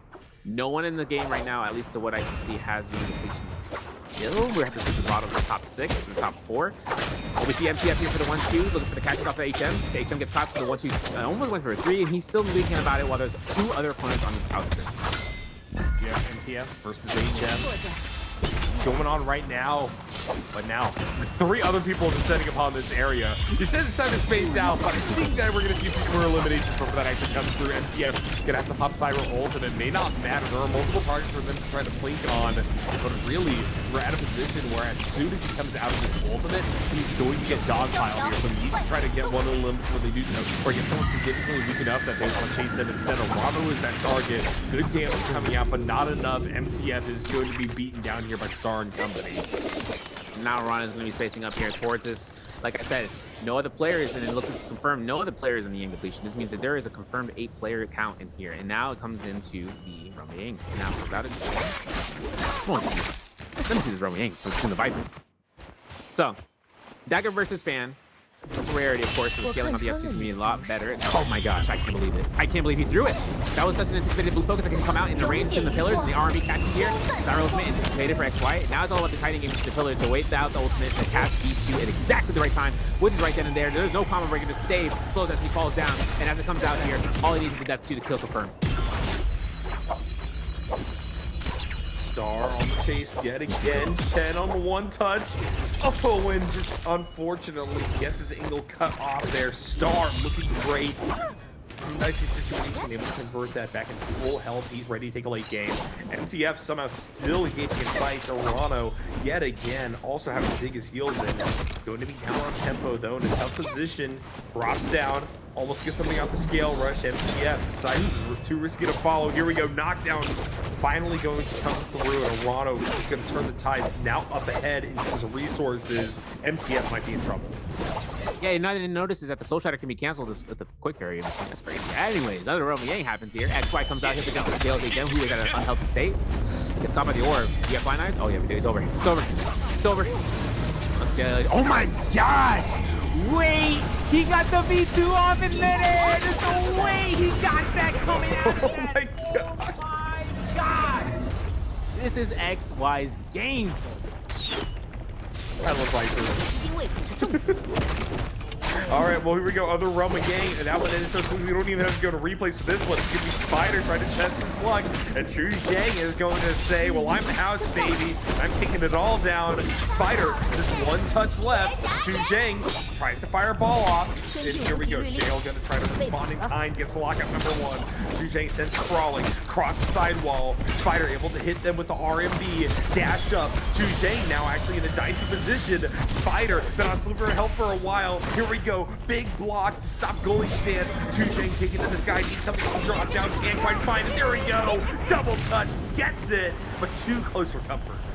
Dude, this is nuts, man. I know the Shiloh's not going to make it through here for Spider, but he still has to get himself up there. Otherwise, he is technically, theoretically, a counter to Viper as well, because any procs that come out from the pop, you know, even if he's ultimated, in ultimate status, he ends up going ahead and trying to mitigate it by the 4-second silence duration, and then he can throw a shield throw. He can just stay in shield box stance nearly the whole time. He's safe. He's safe. All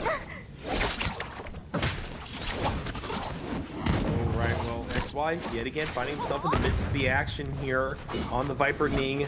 Back inside of the temple complex now. I think someone decided to scamper off into a room, so we'll hop back up to the main level. Happy to just navigate towards center stage. This is where that space buying play is going to occur. Meanwhile, let's go to replay what happened here. XY finds HM, runs them down, deletes the health bar. Now with the stun, I think is going to take this one home. We got a knockdown. HM tried to get out, but it doesn't matter. There's the stun. There's the finish. My man went for an arm. He went right past him for the R&B. Universal slash on the Viper Ning too? Are you kidding me, bro? No way. That's illegal. Referee, I need you to call him out for that one. That's a crazy J to be coming through here. And this is the stack of a lifetime. The gear alone is what we saw from last game from FPX's start, for instance. As he was able to get up the Wolfen's Essence early on, having not lost it, then Mortal Defiance, that's survivability. The offensive capability of a Viper is also the fact that her V2 gives her 5 seconds or 6 seconds, 5 seconds. And the time the casting of the ultimate for that 5-second duration comes through where she has mitigation 50%. Pride's Fall Universal Slash. I'm seeing a Dreadful Whale. I'm seeing Alchemy level 27. I'm seeing the Tuna, and I'm seeing that Soul Shatter pick up. He has no fan, but he literally has everything else to kind of survive it up. And especially with White Tigers and the Tuna, that means that 25 for the White Tiger's prowess, 15 heal for the Tuna proc, means 40 heal per tick, which means that he goes into ultimate status every single second that ticks. It's another 60, which means that he gets 100 heal per tick between 5 seconds. which means that he's at half of the white health bar. Now he does have HPJs right now, so it's whether or not he's able to, if he needs to, but it's also for his armor, so he can really just start stacking that up, mitigation wise. You know, just getting the healthiness of it. I'm just questioning whether or not he has the target of the lobby is going to be coming after him, man, because there are 5 other players for him to go out against him or for him to go up against. Well, I'm expecting Spider to have to make a move relatively soon, given the fact that they still have that gang depletion on them, and Spider's not one to ever go quietly out into the night here. On the hunt, trying to just upgrade where he can for a final duel, but he's definitely on the back foot in regards to resources versus the top competitors. XY and Star at 7 and 5 kills respectively are going to be so hard to unseat. Still, I'm looking at the Spider blowing through here. He's trying to find a fight against the Viper right now, or actually the Kylan, which would be actually the best low-key option. Even though it's like I said, the triangle, weapon triangle, the character selection choices, it's a double-edged sword because everyone around him could see the fight of once they hear the counter, they can hear the slashes come out. F1 comes out here from Spider though. He's looking for the LMBs. Maybe looking for the release of horizontal. He's going to cancel it out with the giant LMB, and I think he's going to be looking to scale up here because he knows that there's other eyes on him. He's going to have to try to get more vision on anybody, and you can see those range shots are coming out here against him outright. Yep, Spider dropping down, using the musket to try to zone out. Doesn't really have much of an opportunity to do so, though. Down on lower ground, keeping himself relatively healthy here, but unfortunately, not really much of a fight to be had because everybody's mostly just going to focus on him. They will ignore other people even if they get hit by Spider. They only know one such scenario. Maybe you're going to see the priority shift right there. XY going to lose a lot. Maybe a desperation will coming through. This is actually the scariest we've seen. The stun's going to proc here on Spider, who manages to use his shield in time. The only one left mobile. He's going to get away from this fight and try to find a new angle in. And XY all of a sudden is feeling the heat like never before. And that Tempest kick is griefing it. XY actually confirms the dreadful will, keeps him in place. That's a 1 uppercut, R&B, and Palm Light to kill the steal, and that is going to get the show. Its elimination starts to go down here, but will Spider get the soul? Yes, he will. He got rid of the Revenant depletion. In the midst of all that, the blue focus's drop downs are happening. As I mentioned earlier, right, Viper ultimate comes out between everybody, and if everybody notices that Viper ultimate, we're forced to ult. That puts the target on his back. It's exactly what just happened there as a transition from both Spider, now into Spider, but then a transition over to the Viper. And that's so smart. That really shows the experience that Spider has. Yes, scary situation. Yes, we joke a lot about Spider's over-aggression, but that is how you leverage it properly. Find someone like the Viper, put a target on their back, come through, find the conversion, get out of realm and completion, be one of the last ones left in the lobby, and now Star is the main target.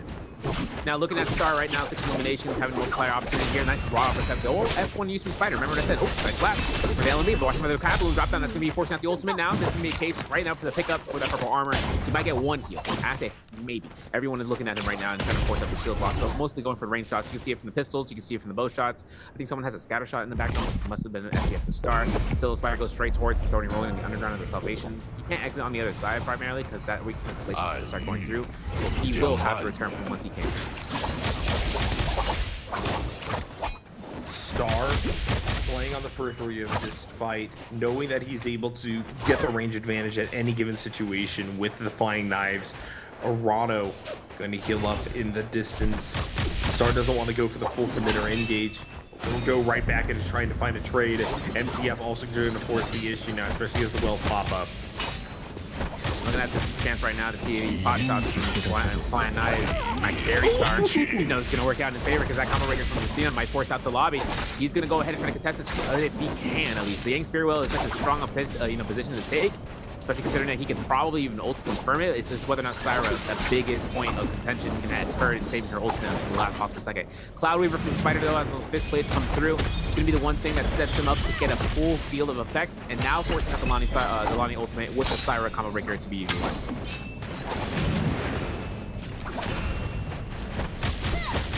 Zhu Zhang continuing to occupy center stage for the time being. This is a player on Lottie who has done a good job of demonstrating this character's survivability. Only at 2 eliminations, they don't have the full kind of outfit that Star had or XY had before their elimination. And so therefore, they really want this well. They want that as their ticket to have an end-game build accelerated and brought to them. Meanwhile, we have another duel. Spider here, wanted to take a further fight, has the flag available to try to contest. Yeah, 3 different players, 4 different players. All the players besides Shang now have the position. They got 3 minutes on their clock. They got the flag here for another 2.5 minutes. They have to go ahead and clear that out for the Zhang Spear. Luckily, it is inside the shadow circle, so we're safe from that. Unfortunately, though, with the Spearwell with the buff, doesn't seem to be something that's going to be available for somebody. Actually, I'm kind of looking to see who's got that. And very apparently, Shang was able to get both. He was able to get both the buff as well as that Zhang Spear was hugely unfortunate. Like that double parry from Murano into a prize ball, and then everyone can take their eyes onto Spider now that he had the rock ultimate, and he gets deleted as a result. Further fight occurring here. Murano playing right on the razor's edge. Unfortunately, rain damage is going to cause them to have to leap out of the way of the well. Up to the side of the cliff. I think they're trying to scale. Unfortunately, they caught out half the pot. They're just gonna freeze early in this one. Star in an awkward position and launch himself up to the top side. Murano trying to give chase. Good job using the cliff base in order to dodge out the damage coming up from above. Clean switch, MTF. Murano now sent back after the counter hit. Down to a sliver. Big dashes away, going to burn a lot to get out of dodge. Unfortunately, they get sniped and Murano is eliminated. Now we're left for 3 players left to go. 7 kill eliminations for Star. Oh my goodness. Just pick up the soul bloom. We're safe. But now for Star, 7 eliminations and still hasn't got himself out of the angle position from that Roma being Spirit. So for now, Star, he could go ahead and start rushing this down. He's got 70 seconds on the clock though. He's got V1 ready to go. Shang's looking to loot up the body. Ooh, no, you're gonna hold on for that. And then Star has himself for the scatter shot for the bow. It's just, I really hope that he kind of, I mean, it's mitigation at the end of the day. He's gonna go for this attempt for the arm, but he catches. Has Phoenix Blast as well.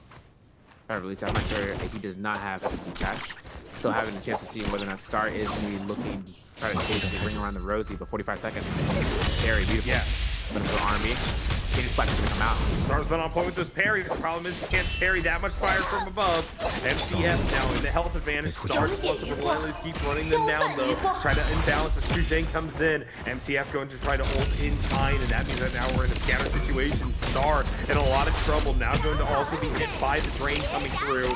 Will re-enter back out onto the main map. The problem is that the Syra gets free fire upon him, and it looks like MTF is going to be able to hit that last little shot. Down to a sliver. Going to be that FPX player eliminated as Zhang now dives in. 1v1 scenario, trying to work as a zoning tactic to try to get as much drain as possible onto NPF.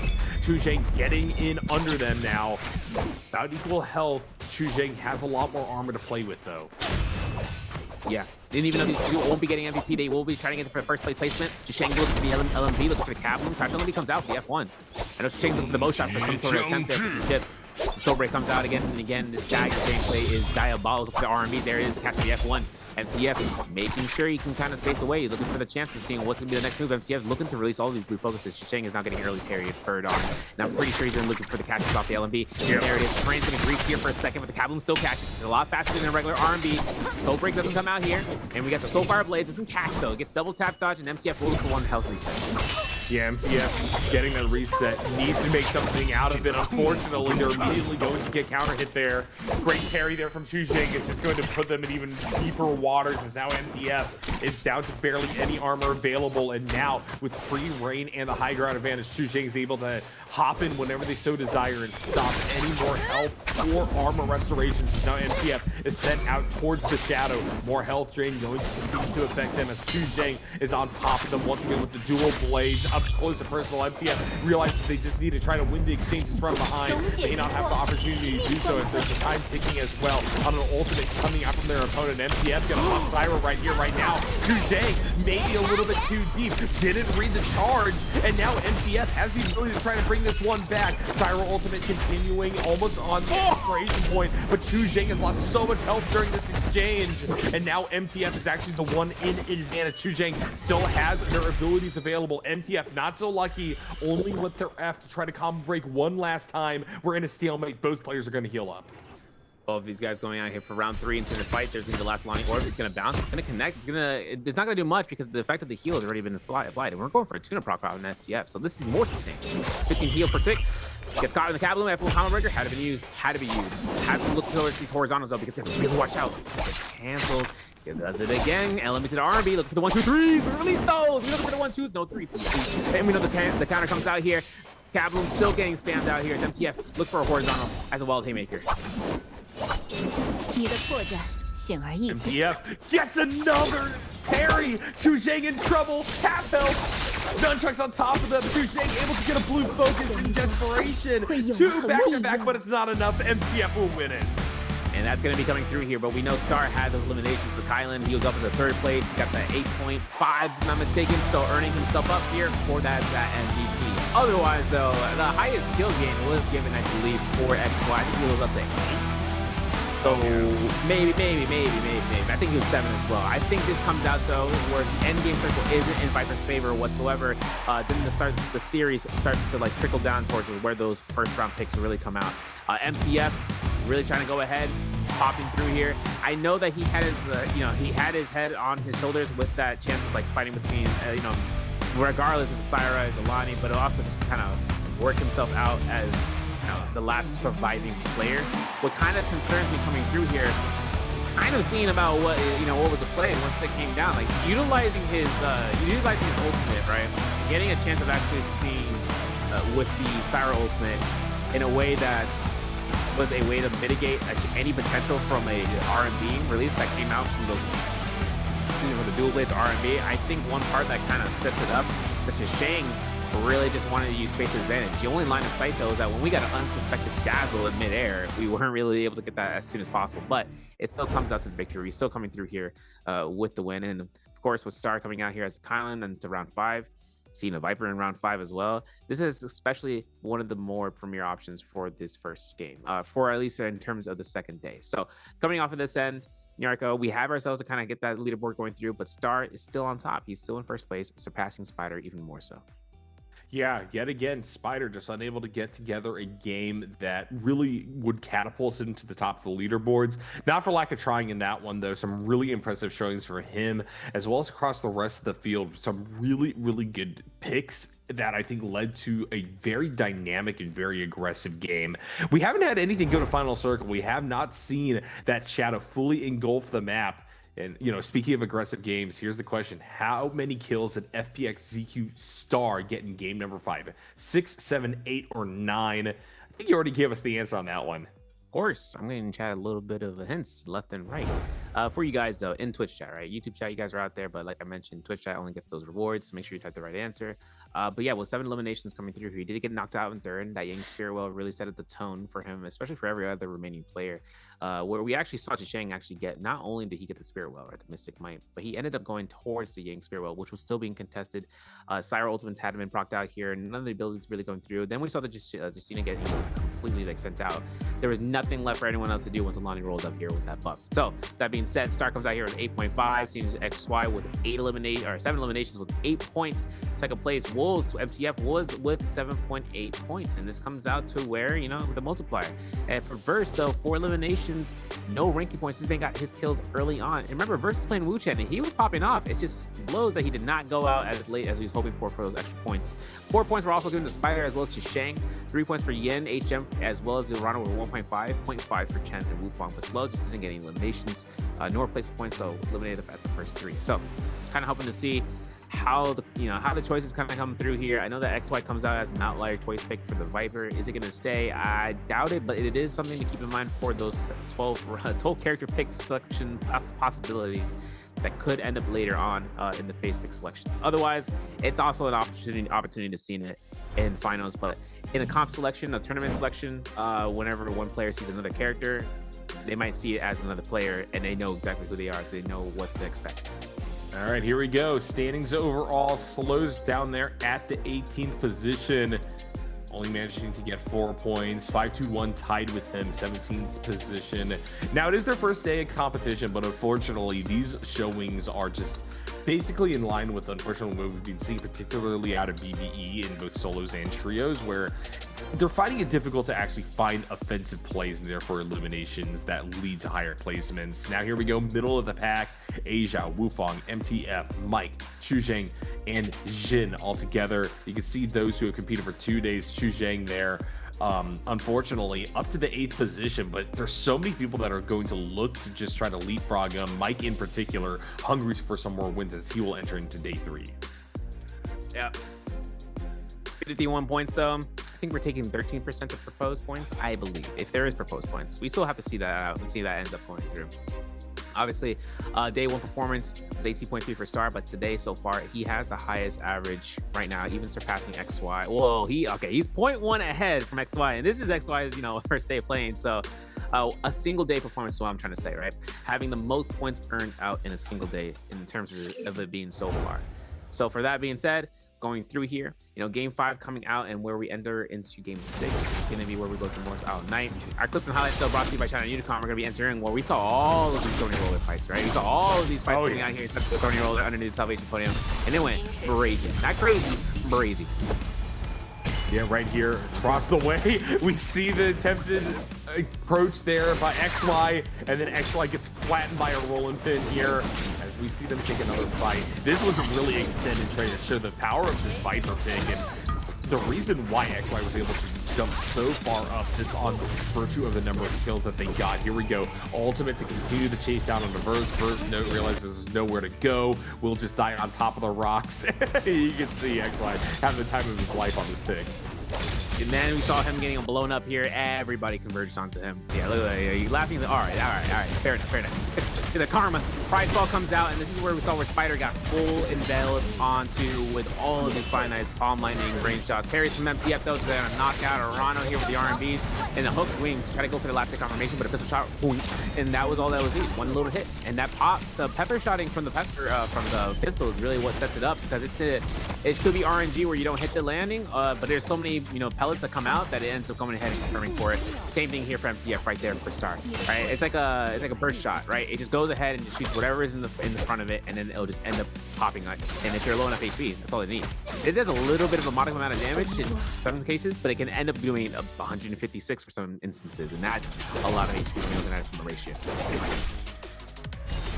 Yep, and here we go. MVP of the match going to be locked in here for Star. I'm the Kai Lin of all characters, who I've been knocking throughout the course of the day. Yeah, and I think it comes out here. I mean, the weapon selection comes from the longsword for the second elimination for Kylan, for the Phoenix Blast, Palm Lightning. I mean, really, pretty much what it comes out there is that the weapon selection, like V1, like it used to be where V2 would be the better option for the DPS. It's just like I said, it's a double-edged sword. Because if you use V2 variation for Kylan, usually in the trios format, it's a lot better to sustain, because once you reach those first 2 slashes, you then start to expend XP. The only thing is that the V2 comes in with the rendering, right? The rendering coming out from the V2 variation, but for V1, those claw attacks can be easily avoidable. Whether or not the Keelan guard even has the value if he's using it defensively. But otherwise, for Keelan being chosen there, that's our Kylan, I should say. There's going to be a chance right now to see in game 6 if it comes out to value. I know Nova's got something to say about Yorihime being top. He's got something to say about Kylan. And I know someone else is out there talking about Viper Ning. But more importantly, these choices are really going to be coming out for the players, and I'm really excited to see what's going to happen here to game 6. So with that being said, we're going to go ahead and see you guys later on, as I got my pencil ready to handy dandy. We're going to go ahead and see you guys afterwards.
Hello, friends, and welcome back to the NBPL as we move into the final game of the second day of broadcast for the solo division here of the 2025 Fall Split. Yep, and we're excited to see what's going to be ending up here. The players that have been playing it up since day one are converging into their final day, playing to see where they can end up in terms of placement.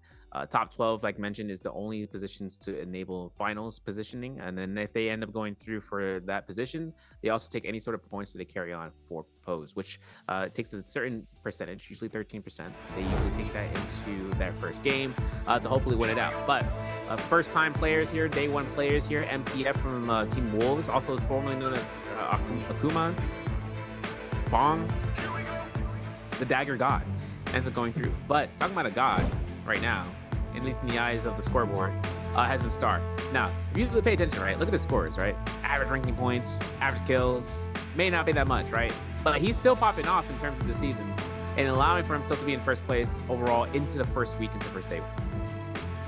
A lot of it comes down to the fact that when you score SV, it's going to be a matter of getting those multipliers on the board, right? You want high placements, you want high kills at the same time.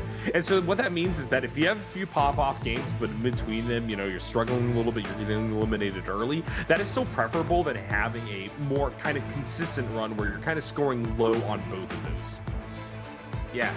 So, like, if you kind of keep a notion, I know some players, like, the players that end up playing defensively for points, where they know they're not in a bad position or not in a good position, right? Like I said from the first day from myself and Chen, this also comes into play pretty much predominantly to try to safety net yourself, right?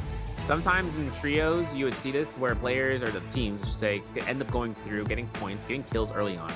And they end up getting a lot of kills, and they know where they sit on the scoreboard, and they decide to just hide it out, right? They hide it out in the bush, they kind of wait it out to see what's going to be rotating next, just because they don't know what's going to be occurring, right? The players can then start looking for them, but they won't be able to find them. That's in the trios format, though. Trios map is a lot larger for the for availability for spawn, but also for where the gameplay lies in, rather than solos. This final phase pick selection, though, comes through. The players are kind of getting prepared to see what's going to be occurring into game 6. Now, as mentioned, a lot of players have gone through for having just single picks, but some players that don't have double picks available for them. That includes with JL's HM, that includes Spider, that also includes for GG Chen. Every other player, though, has double picks available. Liam coming through here for Star would be a no-brainer position because he was given that birthright pretty much in game 4. So he was able to get the Liam pick. I wouldn't be too surprised if he double picks it, especially with Wufong on that mix as well. All right, well, we've been seeing a very interesting evolution throughout the course of today in regards to how things are being selected, and I think we've begun to settle. Liam is high priority. Liam can win games, but the majority of games have gone to other kind of wild picks on occasion. So what I'm interested to see here is whether or not we could get a Liam to stick the landing and actually demonstrate why it is being so heavily prioritized as the double-double for Star and Wufong here in round number 1. Star getting their Lion's Choice selection there in the first round, by the way. Pretty scary given the fact that they're the ones so far to get 2 MVPs on the day. Yep, now we're looking at the phase 3 after the Syra pick into the Lonnie pick in the phase 2 with its mulch into a Yodohime.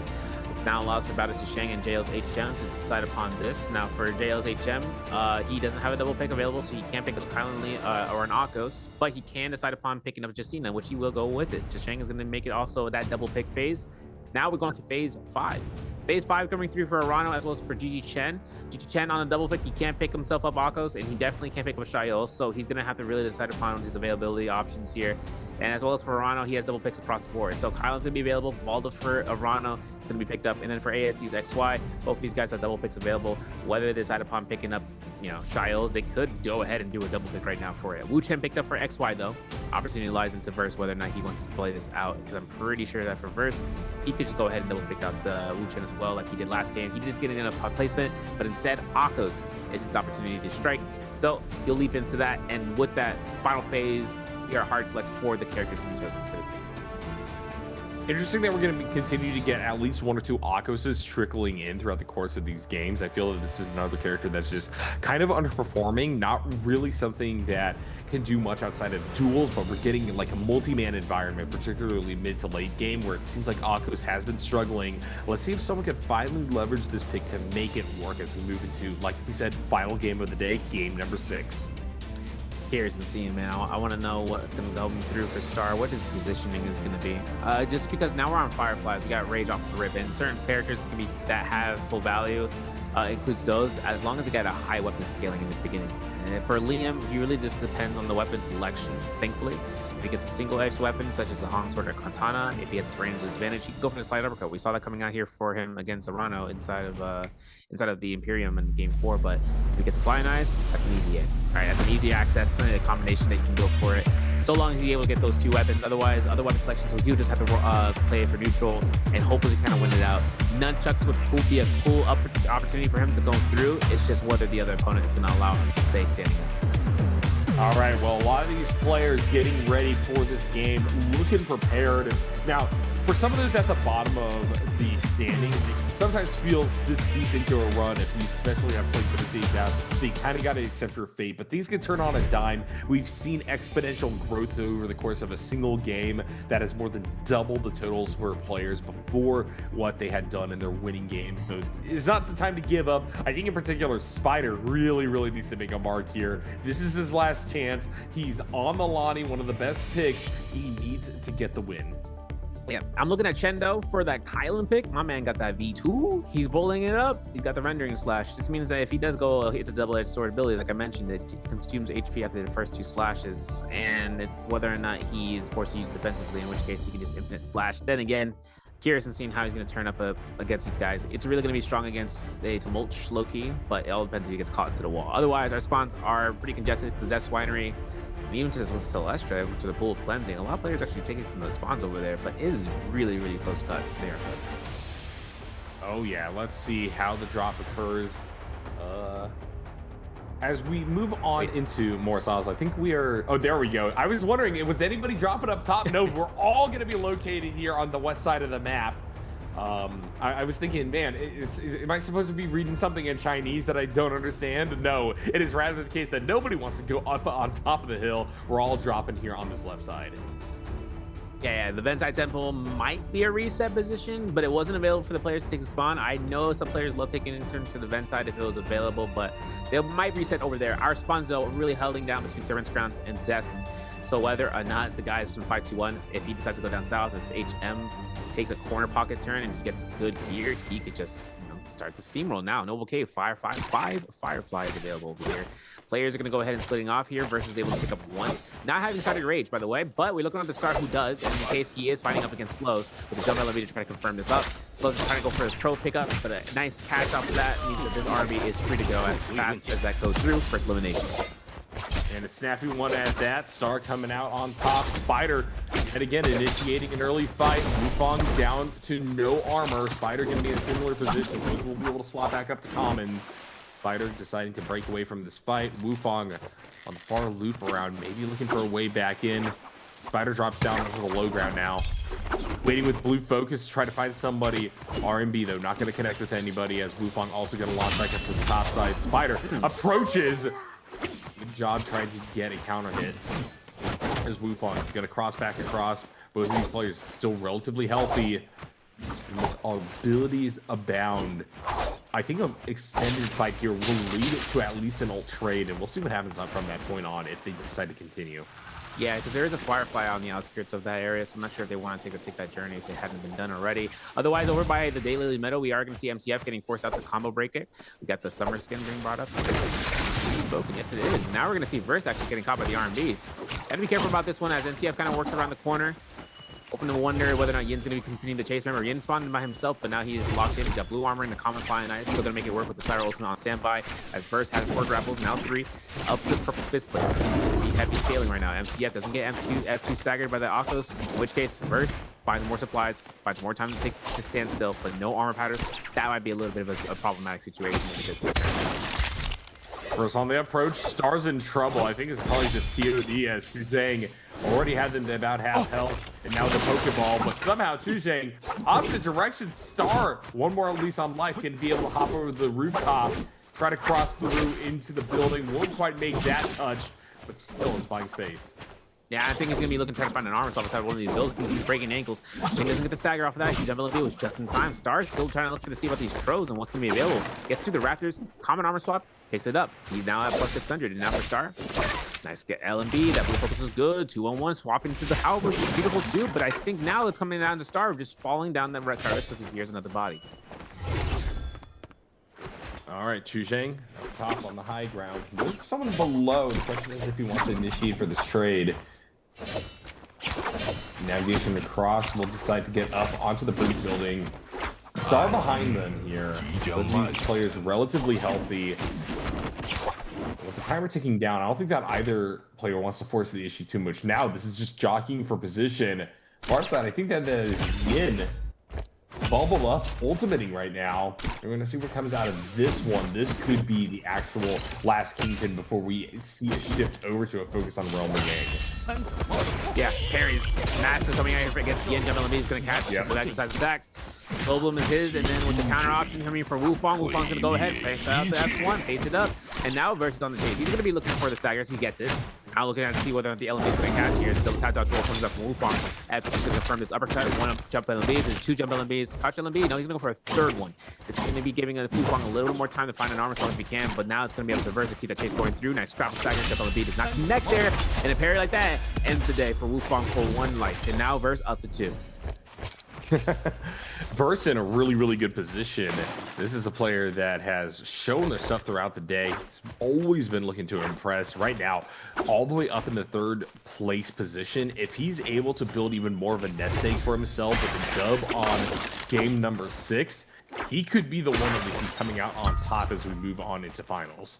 Yeah, and especially if he gets a slow road to that first round with the victory, and then the gold scaling just kind of poxed him. But I think now it comes down towards Yin versus MTF. If MTF gets his Yodo kill right now, 2 eliminations, he will get enough money to get the purple armor. It's just whether or not it's going to be allowed here from Yin. Yin's going to go ahead, forcing himself up in the fight against the Yodo kill, where Yodo can get avoided, but that chase is too strong right now. MTF picks it up. Maybe have enough for gold. Nope, he still needs 6 or 542 dark tide coins to be exact here. And then hoping to see whether or not he can get that money. We are switching over to Celeste to 4 or 5 players in here. Verse actually pocketing out ultimate defensively and actually getting away with it, getting an escape route. Verse gonna ring the bell. Good notification on where everybody is now. Gonna drop back down, loot on up. Overall pace of this one relatively slow compared to what we saw out of that early pre-Yang game in game number 5, where things were very much accelerated. Now it feels like we're getting a lot more people moving into that choke point of first Realm Yang, and from there we're going to see how that positional play changes following whoever gets the Realm Yang depletion versus manages to pick up the buff here. Yeah, and like I said from before, folks, if you guys are wondering how the settings are in the lobby, the players themselves, they can't see the skins of the players, they can't see what the score, or rather, they can't see what the other player has, but more so they just know what the characters they can be chosen in the Facebook system. Then they relay it over to themselves. For instance, if they see a Wu Chen die, they know it might be potentially XY since there was a single choice pick for that Wu Chen. If it was in the earlier phase. And then, of course, seeing about if that character does lose the Realm Yang, they'll see that next character, like the Oculus wins Realm Yang, they know the other person that died is going to be their opponent, which could be the one player that could be out of it. For Spider, though, outside the Realm Yang, trying to contest it against JL's HM, he's going to back off here for Milani ultimate as a defensive measure, but it also is a hard to secure here as long as Spider doesn't get caught out here by any unfortunate circumstances, such as with the close on the outskirts. Good job playing off the tree here. Spider still staying within Realm Yang to get that pass. Teleports far up above using the Lonnie ability, and they continue to just stall up here. This is a really interesting call. I haven't seen this strategy before, but definitely this is the correct tactic. Star still waiting in the wings, though. Yeah, getting into the sky is usually the case. We actually saw that from Liam's before when we said we had 3 casts of Liam V1, which was nasty work because he could teleport at any point to the sky. Since the Yang Pass is in no condition to be ran out when you go vertically, as long as you don't cross the threshold on the horizontal axis, you can stay in the air as long as you want to time out so you can enter the Realm Yang without any sort of punishment. And that's what we're going to see here. Verse Star. Liam versus the Akos. Liam E1, if I'm not mistaken, from the verse. If I'm not mistaken, I'm pretty sure I saw the symbol, but I want to beat it up for a second. We're seeing mid-air staggers coming out here. My man's extending this jump LMB stand. Oh my, yeah, he's gonna have to force the Akos ultimate. That's 11 damage, which is 8. And now Burst is forcing it out whether or not Star is gonna be staying here with one catch to the next. Yeah, this is an awkward position. First, I don't think was expecting to actually lose that train as hard as he did up in the air. Those aerial staggers are not something you see frequently actually come through to open up a Realm Yang fight, but this time around, it is going to connect. It is going to work quite well. That being said, the fact that Verse was able to get that last little bit of damage means that this isn't a foregone conclusion. Unfortunately, Pokeball, I think, is going to seal the deal here. There we go. Verse gone in an instant. I'll find my question. I'm questioning the V1v2, and I'm like, yeah, wait a second, this ain't right. Nah, this is Starver what we're talking about. This man got it.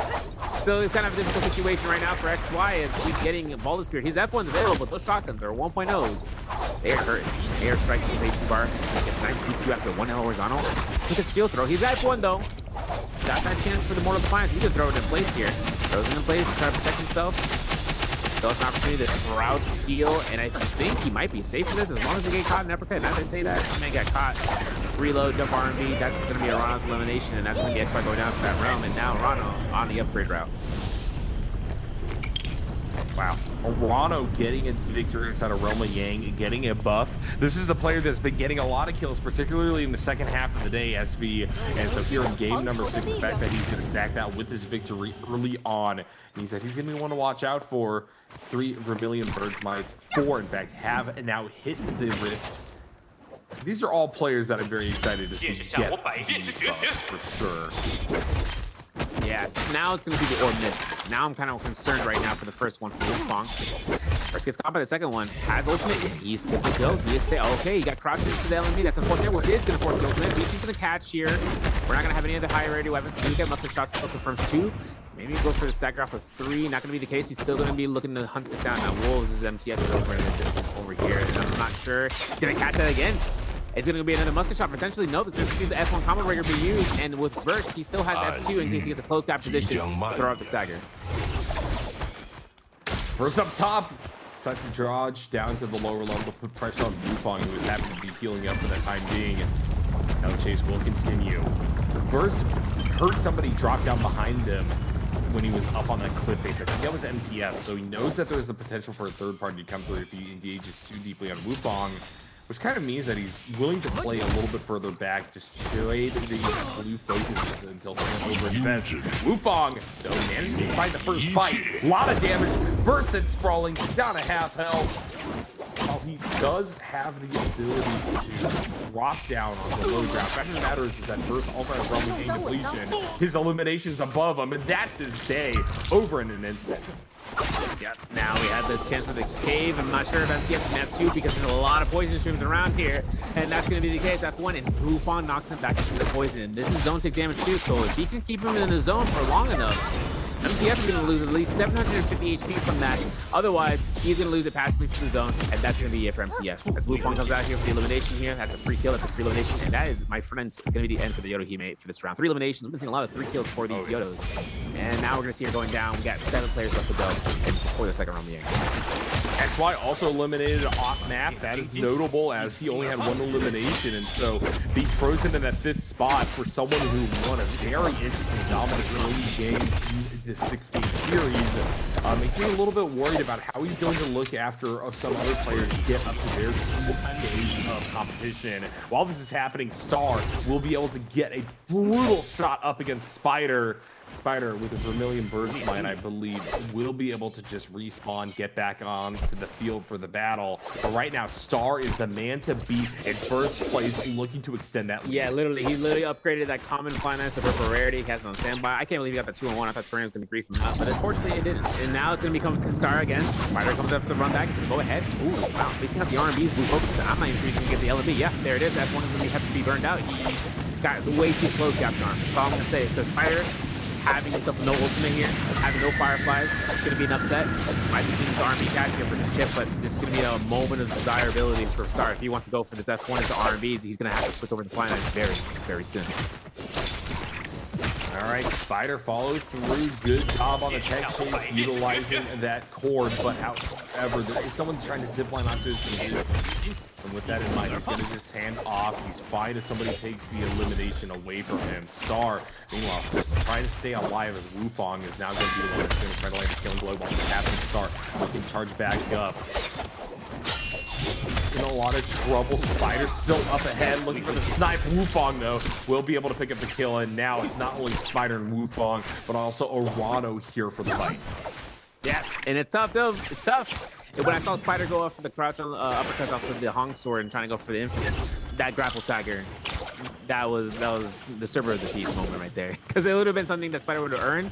A range shot would have been enough to kind of confirm for it, but still seeing the chases. All of those ultimates being invested between the Liams was definitely the best case scenario. Blistering Edge as well as an advanced heal and a, if I'm mistaken, Assassin's Lunge actually in the hands for this Balde. And whether or not Arano decides to go ahead and sticks to the Pulse Sword swap, it might be a chance right now to see if he's going to go ahead toe-to-toe with the gold weapon rarity that Wukong also has accrued with that gold spear. Not gonna lie, this could just be for all the marbles. This could be for winning the whole lobby here and now. Because both of these players have proven pretty dominant so far. Arano has to find a way to approach on Pulsar. Drops down, good clink at the right time there. Trying to stabilize it from Wukong. Wukong trying to dive in, gonna get bubbled up. Arano taking some damage. Wukong in a similar position. Both of these players very close, ultimate available for both of them. Arano trying to charge up once again.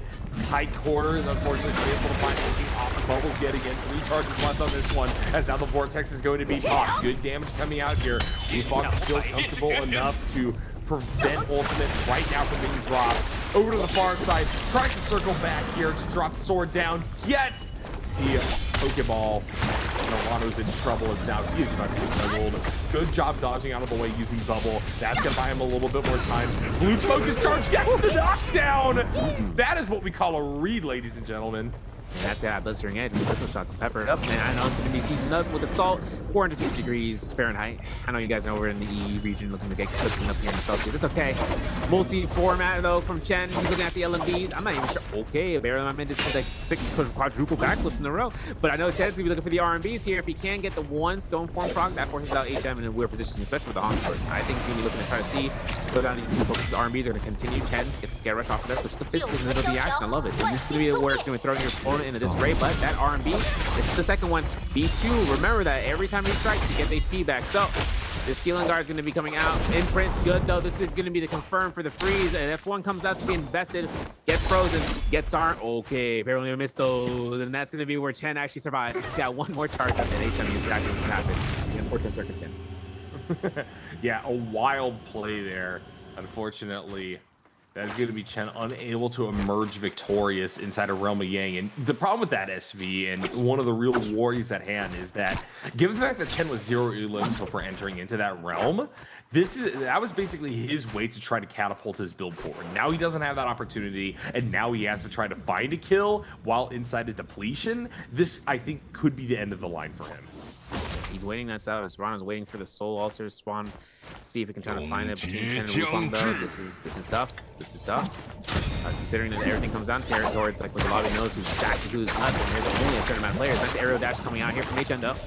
Nah, he's not going to throw the blue focus there. I was thinking about it, but Arano's going to be going ahead, scare rushing right past him. If he slows, is actually, I think, hiding in the bush. I'm not mistaken. He's just waiting this out. Like I said, right, your open placement can stay alive here. Parry doesn't come through. The combo breaker had been used to still get burned to carry. And look who is spawning in. GG Chen taking the opportunity in his favor. HM heard that spawn coming in from the Salter. And an intermediate powder left on the ground is his and his alone. HM gets a full 1200 armor reset and allowing for this fight to continue on. Yep, Arano trying to get into his position, charges the nunchucks, HM ready and waiting for him. Charges up, gets some solid zoning, but not a lot in the way of damage. And now, as he tries to get upon Arano, that was almost a completely careless flick of the wrist to get the disarm. HM over-invest, gonna have to freeze into this position, gets stockpiled from all sides. That's another person exiting the lobby. And then for Chen to get rid of that Yang Inclusion, which is perfect, but he gets caught by the LMB, has the Force Ultimate, he's caught in the orb in case worst case scenario, but there is no Flying Knives in the hands of Wukong right now. He's gonna go ahead, throw the orb towards another opponent to try to switch off the control. Wukong still has no more, he has no more orbs, he's gonna go ahead for the combo breaker. He had to cancel Ultimate for it, and now for Spider to kind of come in the approach with that Lonnie pick. This is gonna be where this is gonna work, I think, better for Lonnie than anyone else here, because it is a rage-based, rage retention, right? You hold rage off, gets a Soul Bloom, gets another cast of his Ultimate, finding out the R&Bs, he catches Wukong. Wukong's F1's up for 2 seconds, got it careful enough, he's gonna go ahead and space up towards this, avoids that Windthrow from Slows, and Slows comes in here on the offensive. Yes, Slow still in the lobby. Forgot about that. We're going to see what he can do here, but right now it's going to be a Arano and Spider continuing to push forward on this chase versus Wufong. Wufong definitely feeling the pressure and needs to find a kill right about now, but I don't think that he's going to have any chance at staying inside of this lobby. And at 11th position, that's a very tenuous spot. He wants a position in finals, and he could be denied it here and now. And I think now with under 2 minutes left on the clock and an Assault Smolder in the backhand of Arano, it's going to be not fun, to say. It's going to be fun for them to see he can get this last kill elimination. But for Wufong, he's getting armor slots left and right. Even if they're common or broken, he'll make a full use of it. I know with Wufong right now, the F1 is his only safety net. When he gets caught, when he doesn't get caught, he can get a heal. Oh my. That's okay, crazy. man, just get a heal off. That's going to prolong this fight. Doesn't change the fact that he is getting run down. Everybody wants this. But he's finding resources. He continues to find armor swaps. Almost back up to full health. Could try to stabilize this. Actually sees slows on the periphery of this fight. Decides to try to change this into a conversion of aggro onto one of the other stragglers of the lobby. Slows now, maybe feeling the pressure. Everybody's off of Wufong. He somehow gets out. Yeah, I don't know, man. This man is a mastery of the skies, man. He just goes ahead, goes in and out. You gotta call him Lupin the Third. He is crazy for it, and I think this is gonna come through. He has gold weapon too. I don't know what gold weapon he's got, but he's got a gold spear. He still has it. And enabling himself to use the longsword as a switch up for the engraving. No one was prepared for that. At least Arano as well as Slows. Now he can't use it, right? He can't use the engraving, especially against the Valda, especially against the Multi. So he's going to switch on over to Spear to get that scaling back up, then switching it up to see whether or not they're going to be panicking over towards the longsword that he can pull through. Scarerush is good. Orb is back up. You know, Wufong's going to be looking for the damage dealt. He's going to be forced to fight in terms of it. The grapple bump is confirmed. He got staggered, and the orb comes out. This time it's the Valda, not the target he's looking for, but Slows is going to force ultimate here, and we're out of that area, and I'm not even sure if Wufong can get the flank because now that Arano's on his tail and walking into the zone, that was a free RMB release. The lobby continues to get whittled down here. Arano trying to navigate Sandstorm, keeping up high ground. Meanwhile, one of the people feeling the most pressure in the lobby right now has been on an extended chase at any end here. As he does the counter hit, parried, and now brought down to a sliver. Still manages to get away, tries to turn it back around. Cuts across the corner, looking for damage onto Arano, sends Arano sprawling. Unfortunately, he gets caught out mid-air, and that is the end of BBE. 5 eliminations right now for Arano. If he gets the next 2 between Spider and Chen, he does secure second place placement, taking the multiplier into account. Now, with Yang Spearwell, Phantom Step, Salt Smolder, Blistering Edge, Alchemy, Sap, Advanced Heal, that's all he's got in his kit for his Soul Jades. Seen the Spear, Nunchucks, the Gold Rarity alongside with the Pole Sword. It is really set up for the Pole Sword in general, all right? Because he also has, with the Pole Sword especially, coming through with the Blistering Edge, doesn't hurt to also have a Sap hit to keep the sustain going for parries. Spider, though, not getting any parries. The Yang Spearwell has been claimed out here. We're going to have that Yang Depletion be in effect. For Spider right now to take the fight against a Kylan who has ultimate. Chen will take that reset. Spider will not contest this further. He will take a red and, you know, medium heal for himself. Now for Arano, bro, 2 ults in a row because he got Yang Spearwell, he procced it beforehand, and now he has it for this Spearwell in general, which means he gets the specific might buff on top of the Sundering Essence. This is going to be a crazy turnaround once these guys finish fighting, or if he shows up here as an anticipated third party. Spider on another brilliant cross-up. Unfortunately, this Flying Knife's finally going to get punished here by a great carry at distance. Spider now down to just a sliver of his legendary armor still left available. Crosses up, gonna get juggled here. Arano able to get some solid hits down. Spider continues to try to get up on top of this awning here. Cuts across, actually is able to elude Arano for the time being, and then drops back onto the other side. That's going to give him the opportunity to heal back up, and yet again, we're in neutral. Yeah, and now I'm wondering whether or not Chen's going to be looking to try to go ahead and bait this out for the capture. No one's going to be contesting for him, so this is going to be a Yang Depletion red for Chen. This means that Kylan is safe. The Moonbane showing up here in the worst-case scenario at the very edge of the Yang Spearwell. RMPs are being thrown out here. Gets the F1, is rid of that Yang Depletion. Spider, though, pops the F1 here, and now it's going to be a play. Wu Chen, or as a Chen from GG, is going to be next to this, but he ain't going to have time to pop ultimate, and that solo is joined by Arano. Now, this is a force fight that Spider has to take, and this is on the edge of the Moonbane, slamming it down. Tough fight for sure. Spider without any armor. Arano with his full toolset available, including that ultimate inside of Bane Spread. This is a wild call to make. Spider's continuing to try to hold on. He's trying to make the trade happen here and now. Ball could be the way for him to do it. Knockdown going to be achieved. Arano in a little bit of trouble. Has activated an ultimate. Up close and personal. Now Spider continues to try to apply the pressure. Up close, Arano is going to disappear though, and I think with that vortex, this should be enough. Spider, unfortunately, cannot hold on. Will be denied a first place in day 2 of competition.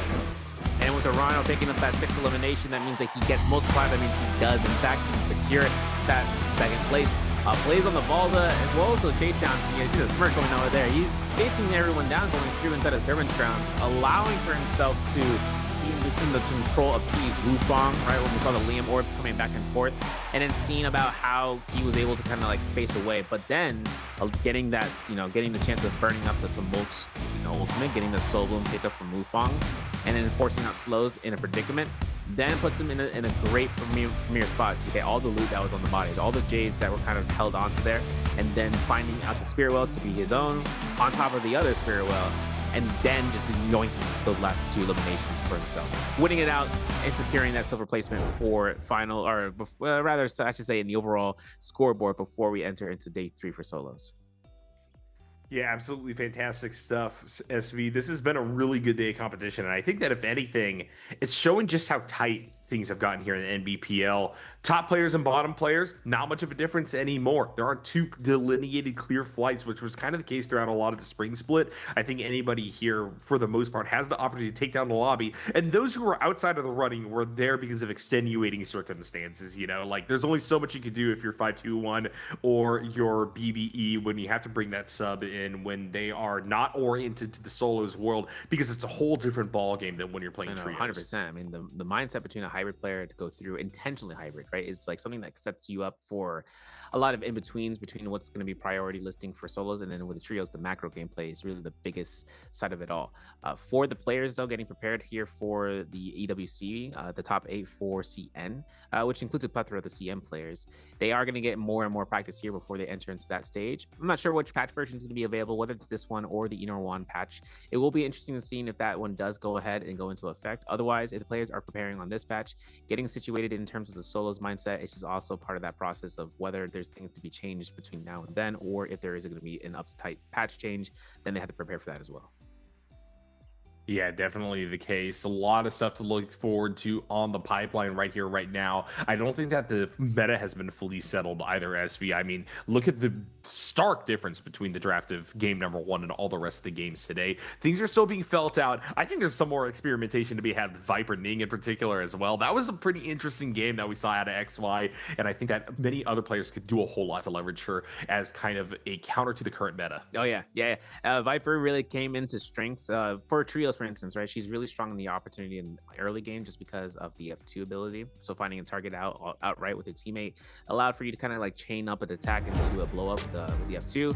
But in solos, right, in the early games, the same thing too. I mean, gear is going to be given to you as an armor selection, but when you get up, when you get back up and you start going to the early game, then you start stacking up kills, you start stacking up gold, you start stacking up gear and items. And then once you go into the mid game, once you enter into the second realm Yang, or the first to second, I should say, afterwards, circle gets a lot more consolidated. The players are going to see a lot more opportunity to seek you out and then forcing you to do the unexpected, or rather forcing you to do the expected. And then you saw how that ended up into game 5. But for WZ Toronto here, first place, 10.2 points, 5 points for Spider in second, Star for 4.5, 4 for Wufang, MTF for 3.5, 2.5 for Jen, Mercer for 2, 1.5 for both XY and Slows, Chisheng for 1, as well as Yin, as well as HM. Everyone today in this game, specifically for round 6, to earn at least 1 point overall. Yep, definitely. It's good to see how balanced that is. Now, the consolidation at the top does come from pretty clear pathways forward. We're seeing a lot of emphasis being placed on Realm of Yang. We're seeing that objectively, if you have the equipment, people A, don't want to come across you early, and B, you're able to leverage that into a deep run and oftentimes snipe eliminations out from other people. But here we go in the standings right now, 521 BBE rounding us out at the very bottom, and unfortunately I think that's where they're basically going to be staying. Moving into the second tier, we got Asia, Wufang, MTF, Mike, Jin, and Chuzheng staying here. We got a few players on 2 days of competition. Chuzheng, I think, is the one in most jeopardy right now, having competed in both day 1 and day 2, coming out of 26.2 total. Yeah, and now looking over that XY, Look at this man, 34.1, but he's going to be going here for the first day, so he still has more competition to be held onto Monday for solos. 35.4 for Chen in 5th place still for his second day playing, both in first at 39.2 in 4th. 3rd place has WZ Dorano for his second day with 48.2, 48.7 for SR Spider, and for his second day of playing Star, 55.5 points, 37.2 points overall in the single day of playing. Astronomical work, especially coming through here as the kill leader, or rather the point leader for the first week into the autumn season. Still kind of seeing where Mike is going to end up here for day 3 if he ends up going ahead and trying to suppress that goal. Otherwise, it's all about finals. And with that, we got some clips and highlights brought to you by China Unicom. First fight beginning here as Burst was able to eliminate Yun after the combo rig had been utilized for that catch up with Jump LMB, and then on top of it with Wufang. Yep, Burst continuing a rant terror here, trying to straight up against Wufang. Wufang heavily juggled, forced deep into the bag of tricks here with the Octo's chase down. It's just so difficult to do anything. One more parry and they will be. And then also looking at Wufang inside of the Gloom Cave over in terms of the Sunwings area. When I saw the F2 coming out from MTF, I was like, ooh, it's dangerous because it floats for a little bit and there's a lot of poison streams inside that area of effect. F1 from Wufang though is hella secure. I say hella secure that kill because he knocked him right back into that poison stream. And you saw the frustration coming out from MTF. RTF, or as Star comes out here with Spider, and this is what we saw right previously with the Flaming Cage, forcing it up, as Star was able to get one elimination from Arano, and then finding out Spider here at the cusp of this 2-on-1 on the terrain differential, and that was it. Spider was caught, and then the Romy game began, as we saw Arano getting almost caught by the potential of the Spear RMB plus with the Liam ultimate. He was able to break it up with that combo breaker, still taking that round 2 fight against Wufang outside of that instant service counts, as mentioned. And even with slows, right? Even with slows is at low HP, still find that raw uppercut with the nunchucks, and then with the final fight between him, Chen gets killed off here. But with Spider actually needing that soul bloom, right? We saw 100 seconds on the clock, still really needed to be done to pick it up the soul bloom. Otherwise, we saw what happened. Arano was able to come through and yank that out of his hands. Yep, absolutely. Arano here, final fight with the spear, gets the snipe. Spider dodges back. Can't find enough of a way back into the fight though, and Arano will take it.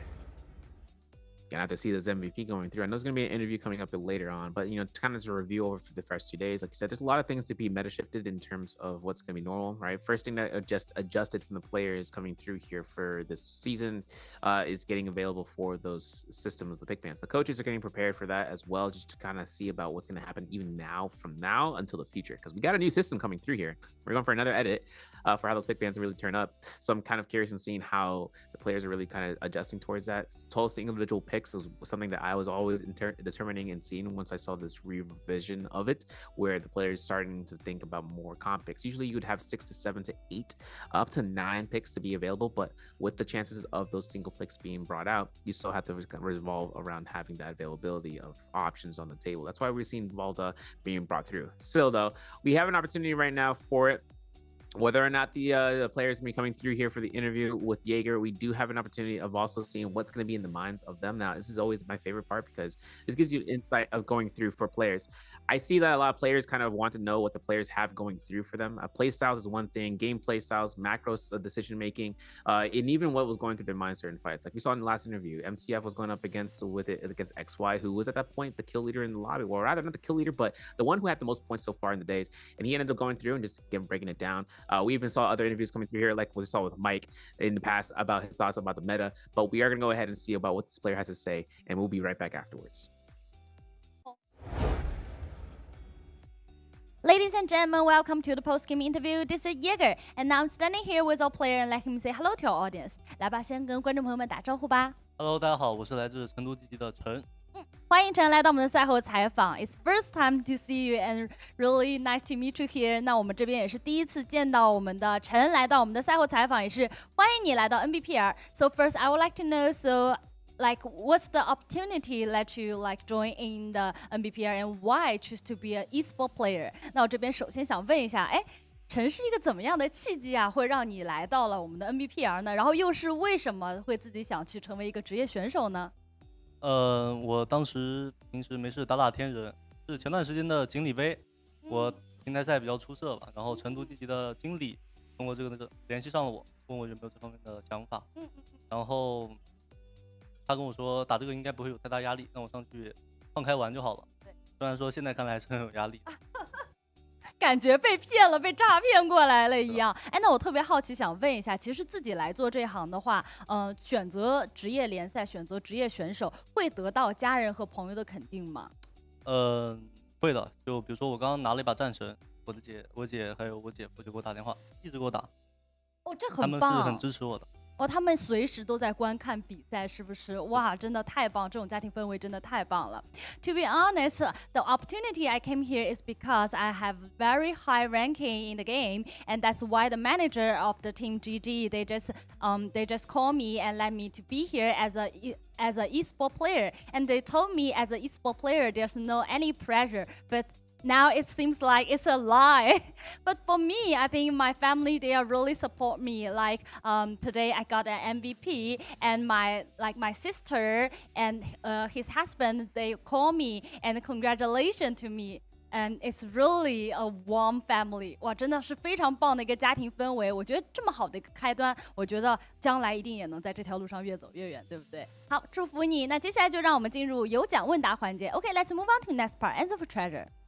So we can see the question now. The question is, which hero did GG Chen use in Game 6? 这道题目呢是刚才这把比赛，那么陈到底用到的是哪个英雄？说到刚才这把比赛，哇，我其实真的是为你捏一把汗，因为我们其实很早，你知道吗？我们英文就会定下我们的采访嘉宾。我当时看到你那个血条的时候，非常紧张，我说我的嘉宾会没有了吧？不过我觉得你那波拉扯真的是非常的棒，在那么多人的情况底下，不仅收下了这个人头，解了自己的阳虚，而且又逃脱成功了。可以给我们讲讲那波操作是怎么样的吗？那波操作主要是还是不能着急吧，因为我知道那个兵女是阳虚，还有要挨点，然后呢先拉开，因为我没有大招，我要先保状态。对，就这么个情况。Oh, okay. So I asked him about the latest game. It's like in the middle time of the game, I'm really like in a hurry because he is not healthy, and at the time he always have the young application. And after that, I saw him just kill the opponent and also just escape away from like a lot of players. And I would like to know, so what's the strategy at that time? And he told me that at the time, because his opponent is the Justina Gu, and he just won one-on-one fighting for a long time. And after that, just find a timing to kill him. And after that, just escape.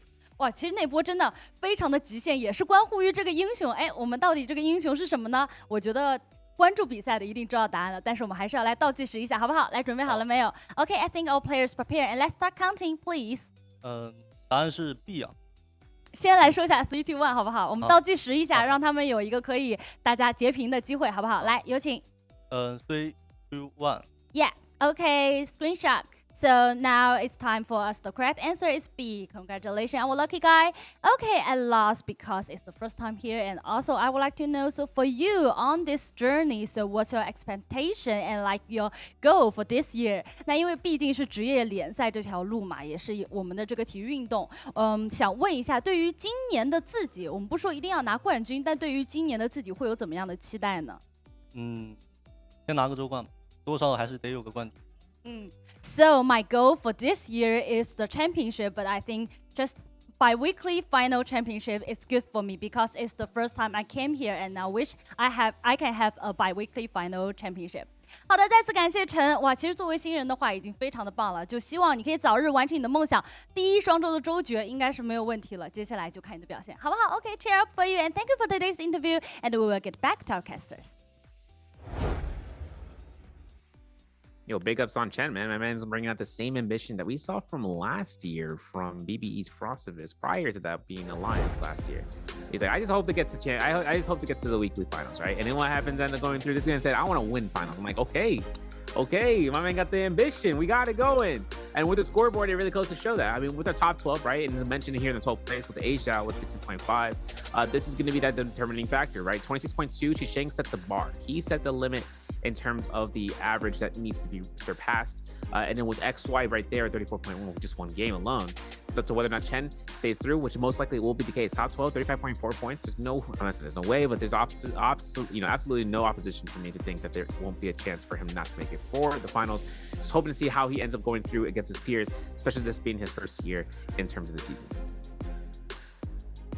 Yeah, super happy to see how things played out for today, setting us up for what I think is going to be a banger day number 3 of Solo's competition. But for tomorrow as we move back into trios. Here is going to be our schedule. Looking at Fredoria, Hollerath, Morris Isle as our cycle. Morning dew, sunny, midday for the first 3 in the first half of the day. But we got that action at the end here. Morris Isle at night and Fredoria at midnight for some Firefly fun for game number 5 and game number 6. You guys don't want to miss it. I love trios, man. I love trios. I think a lot of things that comes out of the trios is just saying about the decision making between the players in certain situations. I saw from day 1 trios yesterday where since we don't have Wu Chen for the first week, we are going to get Wu Chen back after the week from week 2 onwards for the season for FYI.